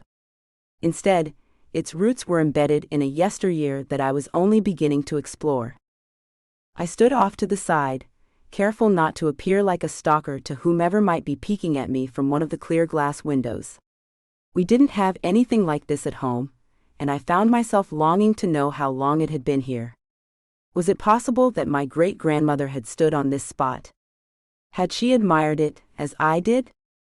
Silly as the thought might be, it warmed me through and lightened my mood. I decided to continue to walk along the road until I hit the North Jetty. I stopped there and sat on the rocks a while, watching a plethora of boats, some going out to sea, others coming in. A fishing boat laden with rust, an abundant catch, and a tired-looking crew rode in on the wake of a larger vessel. I might have stayed there all day, if my bladder could have handled that. But I'd promised Carter to return by early afternoon anyway, to let his designer in. I felt rather selfish admitting this, but I had to give myself a pep talk to leave. I hadn't realized the luxury until now of having 0 appointments to meet, and a part of me was feeling stingy with my time. It was more than that, though. I walked home on the harbor side of the peninsula, forcing myself to examine all that had been niggling earlier today. Maybe it wasn't Carter's request that had bothered me so much as my thoughts from the night before. Simply put, I had enjoyed spending time with Zach. He wasn't the curmudgeon I had originally thought. I found him strong and thoughtful, but more than that, there was a vulnerable quality to him. I saw that when he told me about his broken engagement. I slowed my pace, heat rising in my cheeks, and not the good kind that came along with affection. It was the kind that rose with shame. Zach had laid his heart bare for me, told of his ruined engagement and some of the aftermath. Part of me felt as if he'd been holding something back, but how could I judge him for that, when I had kept my own heartache closely protected? I might have explored this further if a sharp retort hadn't split the quiet of my thoughts. It was a man's voice, Zach's. "It's time for you to pack up your mess and go." "You would love that," Carter was saying. "Would help you with your big shot status." I hadn't expected to see Carter standing outside when I returned. Isn't that the reason he wanted me to let his designer in? Because he had somewhere else to be. I could tell by the expression on Zach's face that he was about to deliver a missive back to Carter, but he shut his mouth when our eyes caught. "Hey there," he said. I stepped up close to him, searching his eyes for a sign of the affection that had been there the night before. Not that I expected him to suddenly take me in his arms and kiss me right there in front of Carter. But if I were to be honest, I hoped to see desire in his face to do just that. He unfolded the arms locked at his chest and reached out to me, giving my hand a squeeze. My heart fluttered at his touch. His eyes told me everything I wanted to know and more, which brought me both happiness and a bit of trepidation. "Well," Carter said, interrupting the moment, "I have an appointment to make." As he unlocked his car and opened the driver's side door, I almost wanted to ask if he'd looked in a mirror. No judgment, but he was dressed for what I wasn't quite sure. Carter stopped in the street and called to me. "And Greta? Thank you for your kind help today.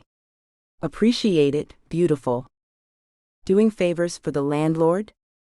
Zach said as Carter drove away. I laughed it off. "Something like that. What are you up to today?" "Well," he pulled a folded page from his back pocket and held it in the air. "I was about to take a break and grab some lunch, and then, I don't know, maybe take a ride down to the county courthouse and pay this parking ticket I received." "Oh, I pulled away from him. "I'm still so sorry about that." He chuckled and pulled me closer again. "I'm not." If there was any illusion that what I was beginning to feel for Zach last night came out only due to that gorgeous moon against a plush sapphire sky, it was shattered by this moment. It was barely noon, the sun was overhead, and in the very bright light of this day, I found myself falling even more. He brushed my lips with his, and I tried not to think about what a problem this might become in a few short weeks. Zach drew back slightly, though his hold on me did not lessen. His voice against my ear turned husky. "So, about lunch?" I smiled. "Let me fix it for you." His eyes widened like he was about to protest, but I shushed him. "Let me. I bought groceries that Thanks to you and my sweet neighbors here, I haven't eaten much of. He nodded. Well then, I accept.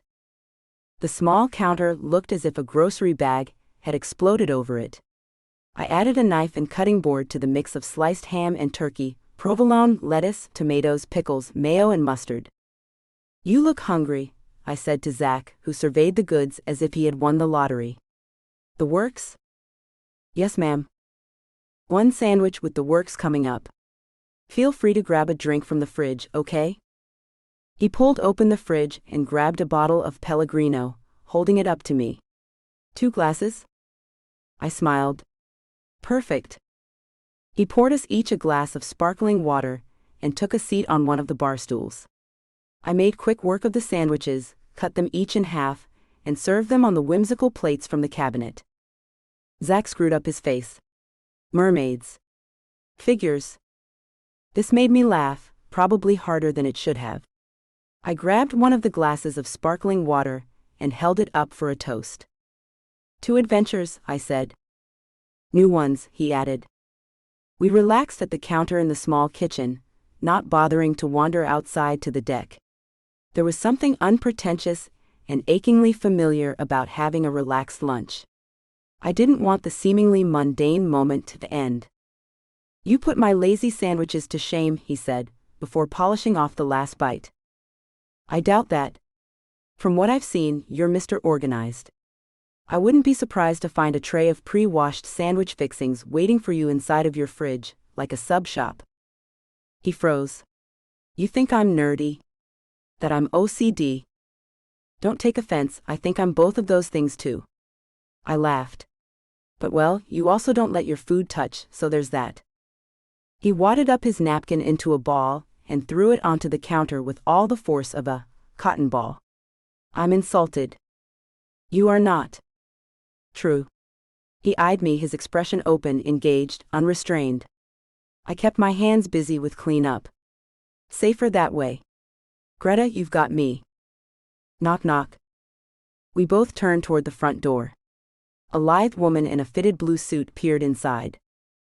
My appointment. I shoved aside the food that I was wrapping up and hurried over to the door to let her in. Come on in, I said. Lisa, right? Yes, hello, Greta. She strolled inside, poised, professionally dressed, terribly blonde and tan, exactly what I had expected to see more of in California but until now hadn't encountered. Well, except maybe in Malibu. At this moment, I wished I had remembered our appointment so that I could have had enough time to shoo Zach back to his place before she got here. Lisa, what are you doing here? Zach was standing now, the soft expression from seconds ago replaced with a hard glare. To her credit, my guest looked unbothered by the peevish timbre to Zach's voice. Hello, Zach. She looked at me, then back at him. Carter had not mentioned I would find you here. Maybe it was my place in the birth order chain, but I had always prided myself on being perceptive. As the oldest child in a single-mom home, I tried to stay one step ahead, to always be in protective mode for my little sister and for myself. I didn't like surprises. I looked from one to the other, and for reasons that escaped me now, I hadn't seen this coming. Last night, Zach had mentioned the woman who had broken his heart by name. And Carter caught me off guard when he asked me to meet with his designer. Suddenly, I realized they were one and the same. Zach's arms were folded at his chest, but instead of anger, in his eyes I saw a glint of pain. What's pretty boy up to now, Lisa? She smiled at him in a way that caused a raw chill to run up my back. Immediately, tension shot through the room. As you must know, doctor, that is solely between me and my client. I see. Do you? I stepped between them. I'm responsible for this rental at the moment, and I'd prefer not to get any blood on the carpet. Zach slid a look at me, his eyes conflicted. It hurt my heart to see them. He dropped his arms to his sides and moved toward the door. I was leaving anyway. No, you weren't. I kept the thought to myself. Lisa gave him a cat-like smile, a bobcat. Don't leave on my account, darling. Zach ignored her, looking to me. Let's talk later, Greta. I breezed past Lisa and put my hand on the door. I wanted to give Zach some assurance he surely needed, plus, admittedly, hoped to keep him from slamming it behind him. His back was to me when I whispered, "I had no idea." He turned slowly, his voice controlled, his eyes suddenly very, very dark. "I hate that guy." I swallowed, unprepared for his venom. "See you later," he said. And he disappeared downstairs. I returned to the living room, feeling very much like the gardener who had walked in on a marital spat. "He always was a hothead," Lisa said. "It's unfortunate." I raised my palms in surrender. "I really don't need to know." One of Lisa's painted brows lifted. "Oh, really?" She glanced at the mess of food on the counter. "Looks to me as if you do. Need to know, I mean." Subconsciously, I stepped over to the kitchen and began cleaning up. "Carter mentioned that you were here to take some measurements? Feel free to move about. I'll stay out of your way. And maybe you can leave in a hurry. Zach is a workaholic, you know. Selfish. Has his own pursuits in mind at all times." I stopped and forced a look at her.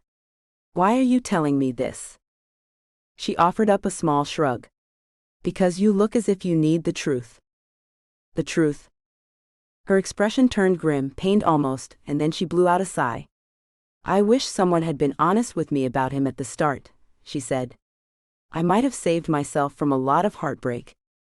My heart thudded low, the kind of sensation one feels when deep disappointment rears its head. She looked sincere. Lisa must have noticed my reaction, because she suddenly brightened and looked around. "Well, enough about the bad news, Greta. This place is, how should I put it? In need of a spruce. I call it garage sale bachelor pad." "That's it." She laughed heartily now. "I have my work cut out for me now, don't I?" "Oh, it's not that bad." "Really? You sound charitable." "No matter. I'll make it fabulous. Too bad you won't be around to see it." She pivoted, her expression holding a question. "When will you be leaving exactly?"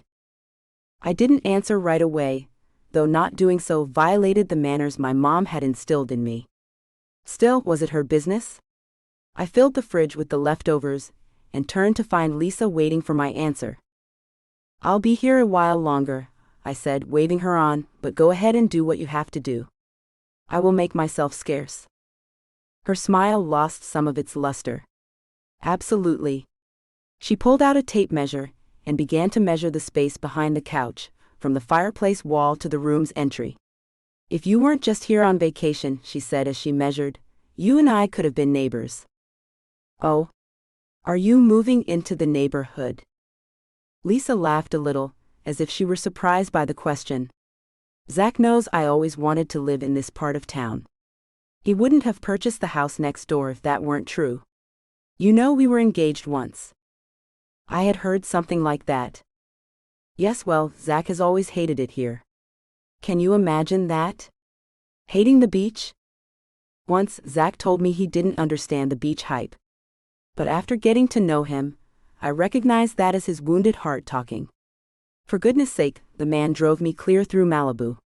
He wouldn't have voluntarily done that if he hated the ocean. Right?" It felt wrong to talk about Zach behind his back, but my protective instinct had risen up like a shield. She had already made veiled disparaging remarks about his workaholic ways, though to me they sounded rather benign. Could I allow more? "Listen, Lisa, I'm not interested in discussing Zach, but I'm happy to talk about your plans to move back. In the short time that I've vacationed here, I can see why you would want to do that. It's lovely." She straightened. "Ah, a woman after my own heart." "Yes, well, Hollywood Beach is a treasure." I wasn't about to tell her about my roots here, as I feared she would laugh those away somehow.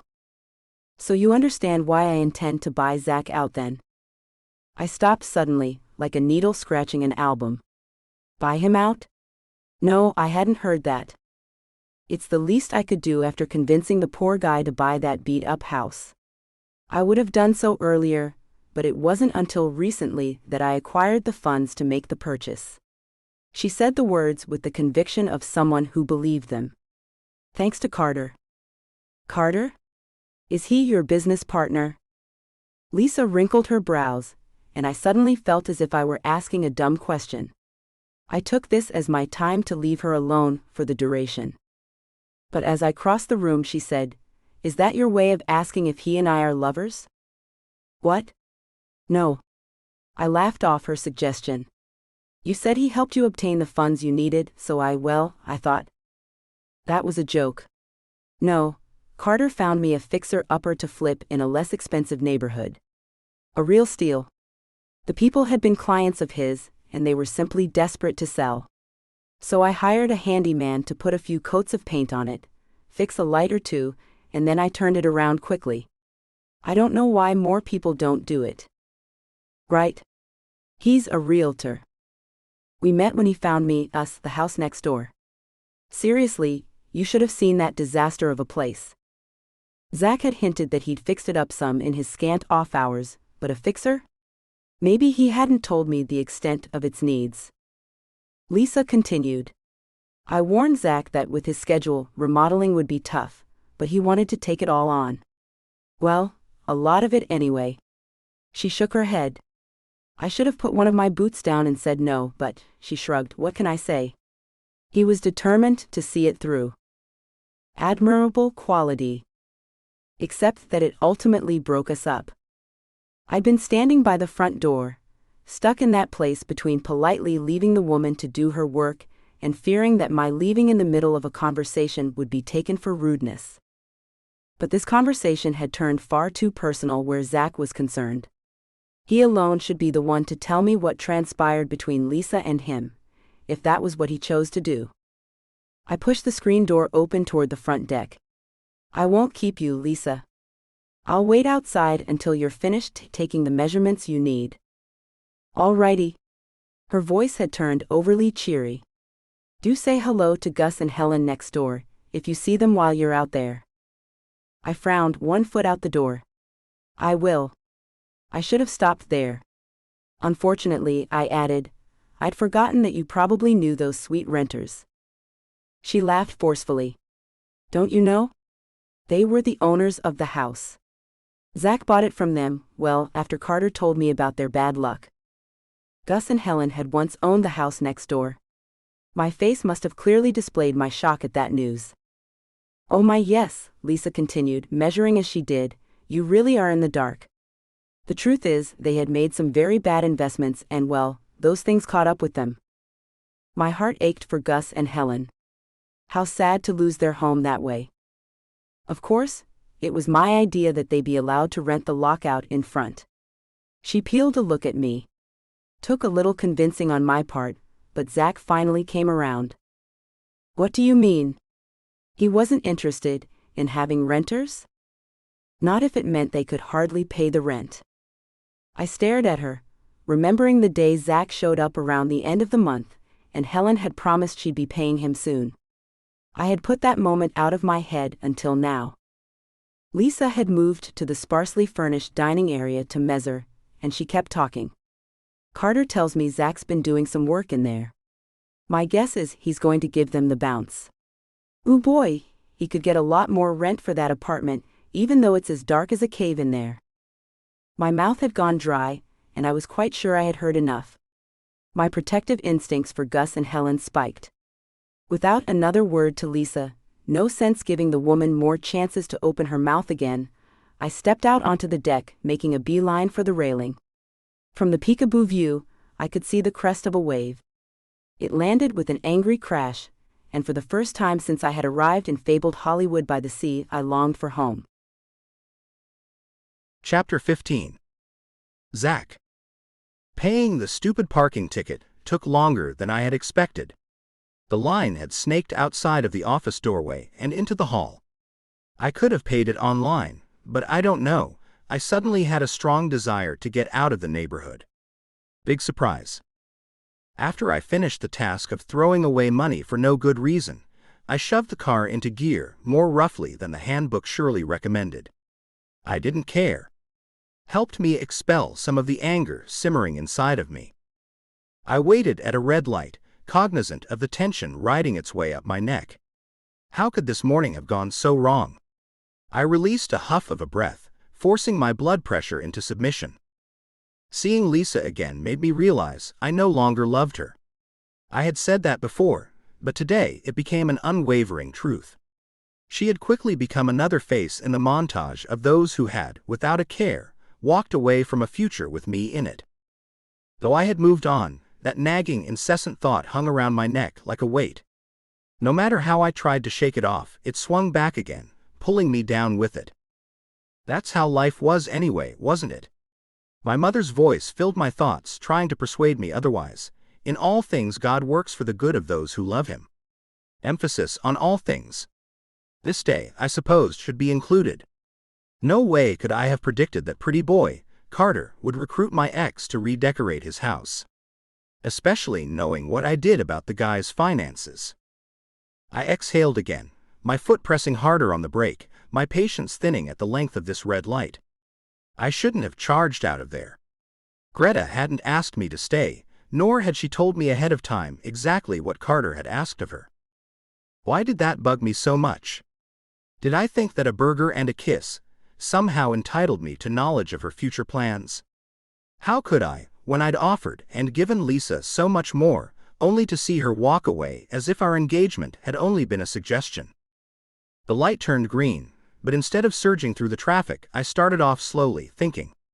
Greta did not owe me a thing.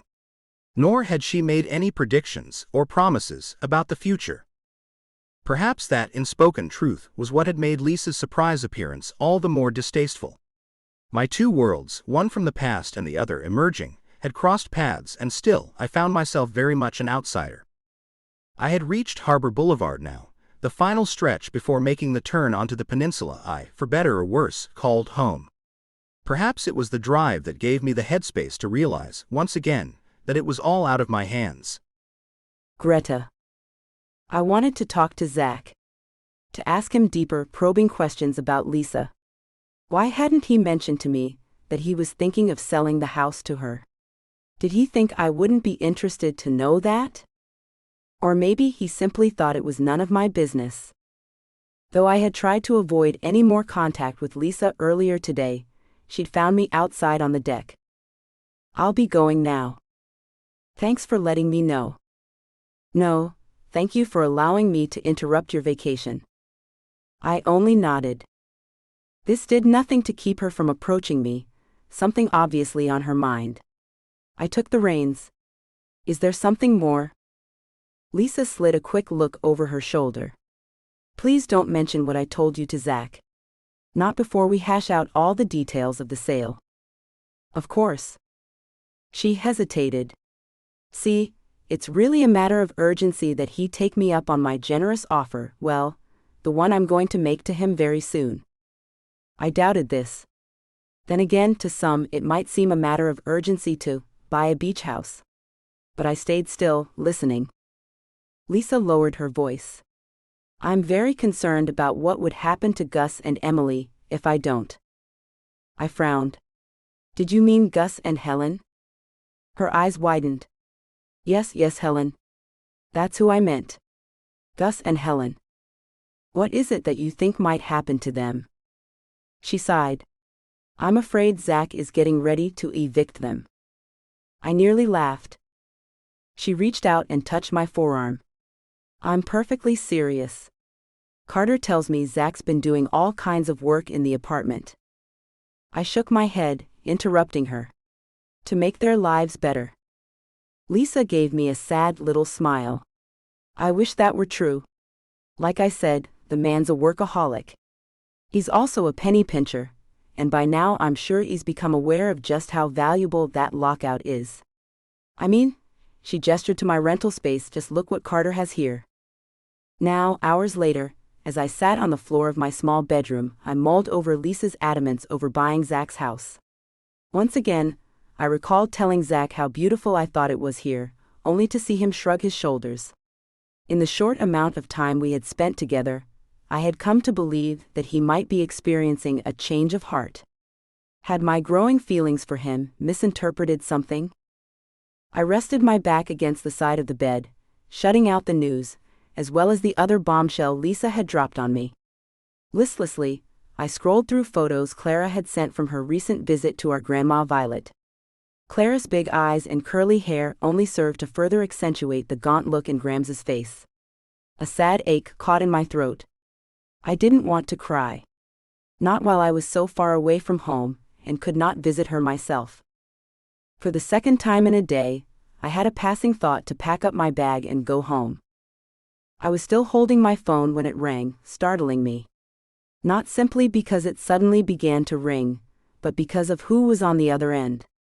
Tommy's name blazed across the screen. How could I have forgotten? In her texts, Clara had mentioned that Tommy had been poking around, asking if I was home. She said that in her haste to get him off the phone, she'd slipped and said that I'd gone on vacation. Thankfully, she had not told him where. I sighed. Enough time had passed for me to face whatever it was he wanted to say to me. Hello? You answered. I swallowed, hesitating. Of course. That's funny. You wouldn't take my call after you'd taken a pot shot at me and canceled the wedding. So much for facing him. There was no mistaking his lingering bitterness, and I sensed myself retreating. Clara says you went on vacation.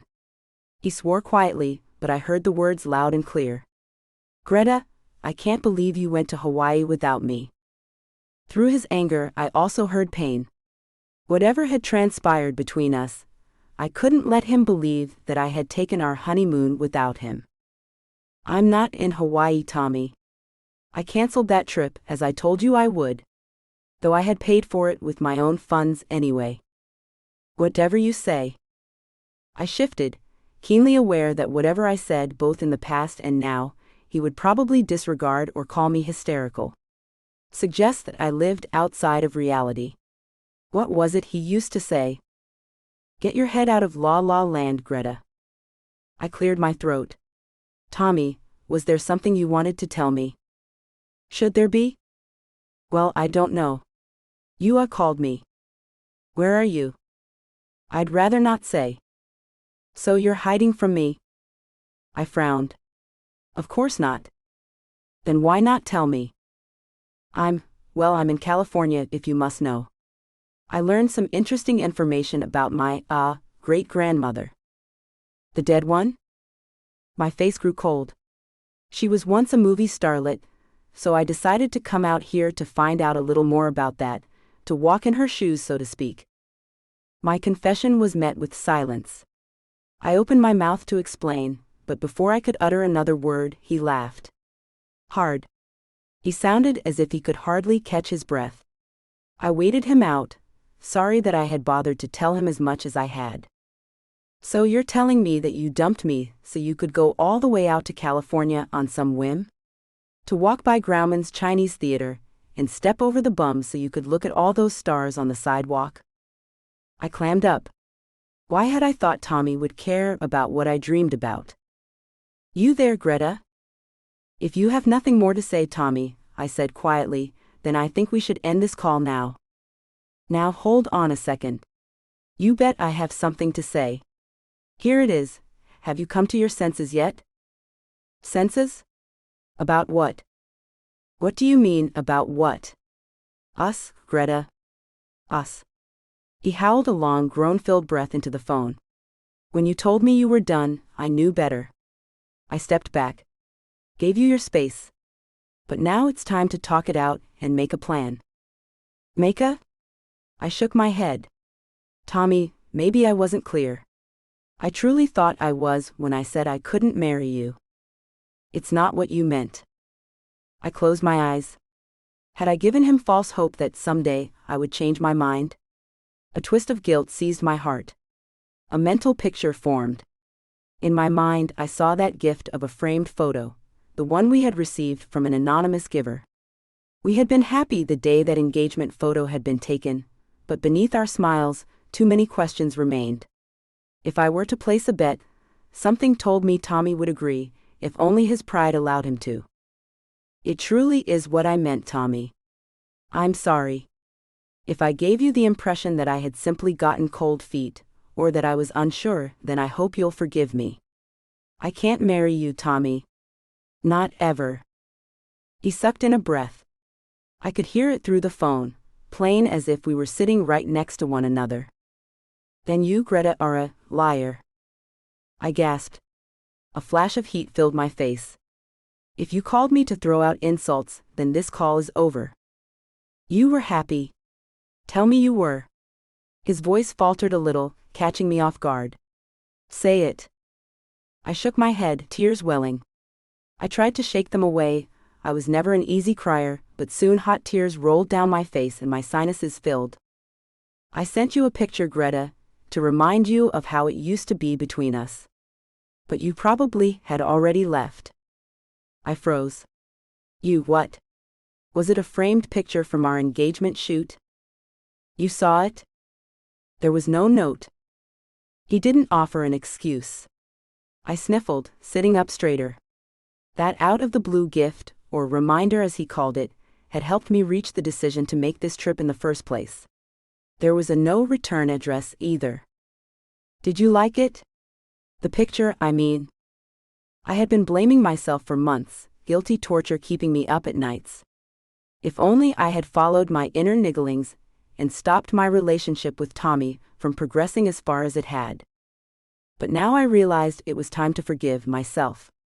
In Tommy, I had seen the possibility of the romantic future I'd always dreamed of but could never quite attain. When it became clear that I had been mistaken, that he was not the one for me, I tried to end it. But Tommy had made that very, very difficult. So, he asked again, did you like the gift I sent to the house, Greta? Realization burned me, the engagement photo. You sent that photo to manipulate me. I sent it to remind you. No. No, you didn't, Tommy. I mustered the courage I needed. Let me be perfectly clear, our relationship is over. I will never marry you. Please, Tommy, don't ever call me again. I hung up, unwilling to give him one more opportunity to play with my emotions. There had already been too much of that today, and I was growing weary of it. I pulled myself up and padded over to the window.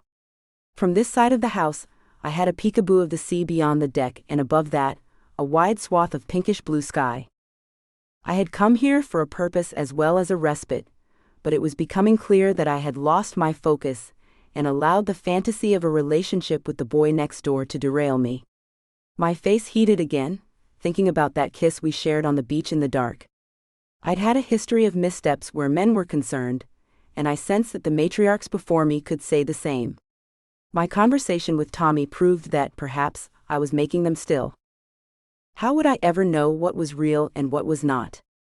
My insides sank under that question. Truth was, I had little hope of my relationship with Zach growing into anything long-lasting. How could it in such a short time when we both still faced demons from our pasts? Something told me Zach knew this too.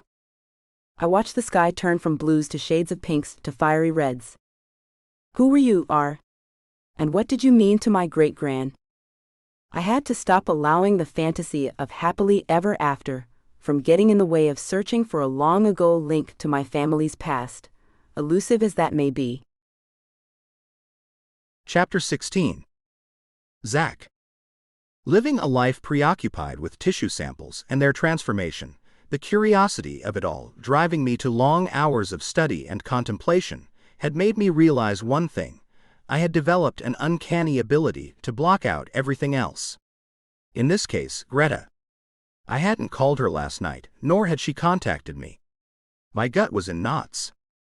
Without work to keep me consumed, I'd had to find something else to help me practice avoidance. To prove my point, I nimbly poured a second cup of coffee and looked through the pile of mail that had collected on the kitchen countertop. Sport peered at me from her post on the couch. Even she sensed the tension in this place. My phone rang, and without thinking it through, I picked it up. Oh good Zachy, it's you. Lisa had apparently reverted to her pet name for me. I hated it. Lisa. Ah, I recognized that voice. You haven't had your morning coffee, have you? To answer her, I slurped into the phone. Lisa laughed loudly, the sound of it like the high-pitched whir of a power drill. I poured my leftover coffee into the sink and tossed the mug in behind it. A twinge of rogue guilt twisted in my chest. I hadn't spoken to Greta since Lisa showed up at her place yesterday, and that fact become further illuminated by this surprise call. "I'm honored that you chose to answer my call this morning, Zachy." Her voice had turned soft. I knew she wanted something. Didn't mean I had license to be a jerk, though. "What is it, Lisa?" "First, how's my dog?" I snapped a look at Sport. Her eyes slid a glance toward me, and one of her ears twitched, but otherwise she was unmoved. "Sport's doing great. Never better." "Sport. That's a terrible name for my sweet bubbles." I rolled my eyes like a sullen teen. If I didn't stay on my guard, a surly attitude would stick with me all day. I threw open the slider door to my front deck, a sudden urge to get some sun and salt on me. I hadn't expected a blast of cool air to greet me, too. Sport followed me outside long enough to get some wind in her fur. Then she turned tail and trotted back inside. "What was it you wanted to talk about?" I asked. "Let's meet for lunch." My treat. I leaned onto the deck railing, allowing a deep stretch to work out the tension knotting through my back. "Can't. Sorry.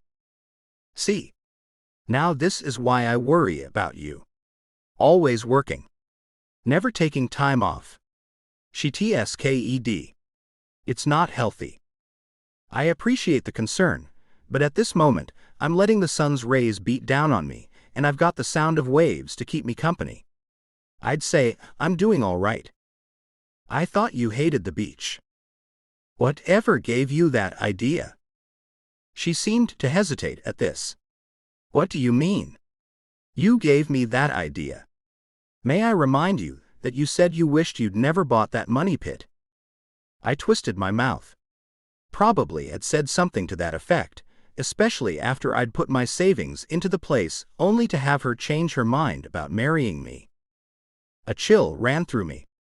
If she hadn't ended things, we would likely be married right now. I stole a glance next door.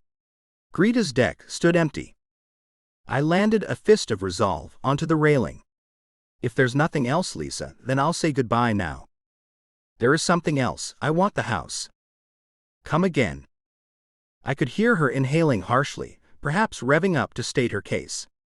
"I said I want the house. I will pay you fairly for it."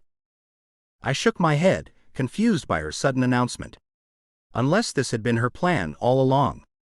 Hadn't I already learned that Lisa had trouble with telling the truth? "What makes you think that I would want to sell the house, Lisa?" I paused. "Well, other than that misunderstanding over my thoughts on the beach, that is." "Think about it, Zachy. I'm the one who wanted the house in the first place. I talked you into it. I had offered to move in there while all the work was being done, but you insisted that you could handle it. I appreciate that, Zach, but it's time for me to take it all off of your hands. No sense arguing over it." She laughed. "You know I'm right." I let my silence on the line do the talking. Then I hauled in a deep breath, planted my feet wide, and surveyed my slice of the neighborhood. Some of the houses on the ocean side lacked character. Some were falling apart. Still others, like the one I was living in right now, burst with people who loved everything about living in this mismatch of houses built on tiny lots. And I had no intention of leaving anytime soon. "I'm sorry, Lisa. My answer is no." "Excuse me. Surely you don't mean that." I kept my voice steady, calm, unwilling to beat this subject over and over. Yet it was important that I made myself clear. "I absolutely do mean it, Lisa. But let me say this, you are correct about one thing. I may not have been keen on this move in the beginning, but it has turned out to be the right choice for me. I suppose I have you to thank for that." I cannot believe what I'm hearing. There was no trace left of that happy-go-lucky, sing-song voice she had used at the start of this conversation. "This isn't over, Zach. I promise you that." I briefly shut my eyes, slightly put out that my attempt at smoothing things over by showing my gratitude to her was met with such contempt. "You win some, you?" Well, this was a loss I was willing to let go. Goodbye, Lisa. I hope, I hesitated, sensing sarcasm rising. I tamped it down, replacing it with the kind of grace I didn't deserve but always desired. I hope all goes well with you and that you have a beautiful future. She clicked off the line so quickly that I wasn't sure if she had heard the last few words I'd said. Probably didn't matter much anyway. I'd half expected Lisa to ask me to take her back. Wouldn't have happened. I know now how wrong we were for each other.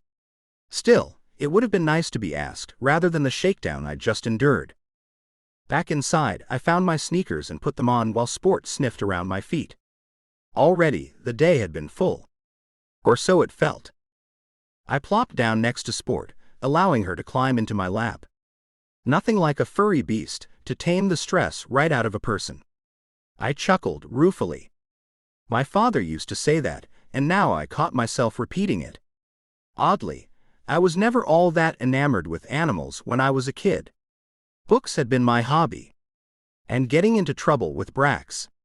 This was all very new. Sport headbutted my hand, and I realized I'd stopped petting her. Sorry about that. I grinned at the beast. Hadn't done this much of nothing much in a very long time.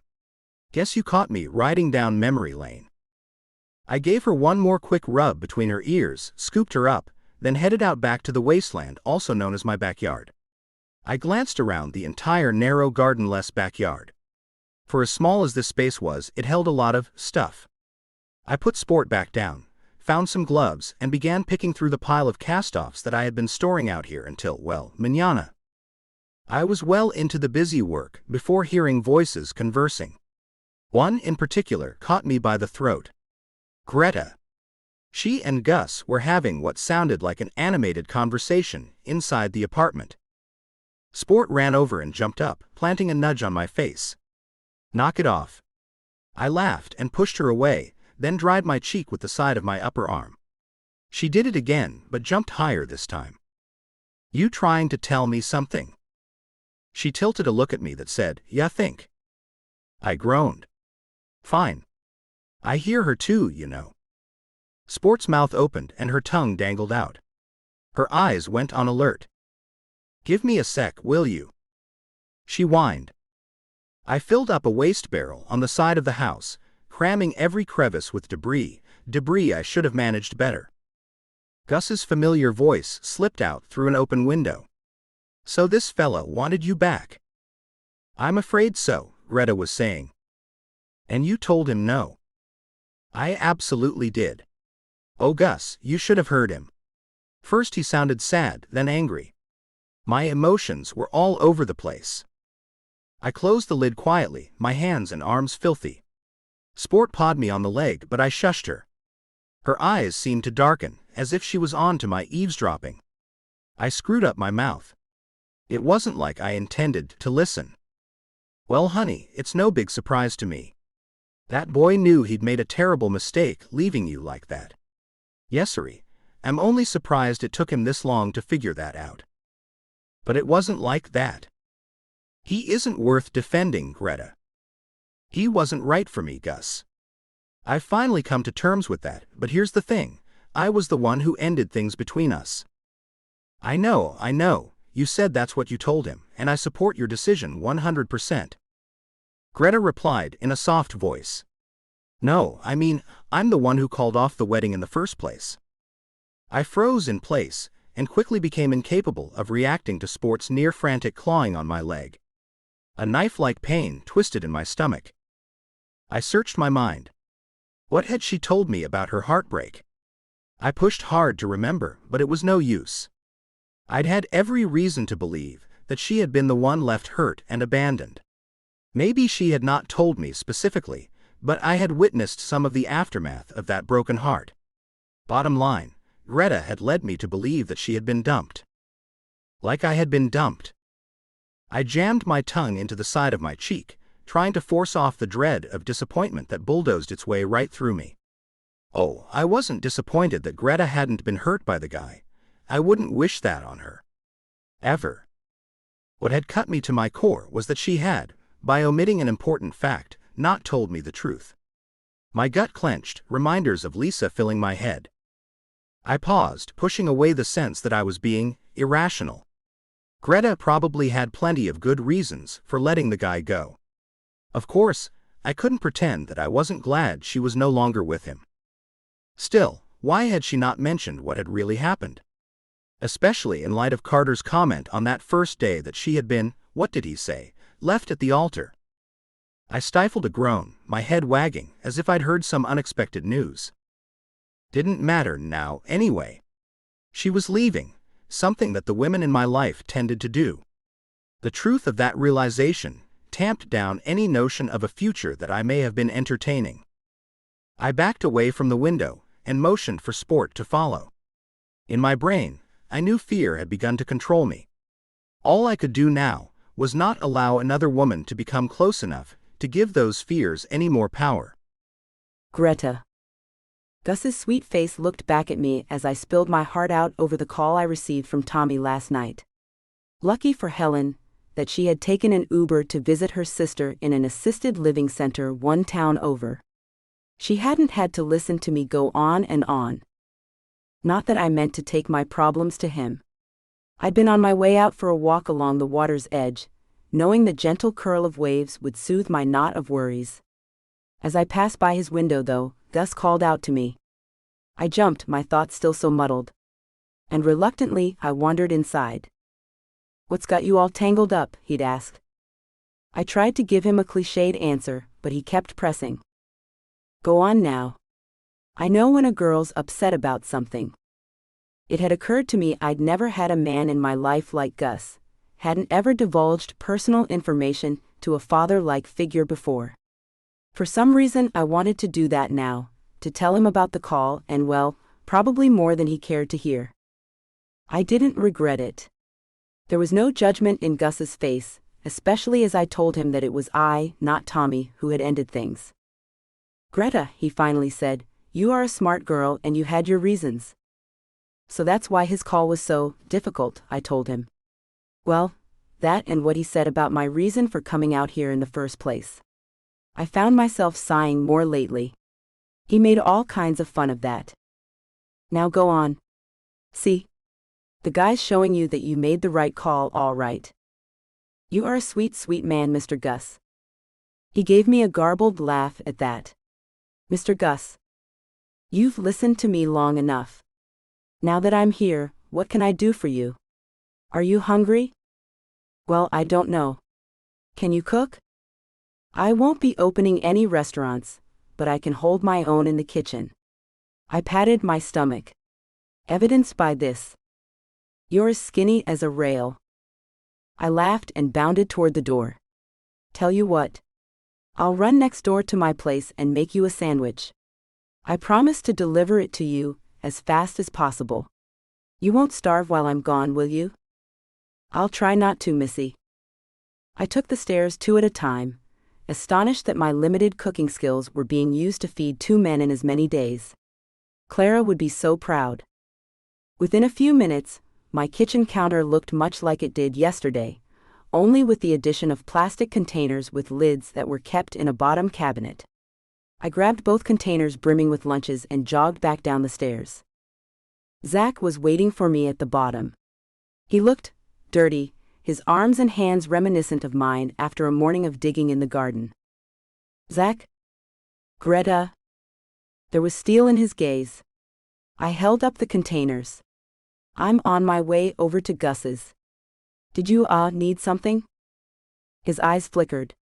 I half expected him to break out his high-wattage smile, but he stuck one hand against his hip in a way that corrected me. Something was bothering him. I swallowed, waiting for his response. I still had questions for him related to Lisa, but hadn't exactly meted out how to bring it all up. Especially since it wasn't really any of my business. Well, at least the part about him selling his house to her. Plus, Lisa had asked me not to mention it until she'd spoken to him. Had she done that? Could this explain the guarded expression? His jaw tightened. "What happened with your wedding?" "What? What happened?" Well, we broke up." I tilted my head, unsure of where this line of questioning was coming from. I'm pretty sure I told you that already, right? How? How what? How did it break up? What happened? Everything about this confrontation felt awkward and out of place.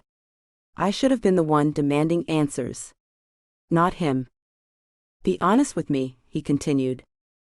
I narrowed my eyes, my rankles up. Talking about my failed engagement had overnight become the topic du jour. Finally I said, I called it off. His eyes flickered, and he licked his lips, his voice barely above a whisper.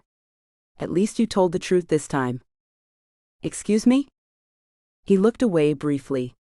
Nothing. No, not nothing.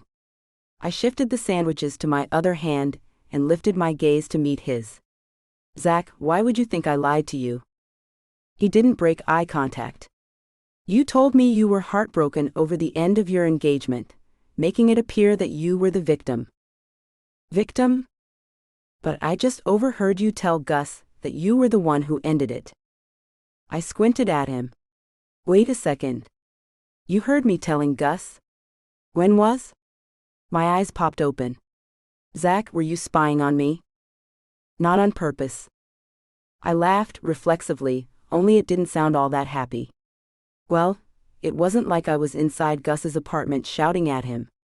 Zach, you were eavesdropping. He shifted. We will have to agree to disagree on that. I'm not agreeing. He stared me down. Let me ask you, Greta. What did the poor sucker do to make you call it quits?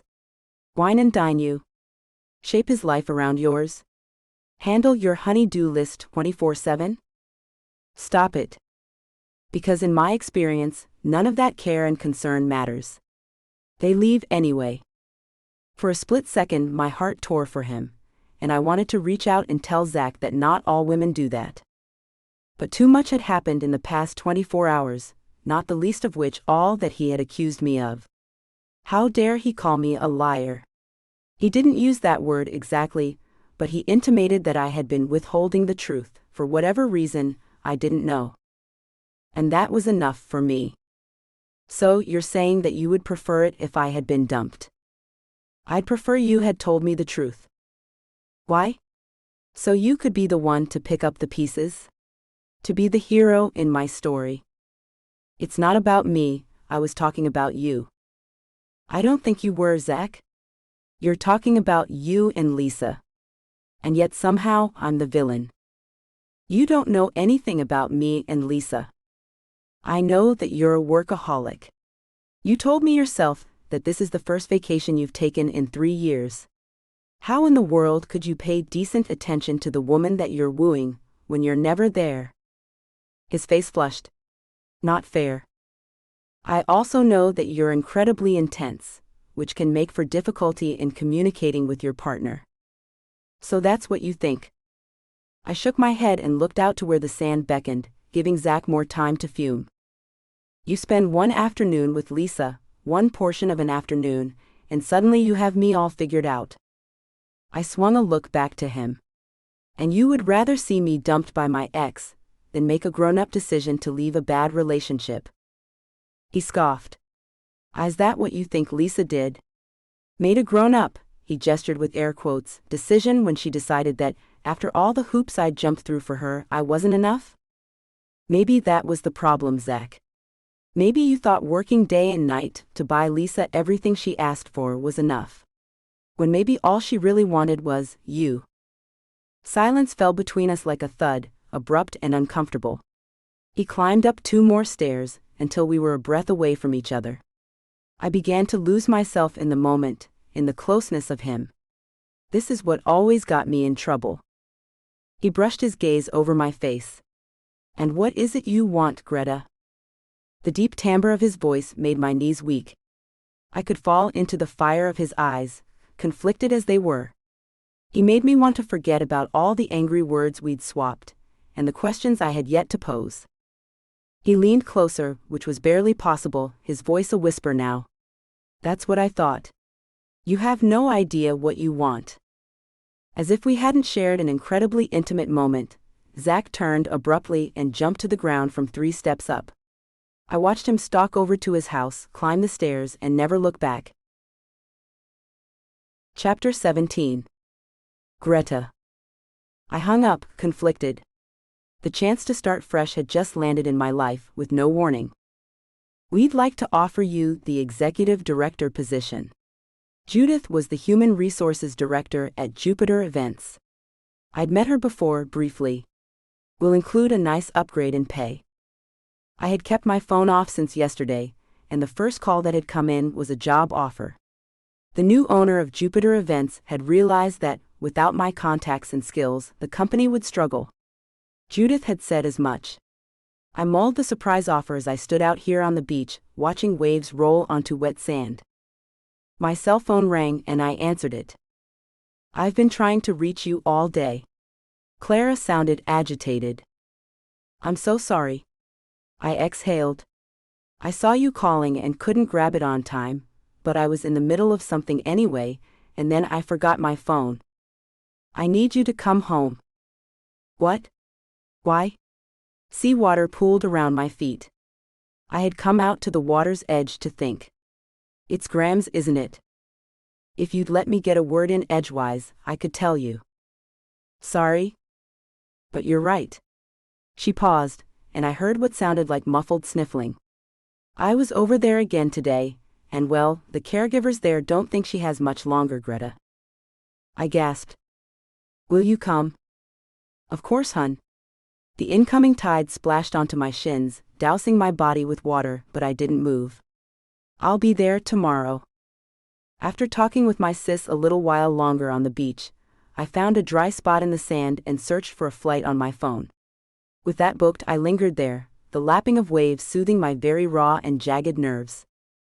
Finally, I gathered my courage and called the assisted living center where grandmother lived. I'd like to speak to my grandmother, Violet Luna.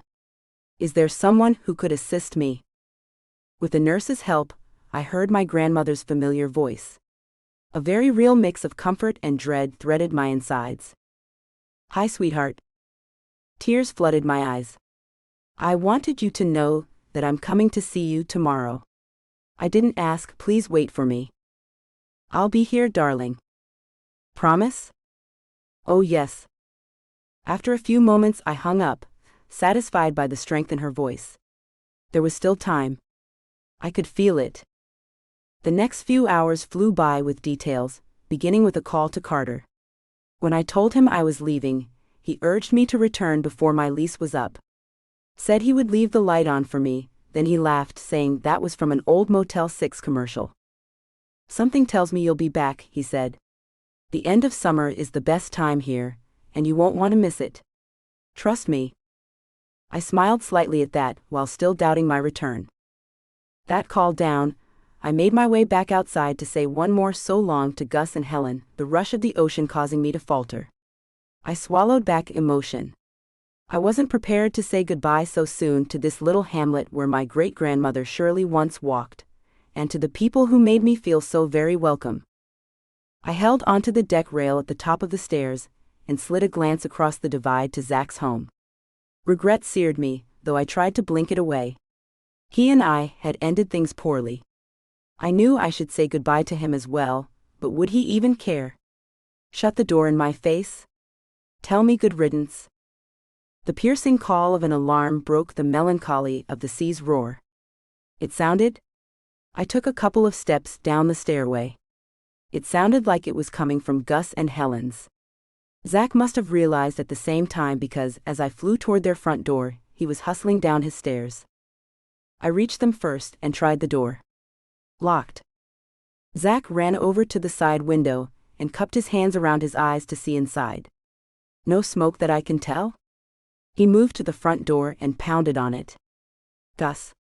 Helen. Don't you have your key? Forgot it upstairs. He pounded again on the door.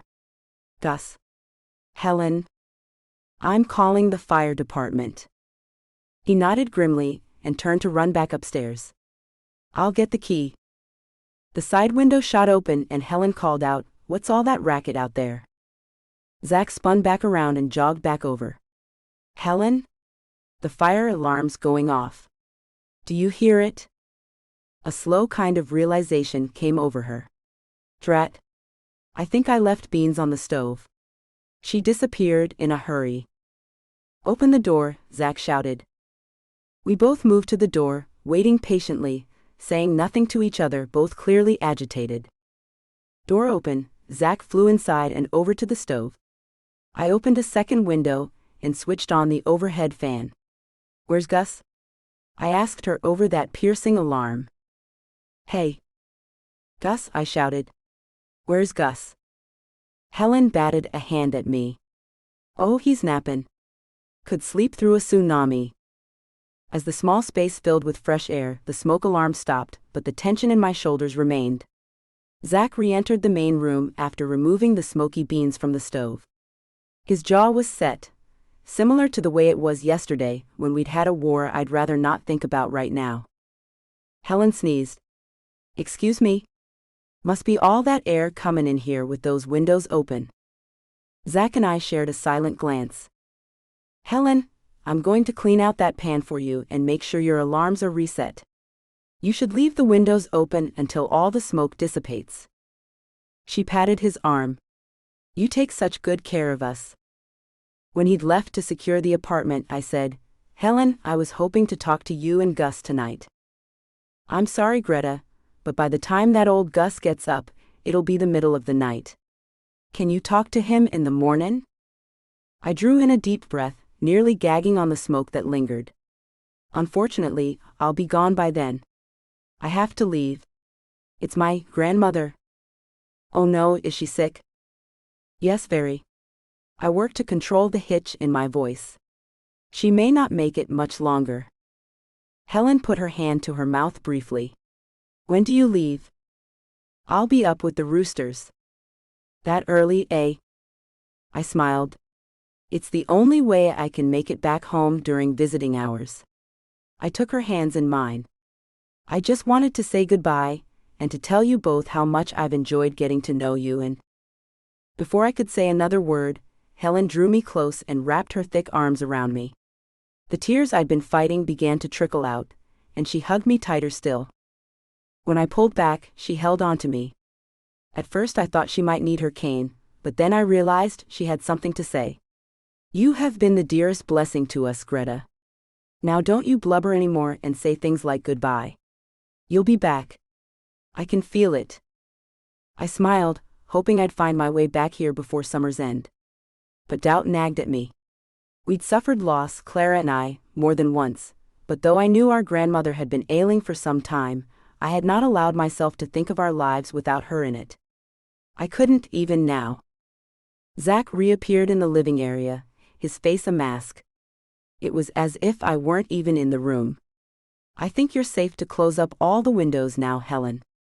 Do you have something else to eat tonight? Yes, we're fine. Go on now, you two. You've done enough for us for one day. I hugged her once more and slipped out the door, vaguely aware of Zach behind me. I crossed the divide between our houses and landed on the bottom step when I heard him call my name. I looked back over my shoulder at him. Yes? His expression was sober. May I come up? Slowly I shrugged, gestured toward the stairs with a flick of my head and headed back up with him following behind. Inside my apartment, I headed toward the fridge. It dawned on me that I could offer the remaining food to Zach. But then I thought better of it, and decided to tell Carter to come and take it. I grabbed 2 bottles of Perrier and spun around. Thirsty? He reached for a bottle, but didn't drink it. Were you going to tell me you were leaving? I opened my bottle, took a long burning sip, my eyes focused on him. I replaced the cap and set the bottle on the counter. How did you know? I overheard you tell Helen. I put my hand on my hip. You're making a habit of eavesdropping. He pursed his lips. You weren't planning to say goodbye. I wasn't sure. Why? The flash of pain in his eyes made me ask myself the same. For a brief moment, our confrontation dissipated, as had my questions about Lisa buying his house or anything else she'd said about him. He dropped his crossed arms. You have every right to make your own decision. Yes, I do. I reached out for the counter, as if to use it for stability. My grandmother's not doing well, Zach. I'm leaving to be with her. It's as simple as that. That tense lift of his shoulders dropped some. He nodded. I'm sorry, Greta. Is there anything I can do? I waved my hand in the air as if to say no, there's absolutely nothing you can do. But I stopped myself. You can pray for her. And for me. You got it. Thank you. He shifted. When will you be back? I'm not sure if I will be. I also have a job interview, a formality really. A promotion with the company that bought us out.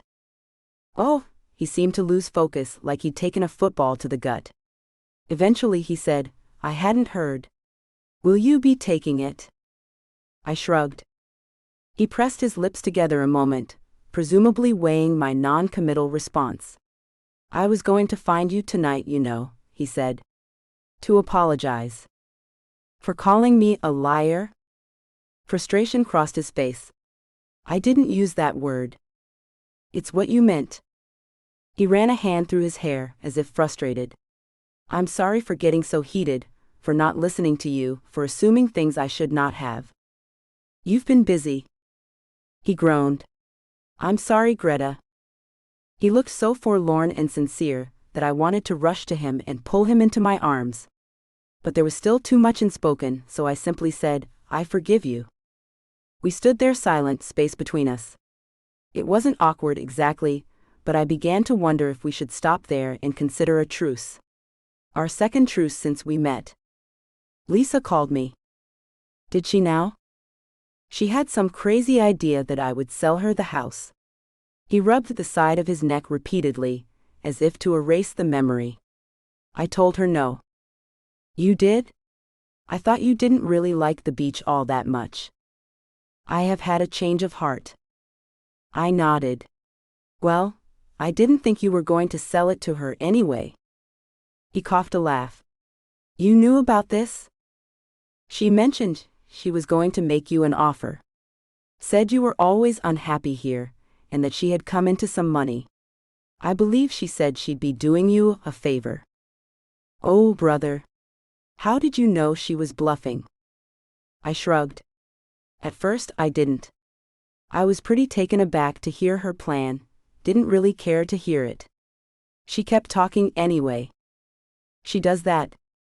Yes, well, then she began telling me about how she roped you into buying this place. That it had been a dump. I remembered you saying that you worked all the time, barely got outside to see that green flash. I haven't seen it yet, by the way. I pushed myself away from the counter and stepped closer to him. And it all suddenly made sense. With that kind of schedule, you could live anywhere. Maybe her plan would work. I'm confused. I thought you said you didn't think I was going to sell it to her. I ignored that. Is it true that the house belonged to Gus and Helen originally? He furrowed his brow. It did. Out of respect for them, though, I never mentioned it. You've been getting so close to them, I figured it would come up sometime anyway. It's their story to tell? What hum? Right. She also said something else. That you were planning to kick them out of the apartment soon. His jaw set. Did she say why? For one thing, you'd be able to rent the apartment for a lot more money. Yeah, because I've always been all about money. She told me that she'd had to talk you into letting them stay in the first place. Zach stepped closer to me now. He pressed a fist into the counter and looked directly at me. You really believed her? I rolled my eyes. PFSST. No. He looked relieved, if not a little confused. Why? I came around the island too, a muddle of confusion myself. Still, I knew what I knew. She was pretty convincing, but I've seen your character in action, Zach. What she said didn't fit the you I've come to know. He took another step toward me. You know me, huh? I shrugged a little. I think I do. Tentatively, Zach touched my face. He looped a stray hair around my ear, never taking his eyes off me. Thank you for not believing that garbage Lisa spewed. I wouldn't have blamed you if you had. I shook my head. The more I thought about it, the charges she was making about you, the angrier I became. More angry than you were at me the other night? I smiled ruefully. I just didn't show it quite so much. Zach, I do think you should watch out for Lisa. I'm not convinced she will let up. I'm not worried. Yeah, didn't think you would be. He speared me with a look. I don't want to talk about Lisa anymore. Agreed. I stepped back, but he caught me gently by the wrist. I should finish packing. About that, he said, his voice turning husky. Promise me you'll be back. I hesitated. I don't think I can. Because of your grandmother? That and the job, and I have some things to work on. He gave me a sad smile and touched my cheek lightly. Don't we all? Greta, we don't have to wait for you to return. Let's make a promise to each other now before you leave, to see where what's between us might lead. I'd always been drawn to romance, the shining knight kind that curls a girl's toes with one glance. Though I would have denied it at the time, my coming here was some kind of fantasy to play out. I wanted to walk where my great-grandmother had, and I had accomplished that, hadn't I? I had realized something else, though. Life was not one long vacation. It was hard work. Caring for family, faith, and figuring out who you are in the midst of a world full of hurt people making mistakes that hurt others. I was tired of making mistakes, especially when it came to men, as my mom had done, and as far as I could tell, my great-grandmother before her. I had come close to adding to the chain of missteps with my engagement to Tommy, but the mistakes had to end with me. I'm sorry, I told him, my heart still very unsure. I don't think I'm ready for it to lead anywhere. Dearest Mother, I pray that this letter finds you well. I am sorry that I have not written in many days. I am very confused by the turn my time here has taken. I sit for long days on the sand, with nary a chance to be in front of the camera. Mr. Melford has found another girl to be a stand-in for Agnes. What did I do wrong, I wonder? When I asked Anna Rose what she thought, she said I should stay quiet. She said Mr. Valentino might not be too pleased at my downcast face. I use the acting skills which I have gained to smile when I do not feel happy at all. My heart ached as I watched Mr. Winston and Mr. Melford frame a scene with a different girl standing in for Miss Ayres. Please say a prayer for me. Lizzie. Chapter 18. Greta. It did not matter how absorbing the in-flight magazine might be, nothing distracted more than turbulence at 30,000 feet. In the past 4.5 hours, the other passengers and I experienced that more times than I cared to think about. No sense going there. What had pulled my attention away from the unthinkable was the freshly offered decision for me. In the land of uncertainty, I could use something sure and stable. From what I had been told, the position at Jupiter Events sounded like that and more. With Claire's writing career tied to her ability, or inability, to bring in consistent money, as recent history had shown, one of us had to have certain work.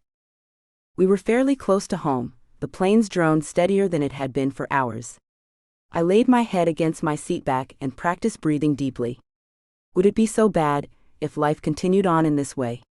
Clara had a career of sorts, and now I would have a job earning regular income. We owned the family home, and over time had made it quite comfortable. My eyes lulled. Maybe we needed a pet or two to round out the family. I yawned into my fist. Hadn't Clara said something about a cat? I was more of a dog person, but a cat would do. Yes, that's what we'd do, live happily ever after, my sister and me, and our cat. Hardly any time had passed before I awoke to the harshness of overhead lighting and buckles being unbuckled. I deplaned in a fog, stopped at the restroom, and then took a cab straight to Grams's assisted living center. I texted Clara that I was on my way, and she promised to meet me there. The receptionist didn't question it when I showed up dragging my suitcase behind me. The staff was probably used to visitors arriving in a hurry. I found my way to Grams's room, pausing only to take a deep, energizing breath, and then walked inside. To my surprise, she was sitting up. My heart skipped. "Darling," she said. I gave Clara, who was sitting in a chair on the other side of the bed, a guarded look. Then I bent to give Grams a kiss on the cheek. Overcome, I leaned in to hug her neck. After pulling a chair up next to the bed, I took hold of her hand. "It is good to see you, Grams." "It is always good to see you, dear. But tell me, did you not have time for a shower today?" I gasped. Clara laughed silently. I could tell by the way her shoulders bounced. "What do you mean?" Graham swung a conspiratorial look at Clara, before returning her gaze to me. "You are a bit untidy." I leaned back aghast. Clara was laughing uproariously. "I assure you I showered early this morning. I'm sorry I'm not put together a little better, but I've been on a plane for hours, and then I rushed right over here to see you." I was breathless, so I slowed down. "Forgive me? You were on a plane?" Clara cut in. "Don't you remember? I told you Greta went to California. Now do you remember?" Grams looked from Clara, then to me. Was my mother there? My heart sank. She was so mixed up. I reached for her hand again, but she pulled it away and began to laugh with more energy than I thought a woman in her condition would have. I was teasing. "Oh, Greta, the look on your face." The fact that I had hardly eaten or slept all day was quickly catching up with me. I sat back in the chair, like the crumpled mess I felt. "Oh dear, I've upset you." "I know. Let's play double solitaire. Shall we?" She turned to Clara. "Get me my cards, Clara, will you? And I will need my glasses too." I peeled a look at Clara, realization dawning on me. "Grams?" I turned to her. "Would you excuse Clara and me for a moment?" Grams looked solemn. "Yes, of course. Now would be a good time for that shower, dear." I gave her a feeble smile, caught Clara's attention and flicked my head toward the door. When we were out of earshot, I grabbed my fiction-writing sister by the sleeve. "What in the world, Clara?" I hissed. "Graham seems perfectly fine to me." "Would you rather she be ill?" "You told me she was, that she wouldn't make it too much longer." "I mean really, how do you quantify too much longer?"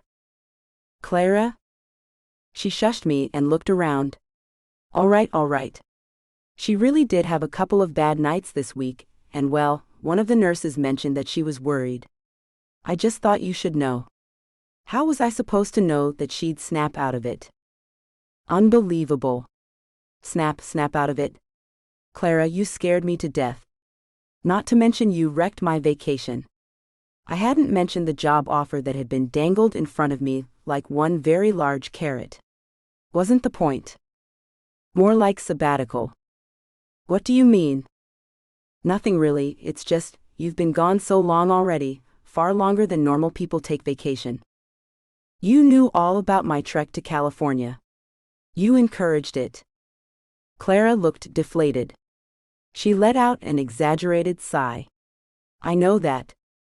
If Grams is doing as well as can be expected, why did you have me fly all the way here? It cost me a fortune. She shrugged one shoulder half-heartedly. You can afford it since you're one of those no-debt weirdos. I stared her down. She gave an exasperated little look to the ceiling. I have writer's block. I don't understand. I can't do it, Greta. I can't write without you here. I narrowed my eyes at her. Tell me you're kidding. Think about my titles, Greta. Her first love, the boyfriend's second chance, a cowboy's dilemma. I'm not listening to this. Her best blind date. A secret love. I grabbed Clara's hands, attempting to shut her up. They represent all the guys you've dated. You've inspired every one of my books, dear sister. Without my muse, I'm nothing. All washed up. Overly dramatic. I let her hands go roughly, unable to believe my sister would go to these lengths. I set my chin. I'm going to use the restroom now, and try to make myself more presentable for our grandmother. Clara started to laugh, but I quelled her outburst with a look. Then I'm going to go in there and let her beat me at solitaire, I said, but I assure you this isn't over. Clara nodded, all trace of a smile erased. She held up a key. I'm going to take a cab. Give you time alone with her, she gestured toward Grams's door, and a little more time away from me. You can take my car. I snatched the key from her, and didn't bother saying goodbye when she left, her riderly tail between her legs. Minutes later I returned to find Grams dozing, her glasses still on her nose. Quietly, I walked to the other side and sat in the chair Clara had vacated. I noticed her Bible sitting on the nightstand, and reached for it. When I did, a folded slip of paper fell out. The letter Clara had told me about. A sleepy voice said, "That was my mama's letter." And you've kept it all these years?" Yes. She kept them in a box. Grams yawned, the fatigue in her eyes more real to me now than when I had walked in earlier. "May I ask why you've kept it with you?" She smiled at me now, her head still leaning back against her pillow. "It's a reminder to me to pray, pray, pray." She yawned again. "I failed my daughter, but I won't fail you and your sister." "Grams, whatever does that mean?" Her eyes filled with sleep. I'm tired." I leaned over and felt her cheek. "I should let you rest." No. I very much want to tell you, darling, that I pray for you and for Clara, that you would not have the sins of the past visited on you." She sighed and attempted to sit up. She fell back against her pillow. "I failed your mother in that way." "Don't say that." "It's true.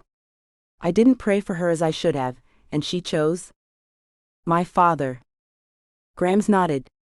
"But the Lord blessed us all with you and with Clara. Despite our wrong choices, His love for us knows no bounds." The tension of the past 24 hours began to melt. I kissed Grams on the cheek. "You never failed, Mom. I assure you." She smiled, though I sensed sadness around the edges.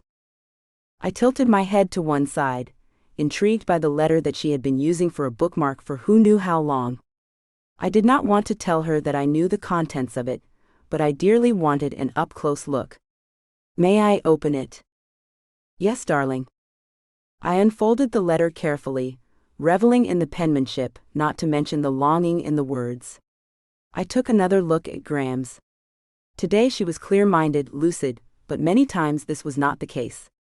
I was struck by how it had not occurred to either Clara or me that she would have any knowledge of ours identity. Had we even bothered to show her the postcard from long ago? My heart began to beat rapidly.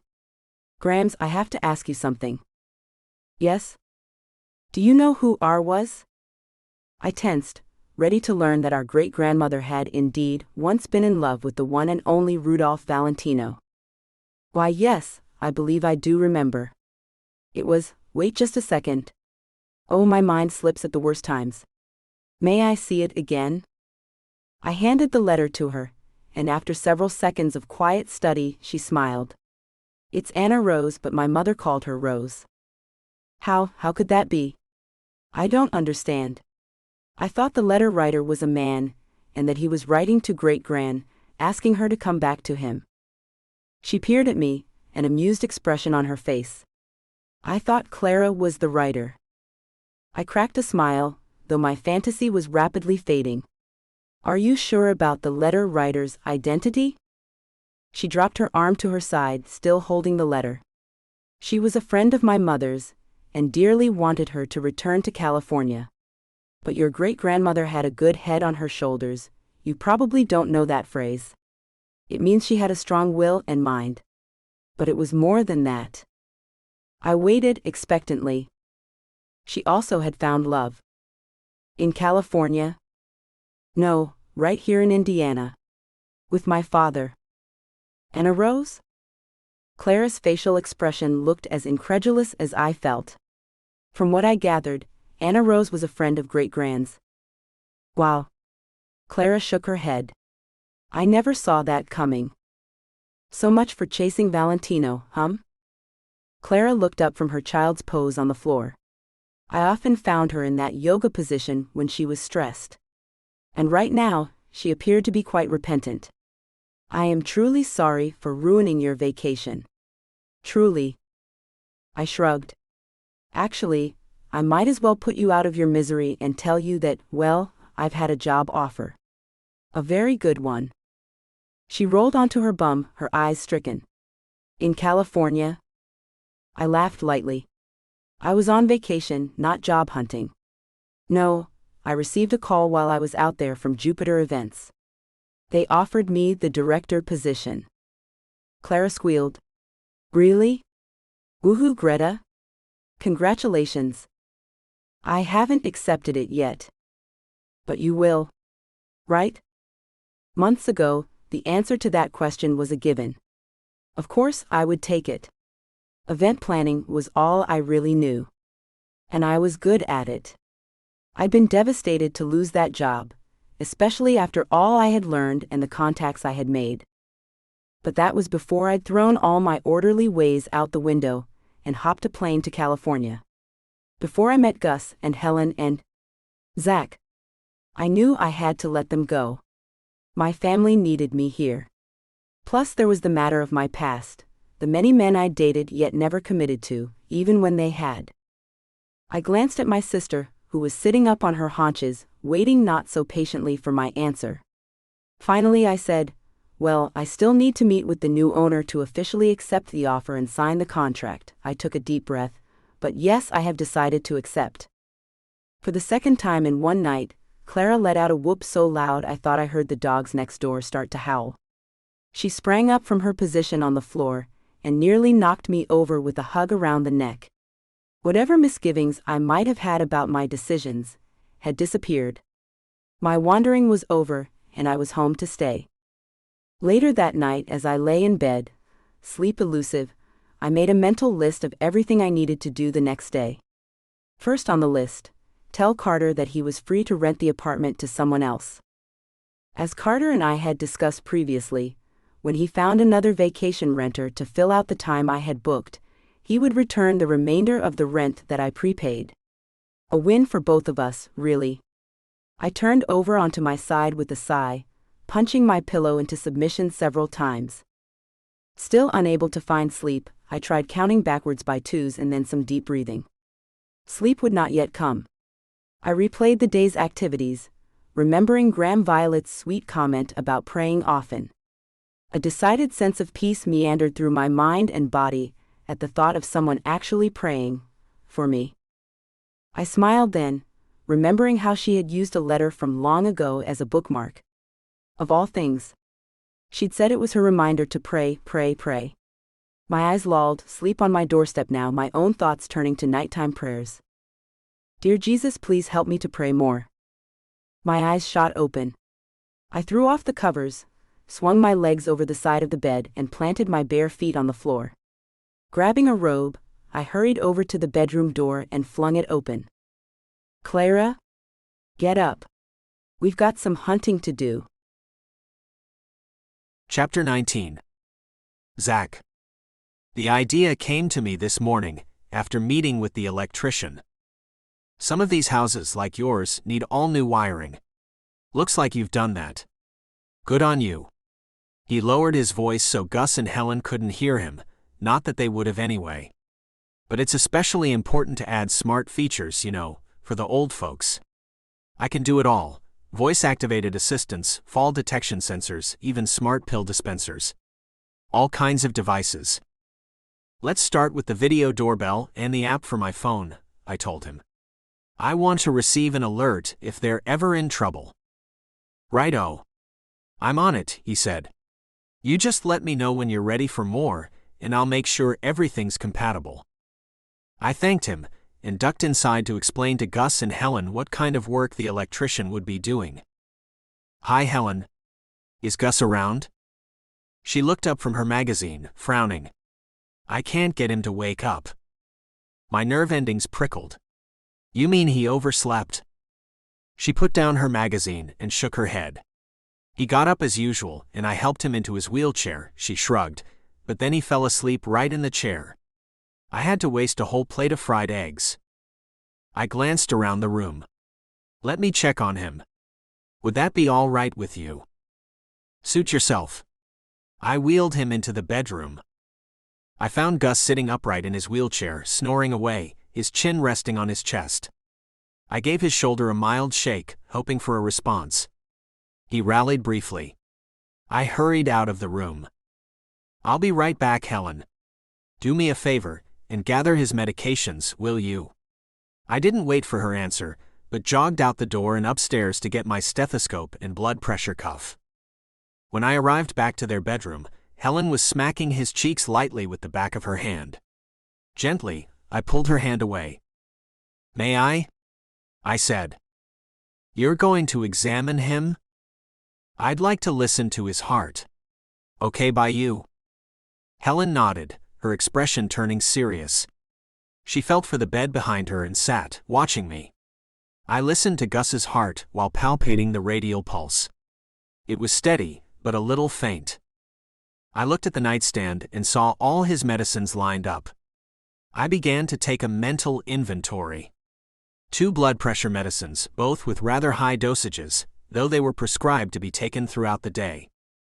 Do you know if he took these yet today? He took them all together this morning, otherwise we both forget. Some of those meds are new and we're not used to them yet.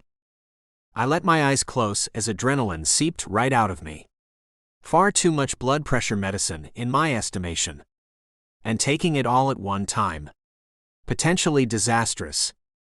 I'm going to try to help him awaken fully. I took the half glass of water from his nightstand and squatted down beside Gus's wheelchair. Gus.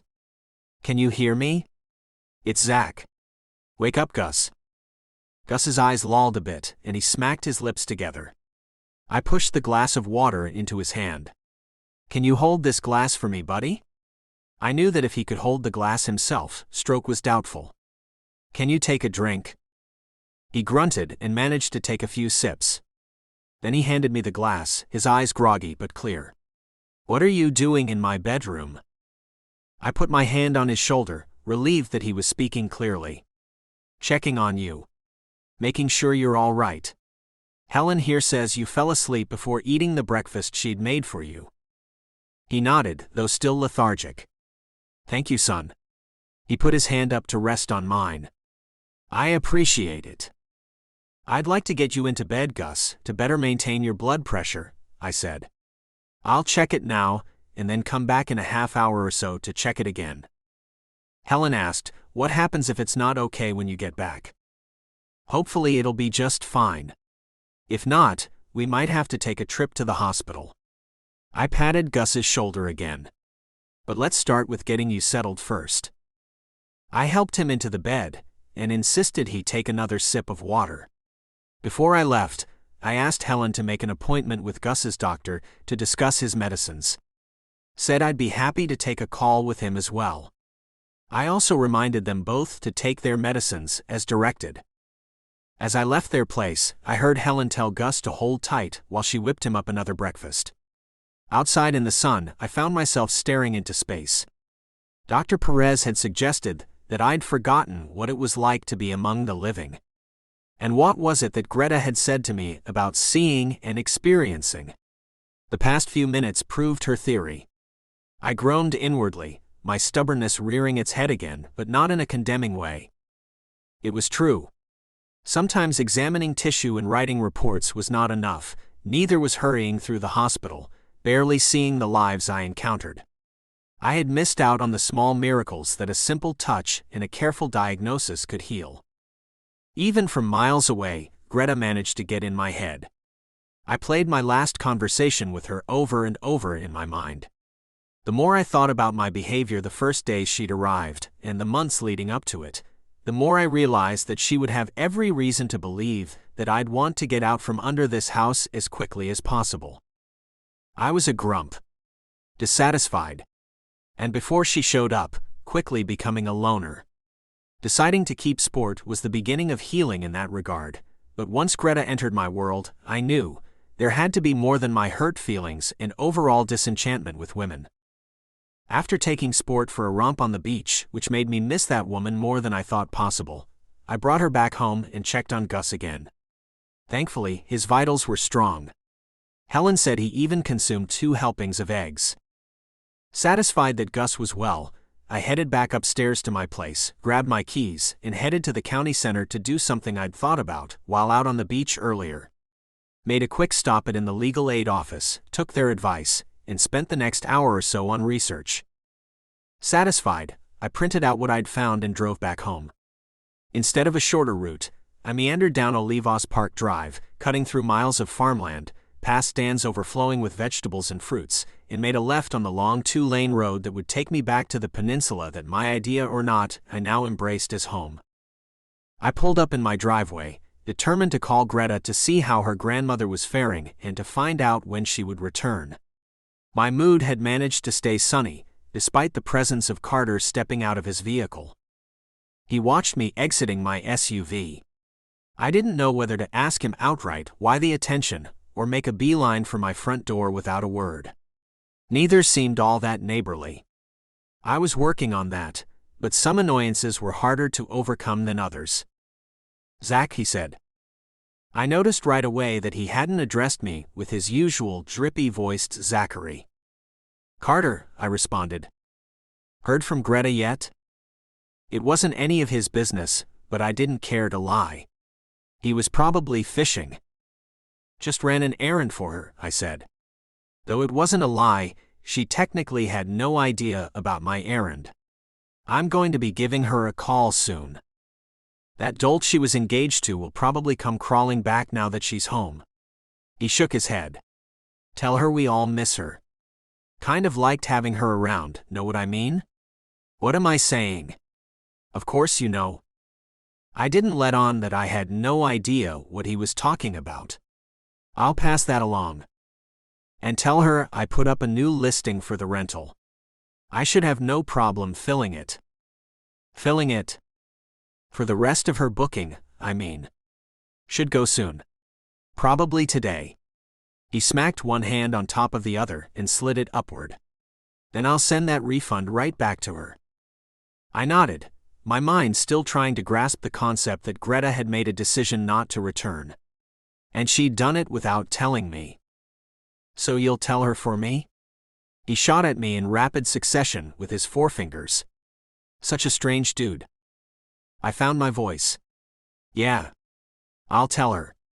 I turned my back on him then and headed home. I stewed for hours after running into Carter. Even after all this time, that guy managed to irk me. I sighed heavily, causing Sport to stir. Crawling into bed well beyond my usual time had done nothing to help me sleep it all off. Instead, I lay here completely awake, thoroughly in knots. The darkness of the night only served to further heighten my fears.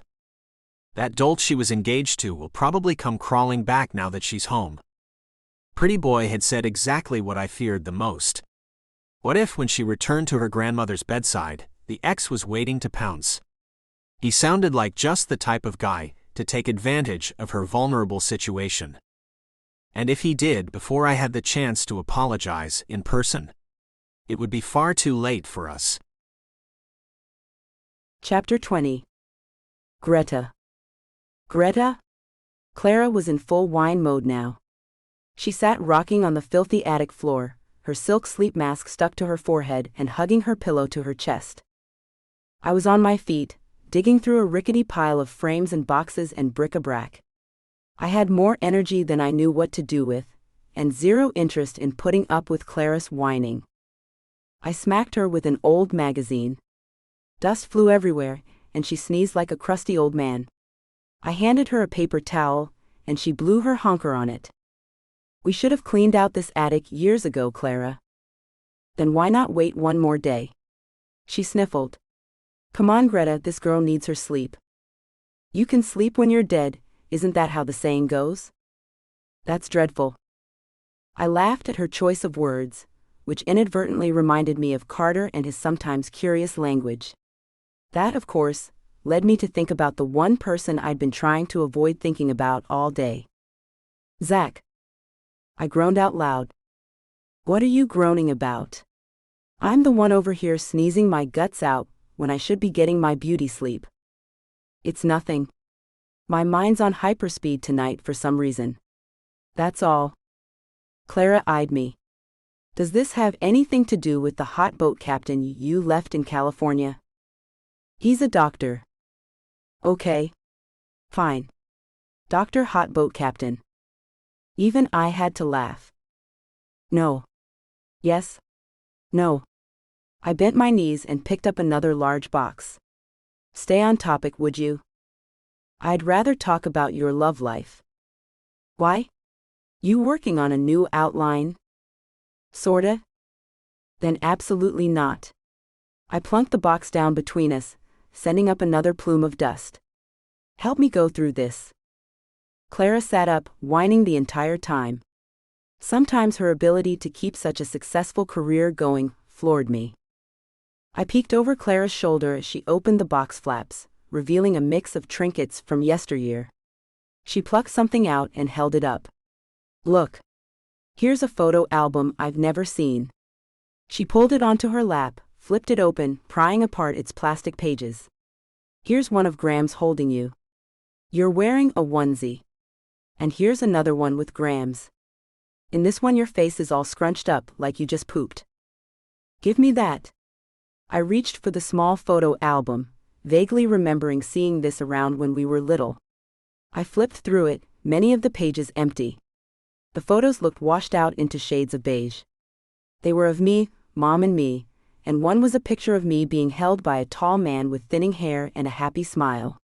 I lingered on that one like I'd found something private, forbidden. Mom rarely mentioned our father, and I didn't remember that this photo existed. Maybe I never knew. I wonder why it was up here with all of Graham's things, Clara said, breaking my concentration. I mean, you're not some relic. You're too little to remember when we moved in here, but I have memories in pieces. I helped Mom bring some of the boxes up to the porch. I closed my eyes, reaching with all my strength for some clarity of that day. Mom was crying. She was? I frowned. Yeah. She was really sad. I didn't understand it all back then, but I probably thought that if I helped her carry in all those boxes, maybe she wouldn't be so sad anymore. Wonder why she was sad? I slid a look at Clara, my thoughts unspoken.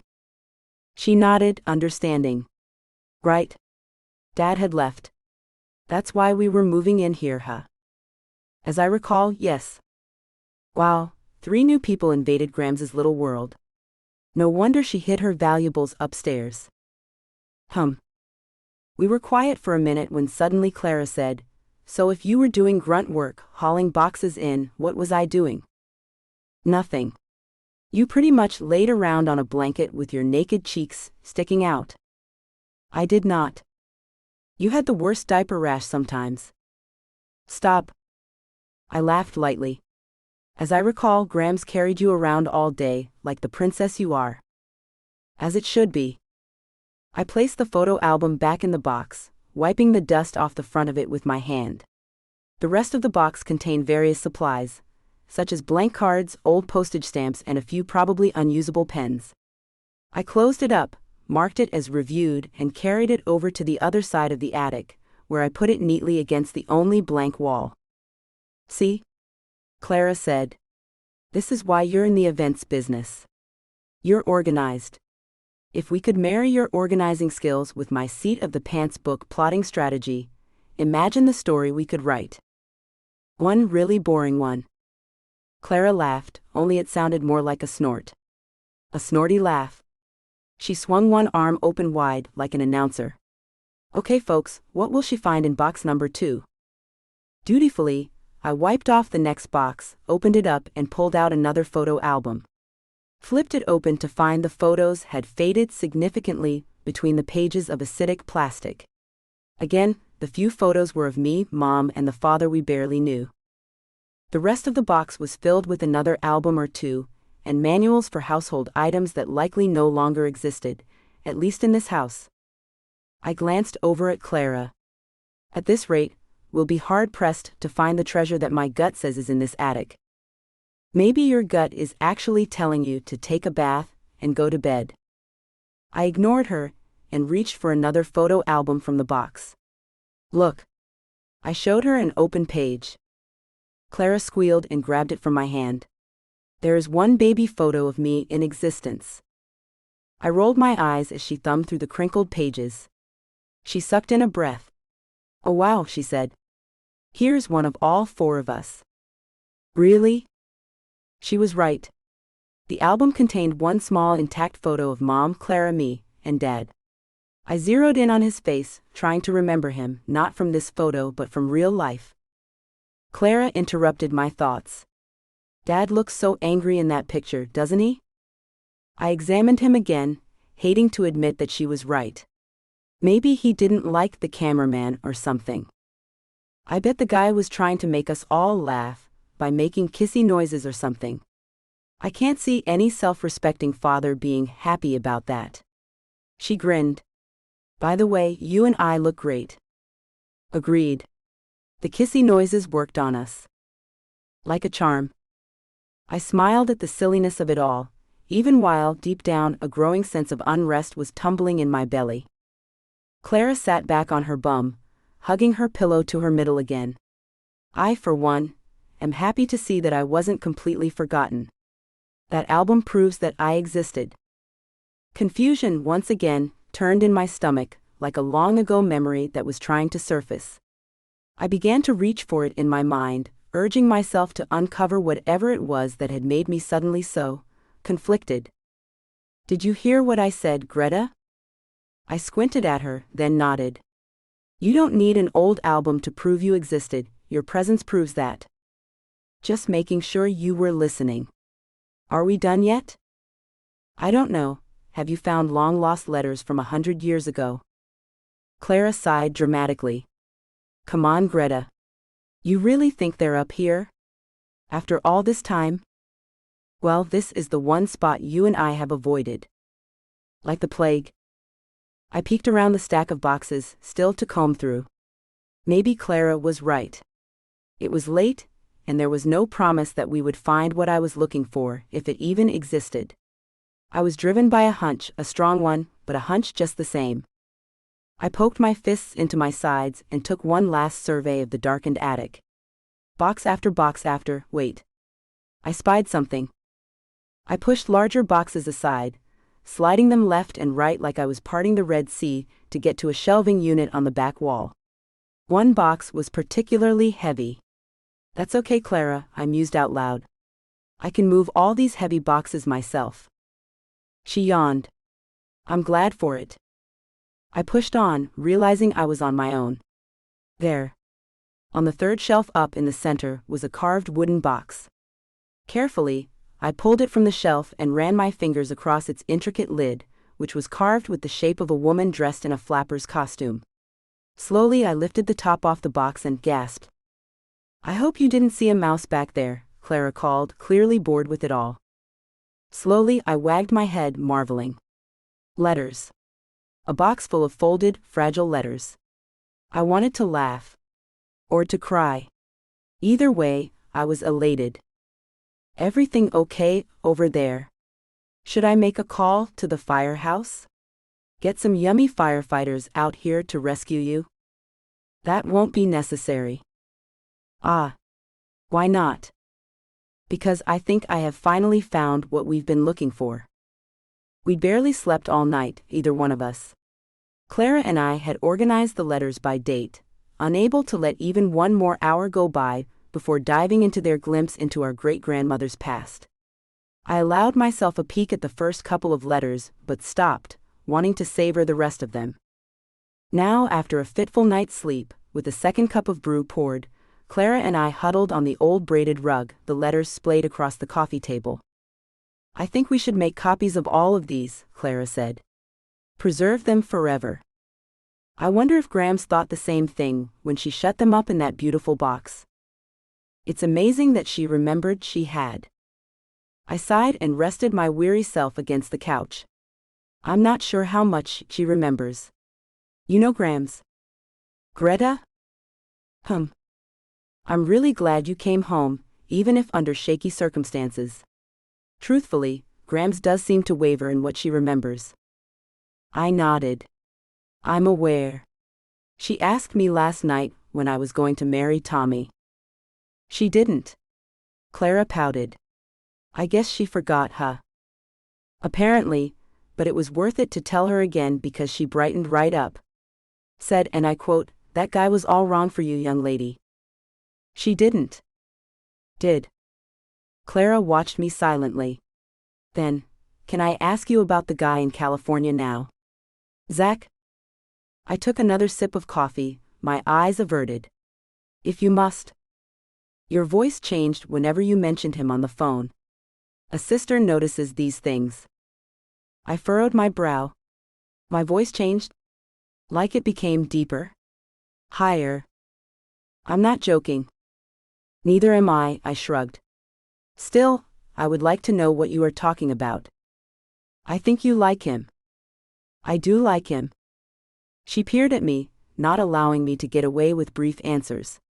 So, what exactly is your question, Clara? When I first met him, he thought I was the gardener. I didn't mention that despite his grumpiness, I'd let him kiss me. A noble profession.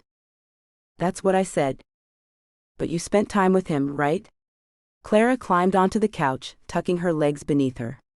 Lots of time from what I could tell. And Greta, here we are with all these beautiful letters in our possession and you don't seem happy. What makes you think life is about being happy? I shot back. Well, I don't think it's about being unhappy. She paused. Do you? I didn't look at her. I wasn't unhappy or angry even, just confused. The letters were an amazing find, something I'd never forget and be forever grateful for. But they were just that, words on paper written long ago by those who have passed on before us. After I read them all, then what? Life would return to its sameness. Exactly the reason I'd held off finishing them. I mustered up a smile. I'll try to do better, kiddo. Clara shook her head. Can I be honest? When are you never honest? She thought a moment, tapping her chin with her forefinger. Let me rephrase, can I give you my opinion? When I shrank back not answering, she added, pretty please. Sure. I guess. I've observed something about you. Oh, you've observed something. SSHH. Sometimes you're really quick to make a decision about a person, and I think that makes it hard for you to shake that impression. Maybe because that impression usually proves to be right. Or maybe you're afraid to get out of the cycle that you've been on your entire dating life. Guys fall at your feet, it's super annoying to be your sister sometimes. But you always seem to find something wrong with them. Have you ever asked yourself why? Tears pushed against my eyes. I mulled this as I had done hundreds of times before, in the quiet sanctuary of my mind.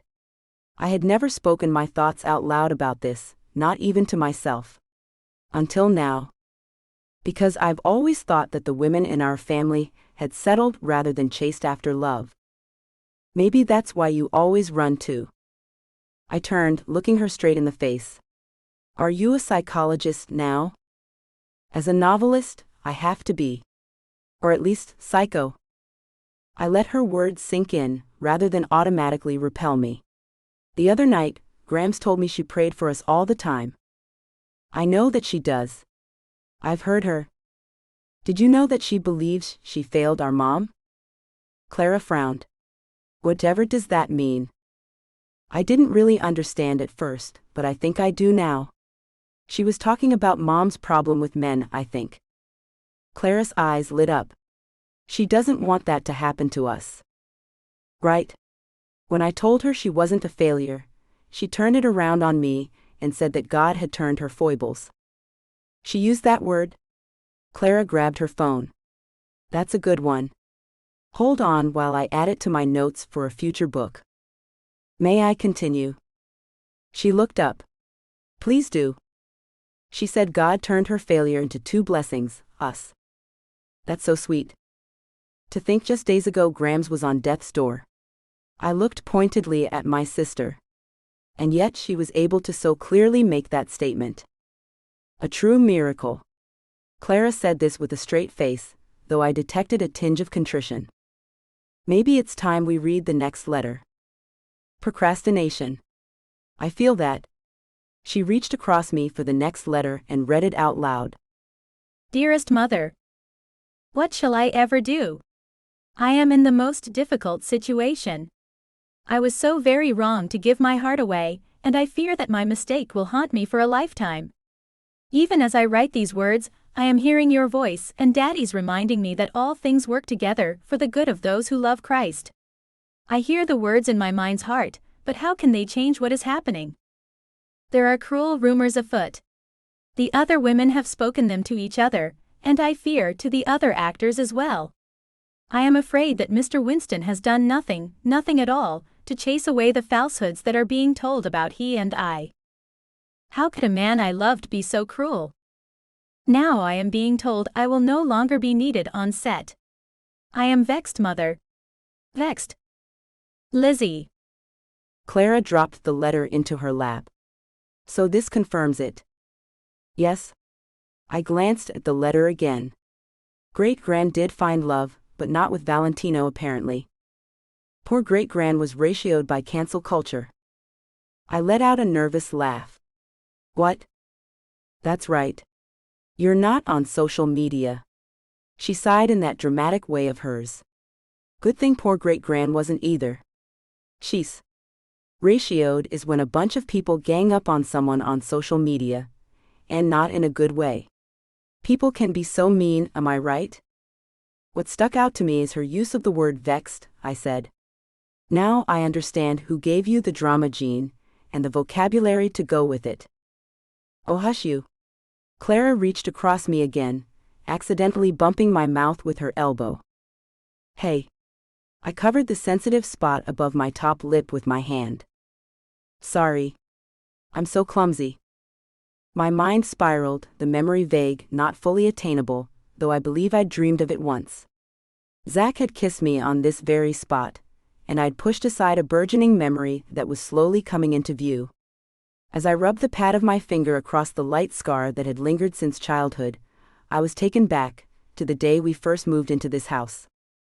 Greta? Is something wrong? Did that really hurt you? I gave my sister a guarded look. There was a fourth person here that day we had all moved in. I was suddenly sure of it. How could a memory appear when it had to have been there all along, underneath the surface of my consciousness? A hot flash of stress came over me as I avoided looking at my beautiful, overly dramatic, introverted sister. Clara, I finally said, I need you to hear me out.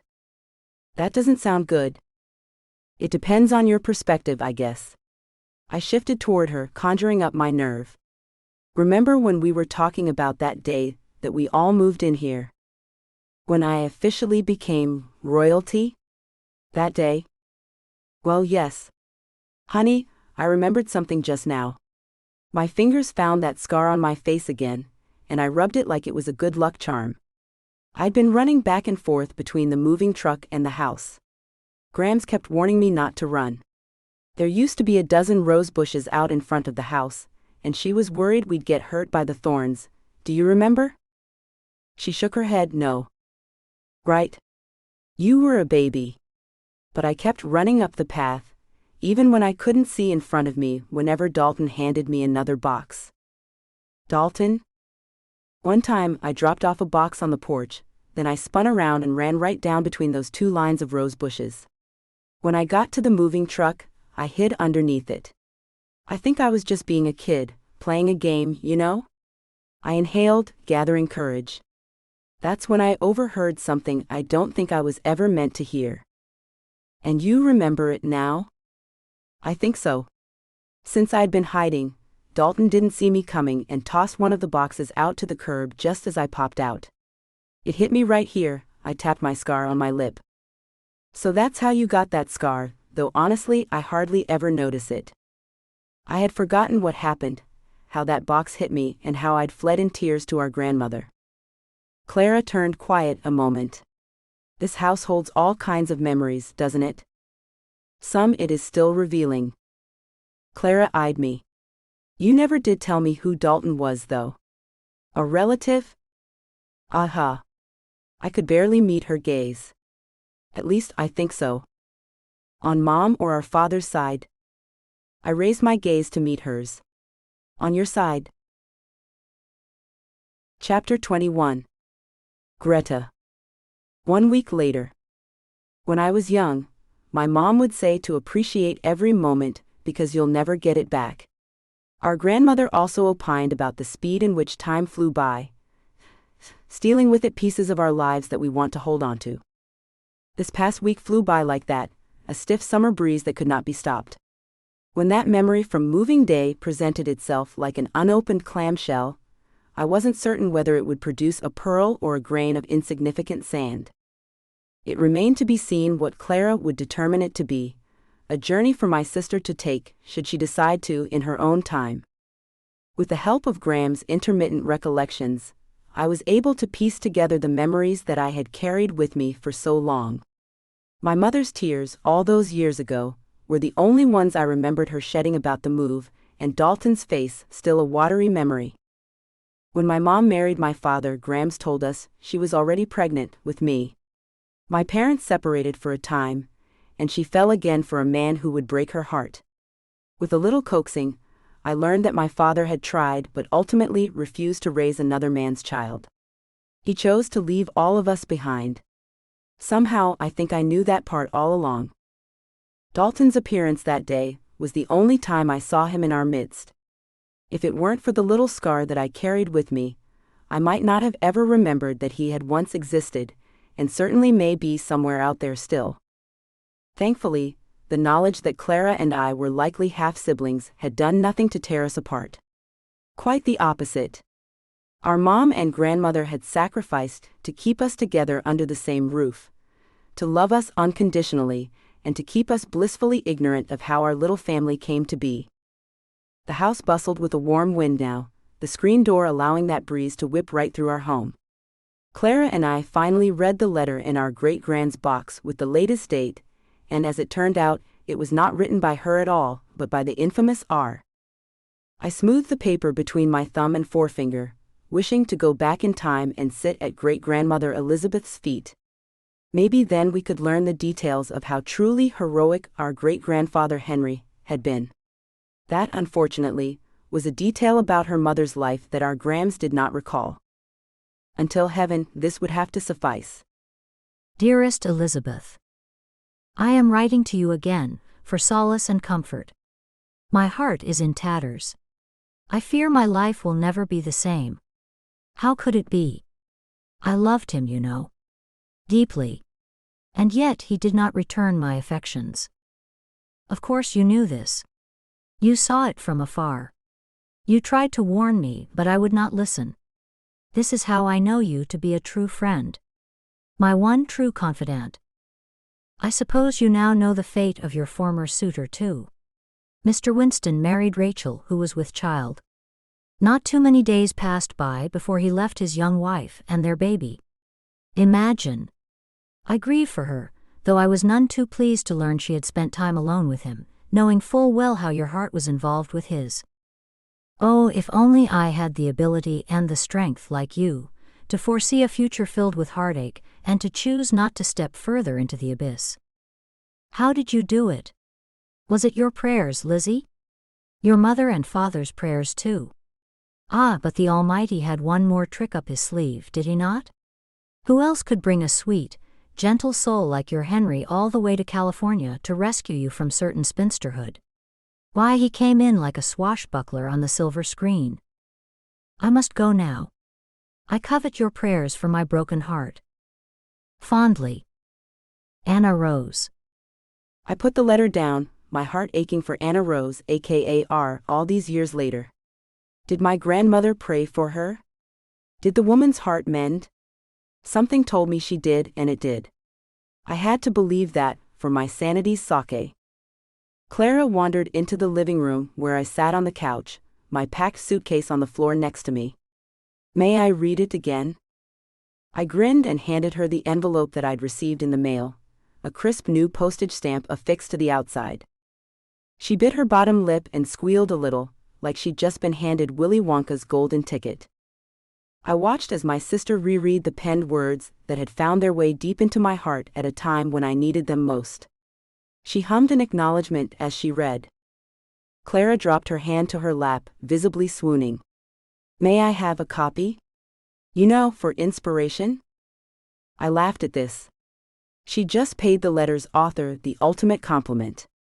I promised to send you one. My sister continued to wear that dreamy smile of hers, the kind I'd seen a time or two whenever she had wrestled her way through a tough love scene. At this moment my heart's desire turned to her, a hope and a prayer for her future because frankly being her muse was becoming exhausting. I laughed aloud before I could catch myself.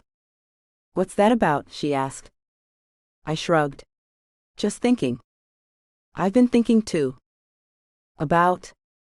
What if sometimes heroism doesn't ride in on a white horse, but on a postage stamp, she said.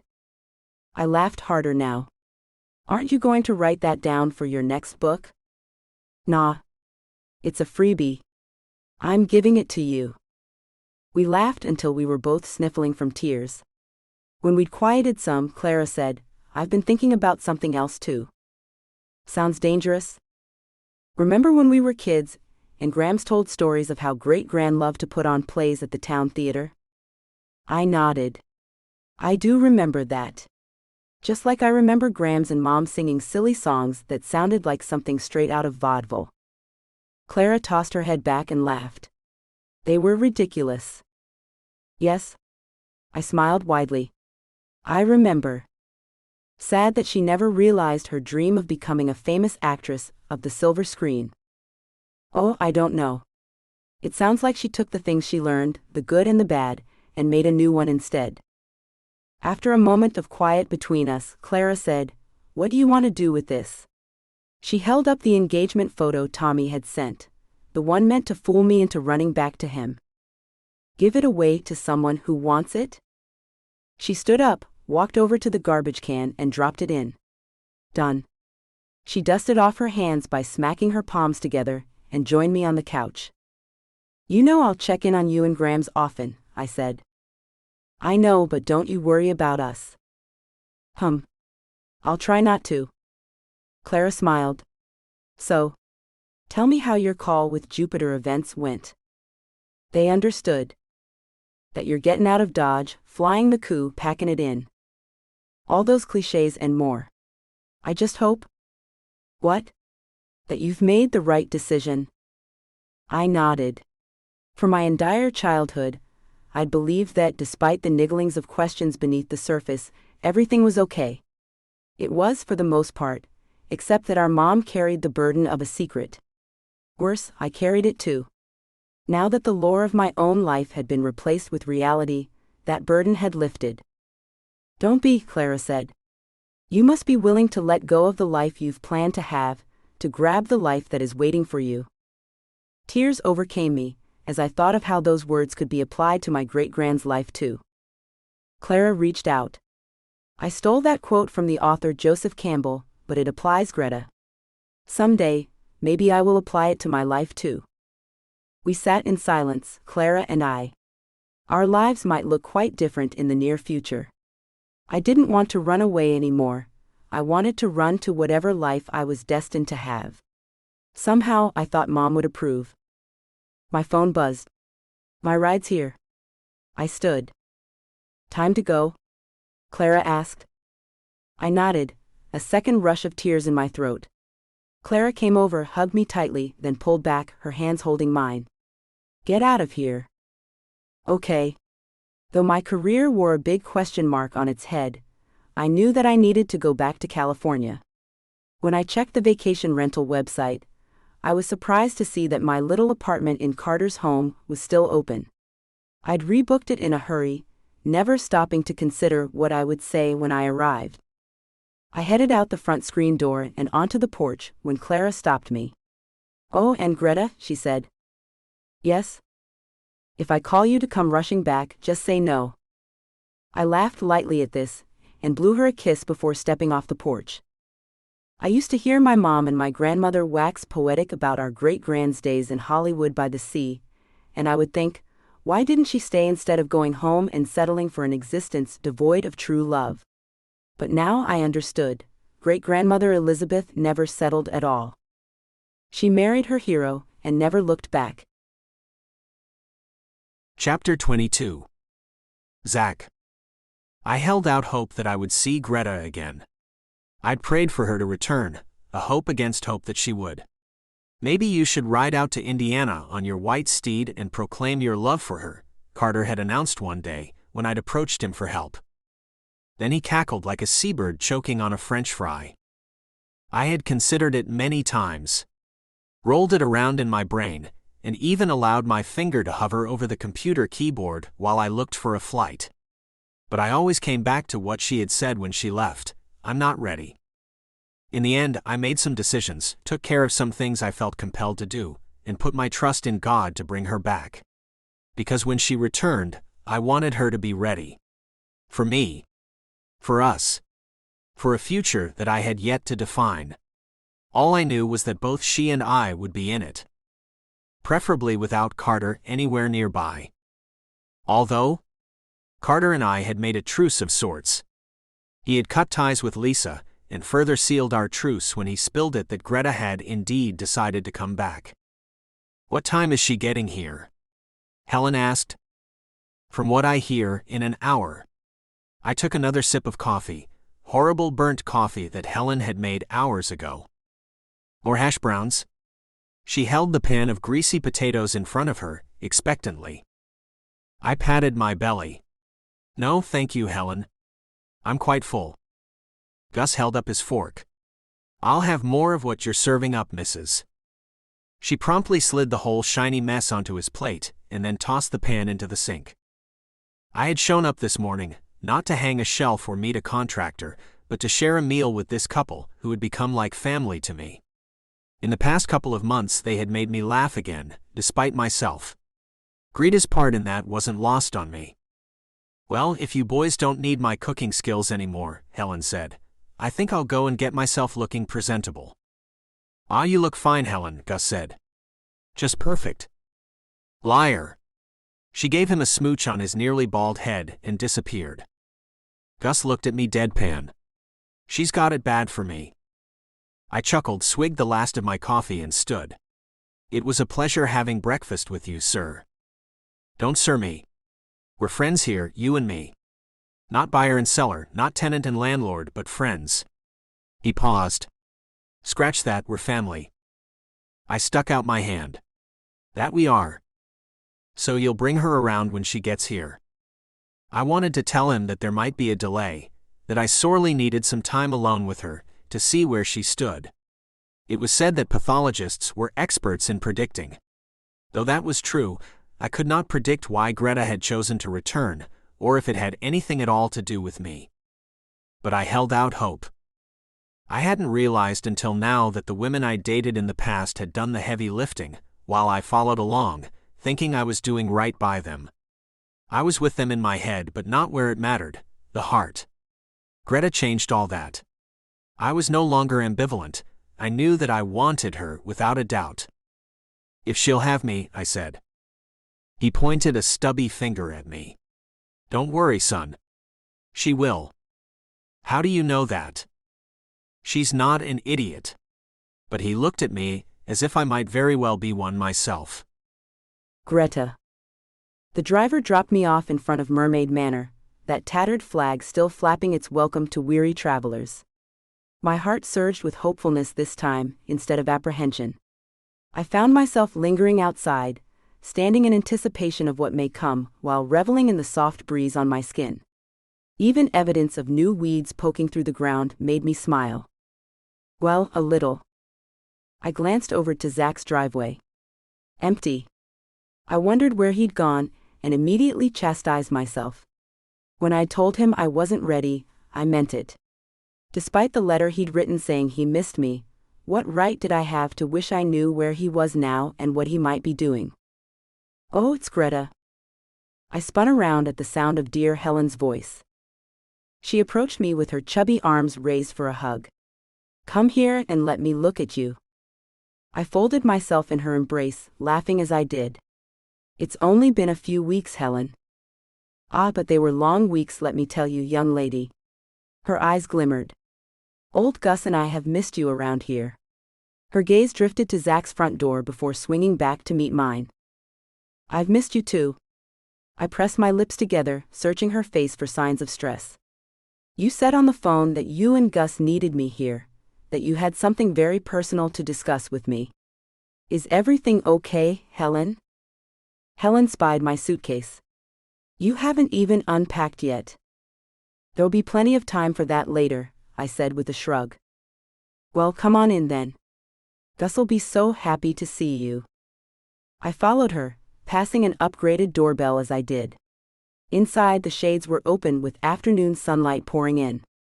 I almost did a double take, as the house smelled like an Italian restaurant with nothing burning. Gus? Helen hollered down the hall to him. Hold your horses, he hollered back. Helen gave me a mock roll of her eyes. He wasn't doing too good this week, but Zach fixed him right up. Zach? The dear man charged right into the bedroom. Said he thinks Gus is taking too much blood pressure medicine. He's already talked to Gus's doctor on the phone, and he changed his meds. She shook her head, like she couldn't believe their luck. That boy has been such a blessing to us.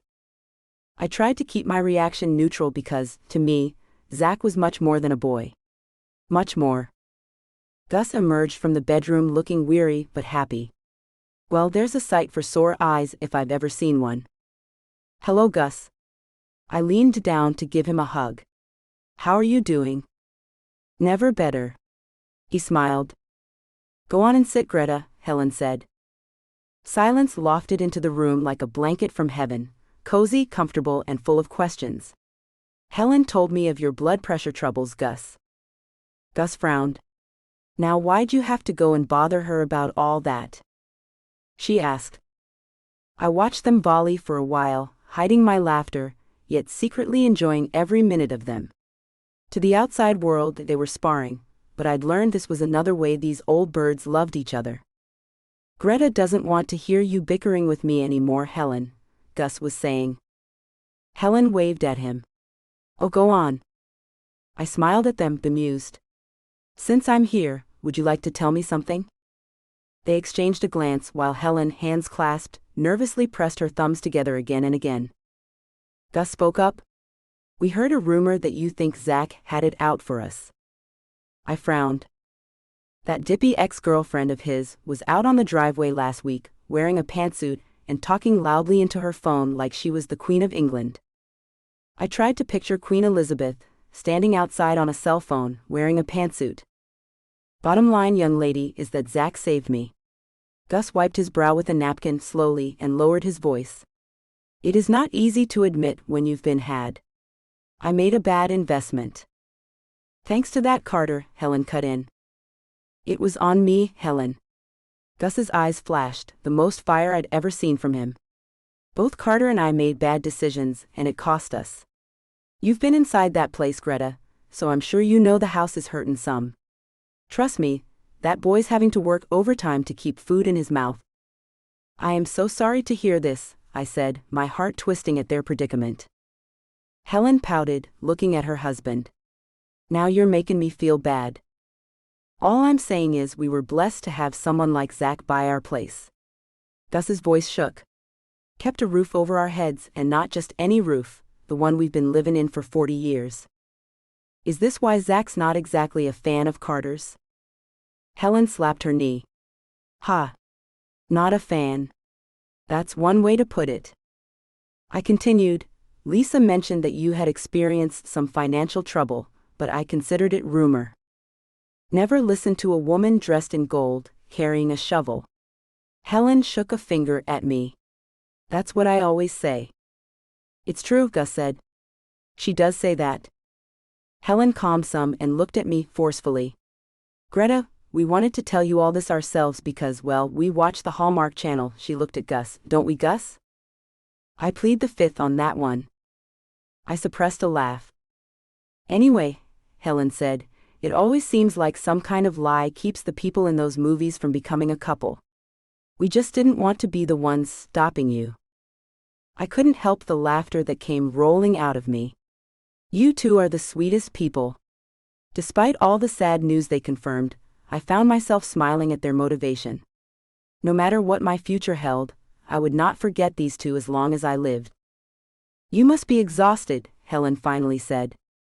I stood and reached for the handle of my suitcase, leaning on it. I am a little tired. I think I'll go up to the apartment now. I was nearly out the door when I stopped and spun back around. I'm so glad to be back. Gus nodded. And we're happy you're here too, Greta. I was halfway across the divide between the two houses when a husky, familiar voice broke the silence. Greta. I stopped, my heart thudding in my chest and sending heat ricocheting through me. Zach. You've returned. I'm back. At that moment I wanted to say for good, but instead, well, for the rest of the summer. I watched his face considering me, until an agreeable awkwardness stood between us, the kind that was full of what-ifs. Only instead of asking myself what if I were to leave, I desperately wanted to ask, what if I were to stay? So you found each other? We both turned at Carter's voice. I hadn't noticed that his car was back in his driveway, and given what I had learned from Gus and Helen, I wasn't sure whether to feel pity or anger. Hello, Carter.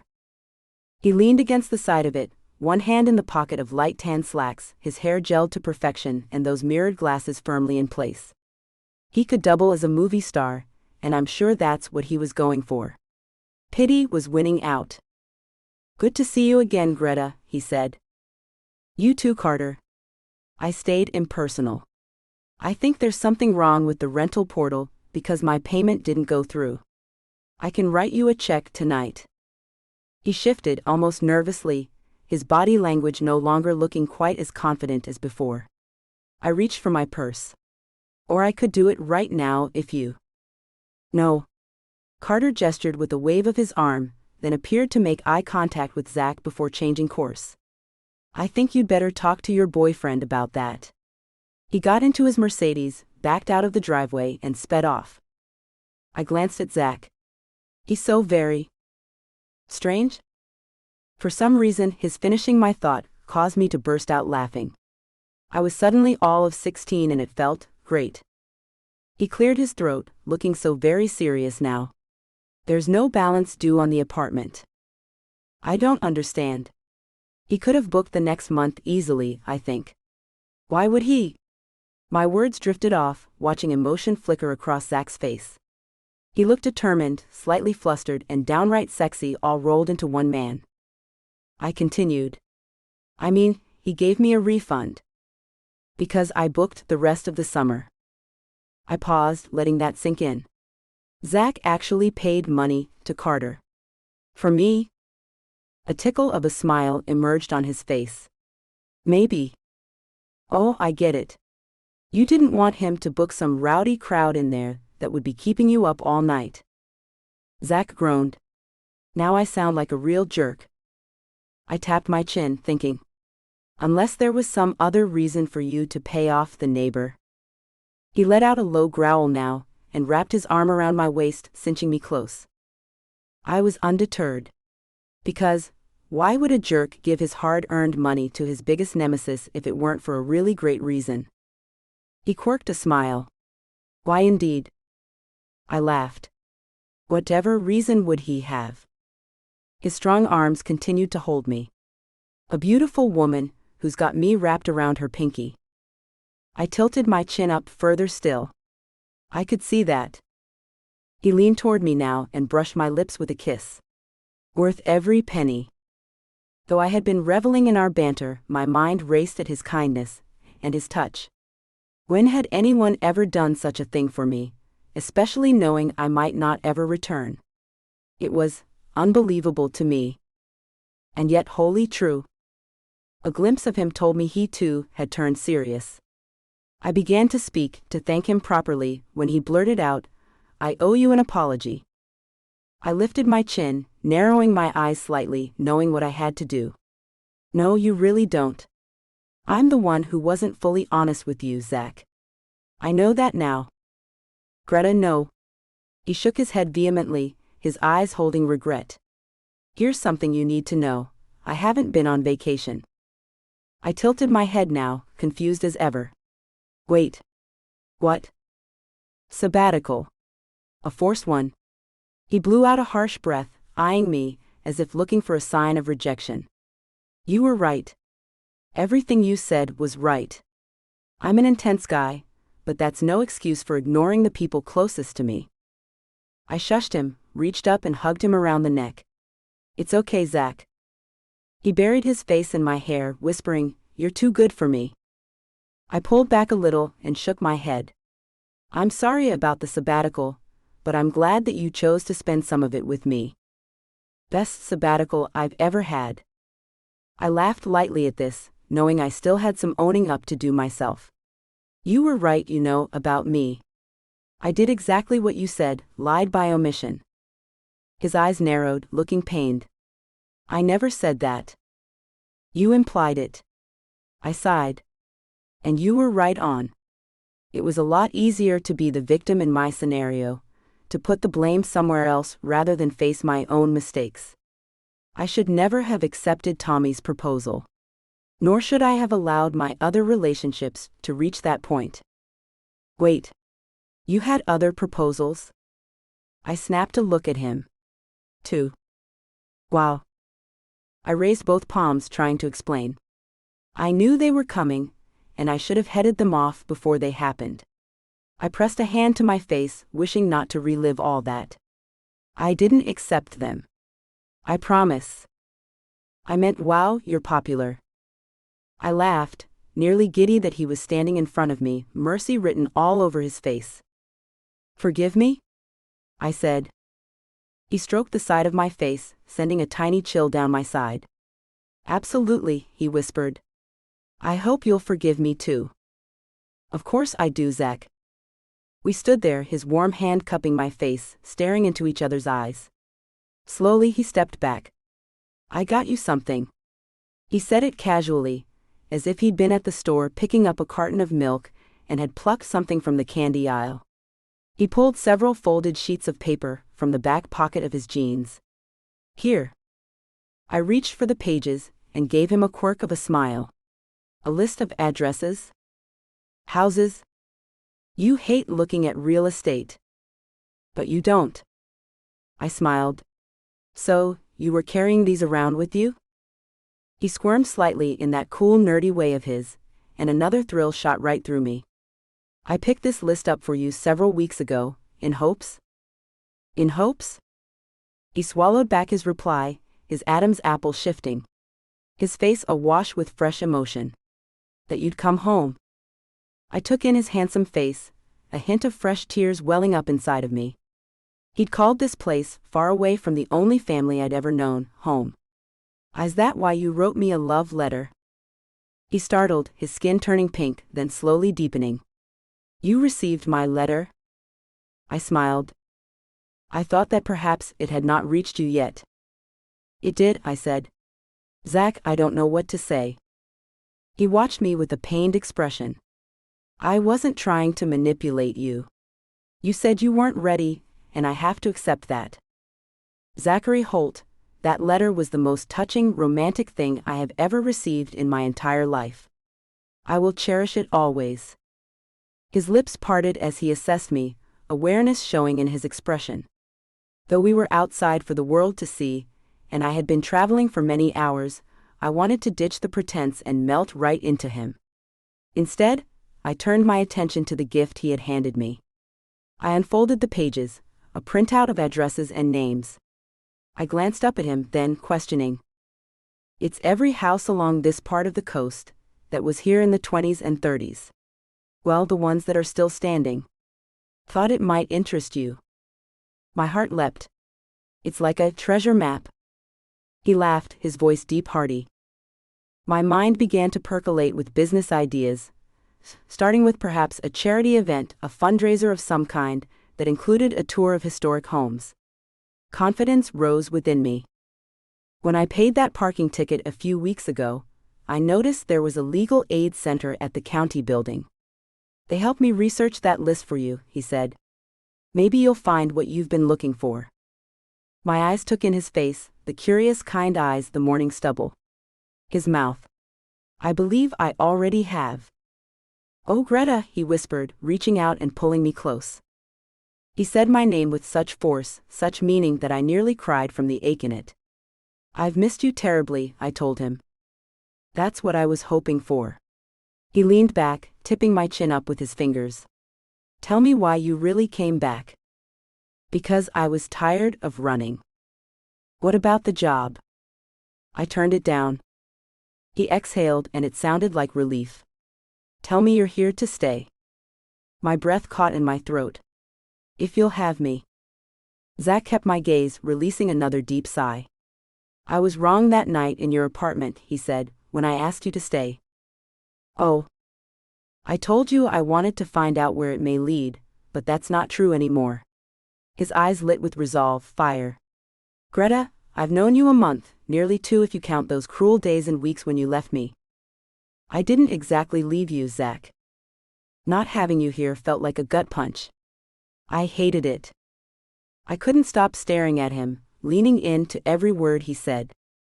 He looked down a moment, as if to gather his thoughts, then raised his chin. A tangible current traveled between us, like an electric shock. I meant everything I said in that letter I wrote to you, Greta. I don't need more time. I already know where this has led. I want you here forever. With me. Chapter 23. Greta. 1 month later. For as long as I could remember, I wanted the life of a romance novel heroine. While Clara only wrote about romance, I had pursued it, largely in the wrong way and always with the wrong man, just like Mom. The thing about burdens that are passed from generation to generation was they could be stopped. Grams lamented what had happened to her daughter, my mom, and how she believed she had failed her. But I could never place that kind of blame on someone else, and neither would our mom, who, as her life on earth came to a close, renewed her long-dormant faith in the Lord. Hard things happened in life, despite our best efforts to avoid them, but through faith, God could take even our worst failures and make them into something beautiful. My family, past and present, was a picture of that. Still, I longed to see the broken part of our family's chain repaired, once and for all.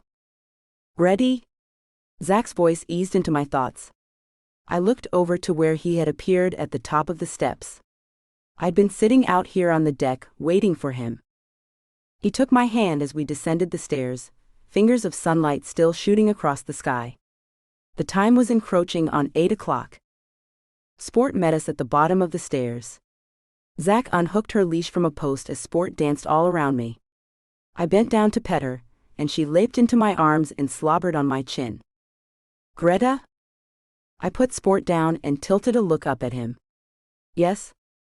Zach frowned, gesturing at the planter beds in front of his house. Did you pull the weeds? I covered my mouth and straightened, then raised both hands in a shrug. Guilty. Zach smiled and roared. His arm came around my neck and hooked me close. He kissed my temple. I'll hire a gardener tomorrow. I shoved him gently. You will not. Let me. His eyes reflected the setting sun. Okay, but don't take guff from the neighbors, especially any tough guys. I rose up on my tiptoes and kissed his cheek. Yes, doctor. He held my hand, and we walked out to the sand, the horizon in view as the sun made its descent. I slipped out of my sandals and hung them from my fingers, reveling in the soft friction of sand in each step. Sport stayed close, as if wanting to be part of the us that had bonded even more so in the past few weeks. Stop. I quirked a questioning look at Zach. His sunglasses did little to hide the mischievous smile forming. We were in a wide part of the beach. He pulled me in front of him, wrapping an arm around me, and pointed to the horizon with the other. Keep your gaze straight ahead, he said, his mouth warm against my ear. We're looking for a legend, you and I. I caught my tongue between my teeth, feeling the anticipation rising. We'd learned this breezy beach had seen its share of legends, and now it was our turn. Here it goes, he whispered in that husky way of his. Keep watching. Don't blink. I giggled. SSSHH. I kept my eyes focused ahead, but couldn't clear the smile from my face. 3, 2, 1. The timbre of his voice rose slightly. And there. I gasped. No way. We'd seen it. The legendary green flash, and it was gorgeous. I spun around to find Zach grinning at me. He held a lush green box out to me. "Open it," he said. Emotion caught in my throat. I flipped a look into his eyes. I had not seen this coming and wanted to lean into it all, capture every nuance of the moment. I had a feeling I would be telling this story for years to come. "Well?" I took the box from him, opened it and gasped. The ring sparkled like a star. I immediately slipped it onto my finger, wanting to protect his gift to me. Zach took my hand then and dropped to the sand, sport leaping back and forth over his calves until I began to laugh. "I'm trying to have a serious moment here," he said. "I know." My voice rose to the oddest, silliest pitch. I laughed again, and took his precious face in my hands now. Oh, how I loved this man. "Greta," Zach said, sobering some, "legend has it that in matters of the heart, once you've seen that green flash out there on the horizon, you can never go wrong." Oh my. But I don't need a legend to tell me something that I can see with my own eyes, and feel with my own heart. I love you, Greta.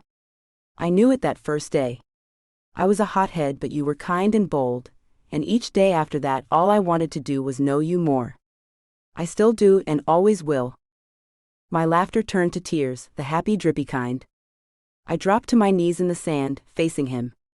In his eyes I saw unabashed love, the kind that wouldn't quit when the gleam of life dulled some. "I love you back. Marry me." Sport jumped into the mix, leaping and bucking, her bark sounding like a croon of I love yous all around us. "Yes," I said, my voice a quivering mess. "I can't wait to marry you, Zach. You're my forever and I love you madly." And though the sun had sunk beneath the horizon, its fiery afterglow lit our path home. Thank you for listening to Chasing Valentino, written by Julie Carobini. Please feel free to check out the other audiobooks on my YouTube channel. And if you'd be so kind as to hit subscribe, you'll hear about future releases on the channel. It's a lovely way to support my work, and I thank you. Copyright 2021 by Julie Carobini. All rights reserved.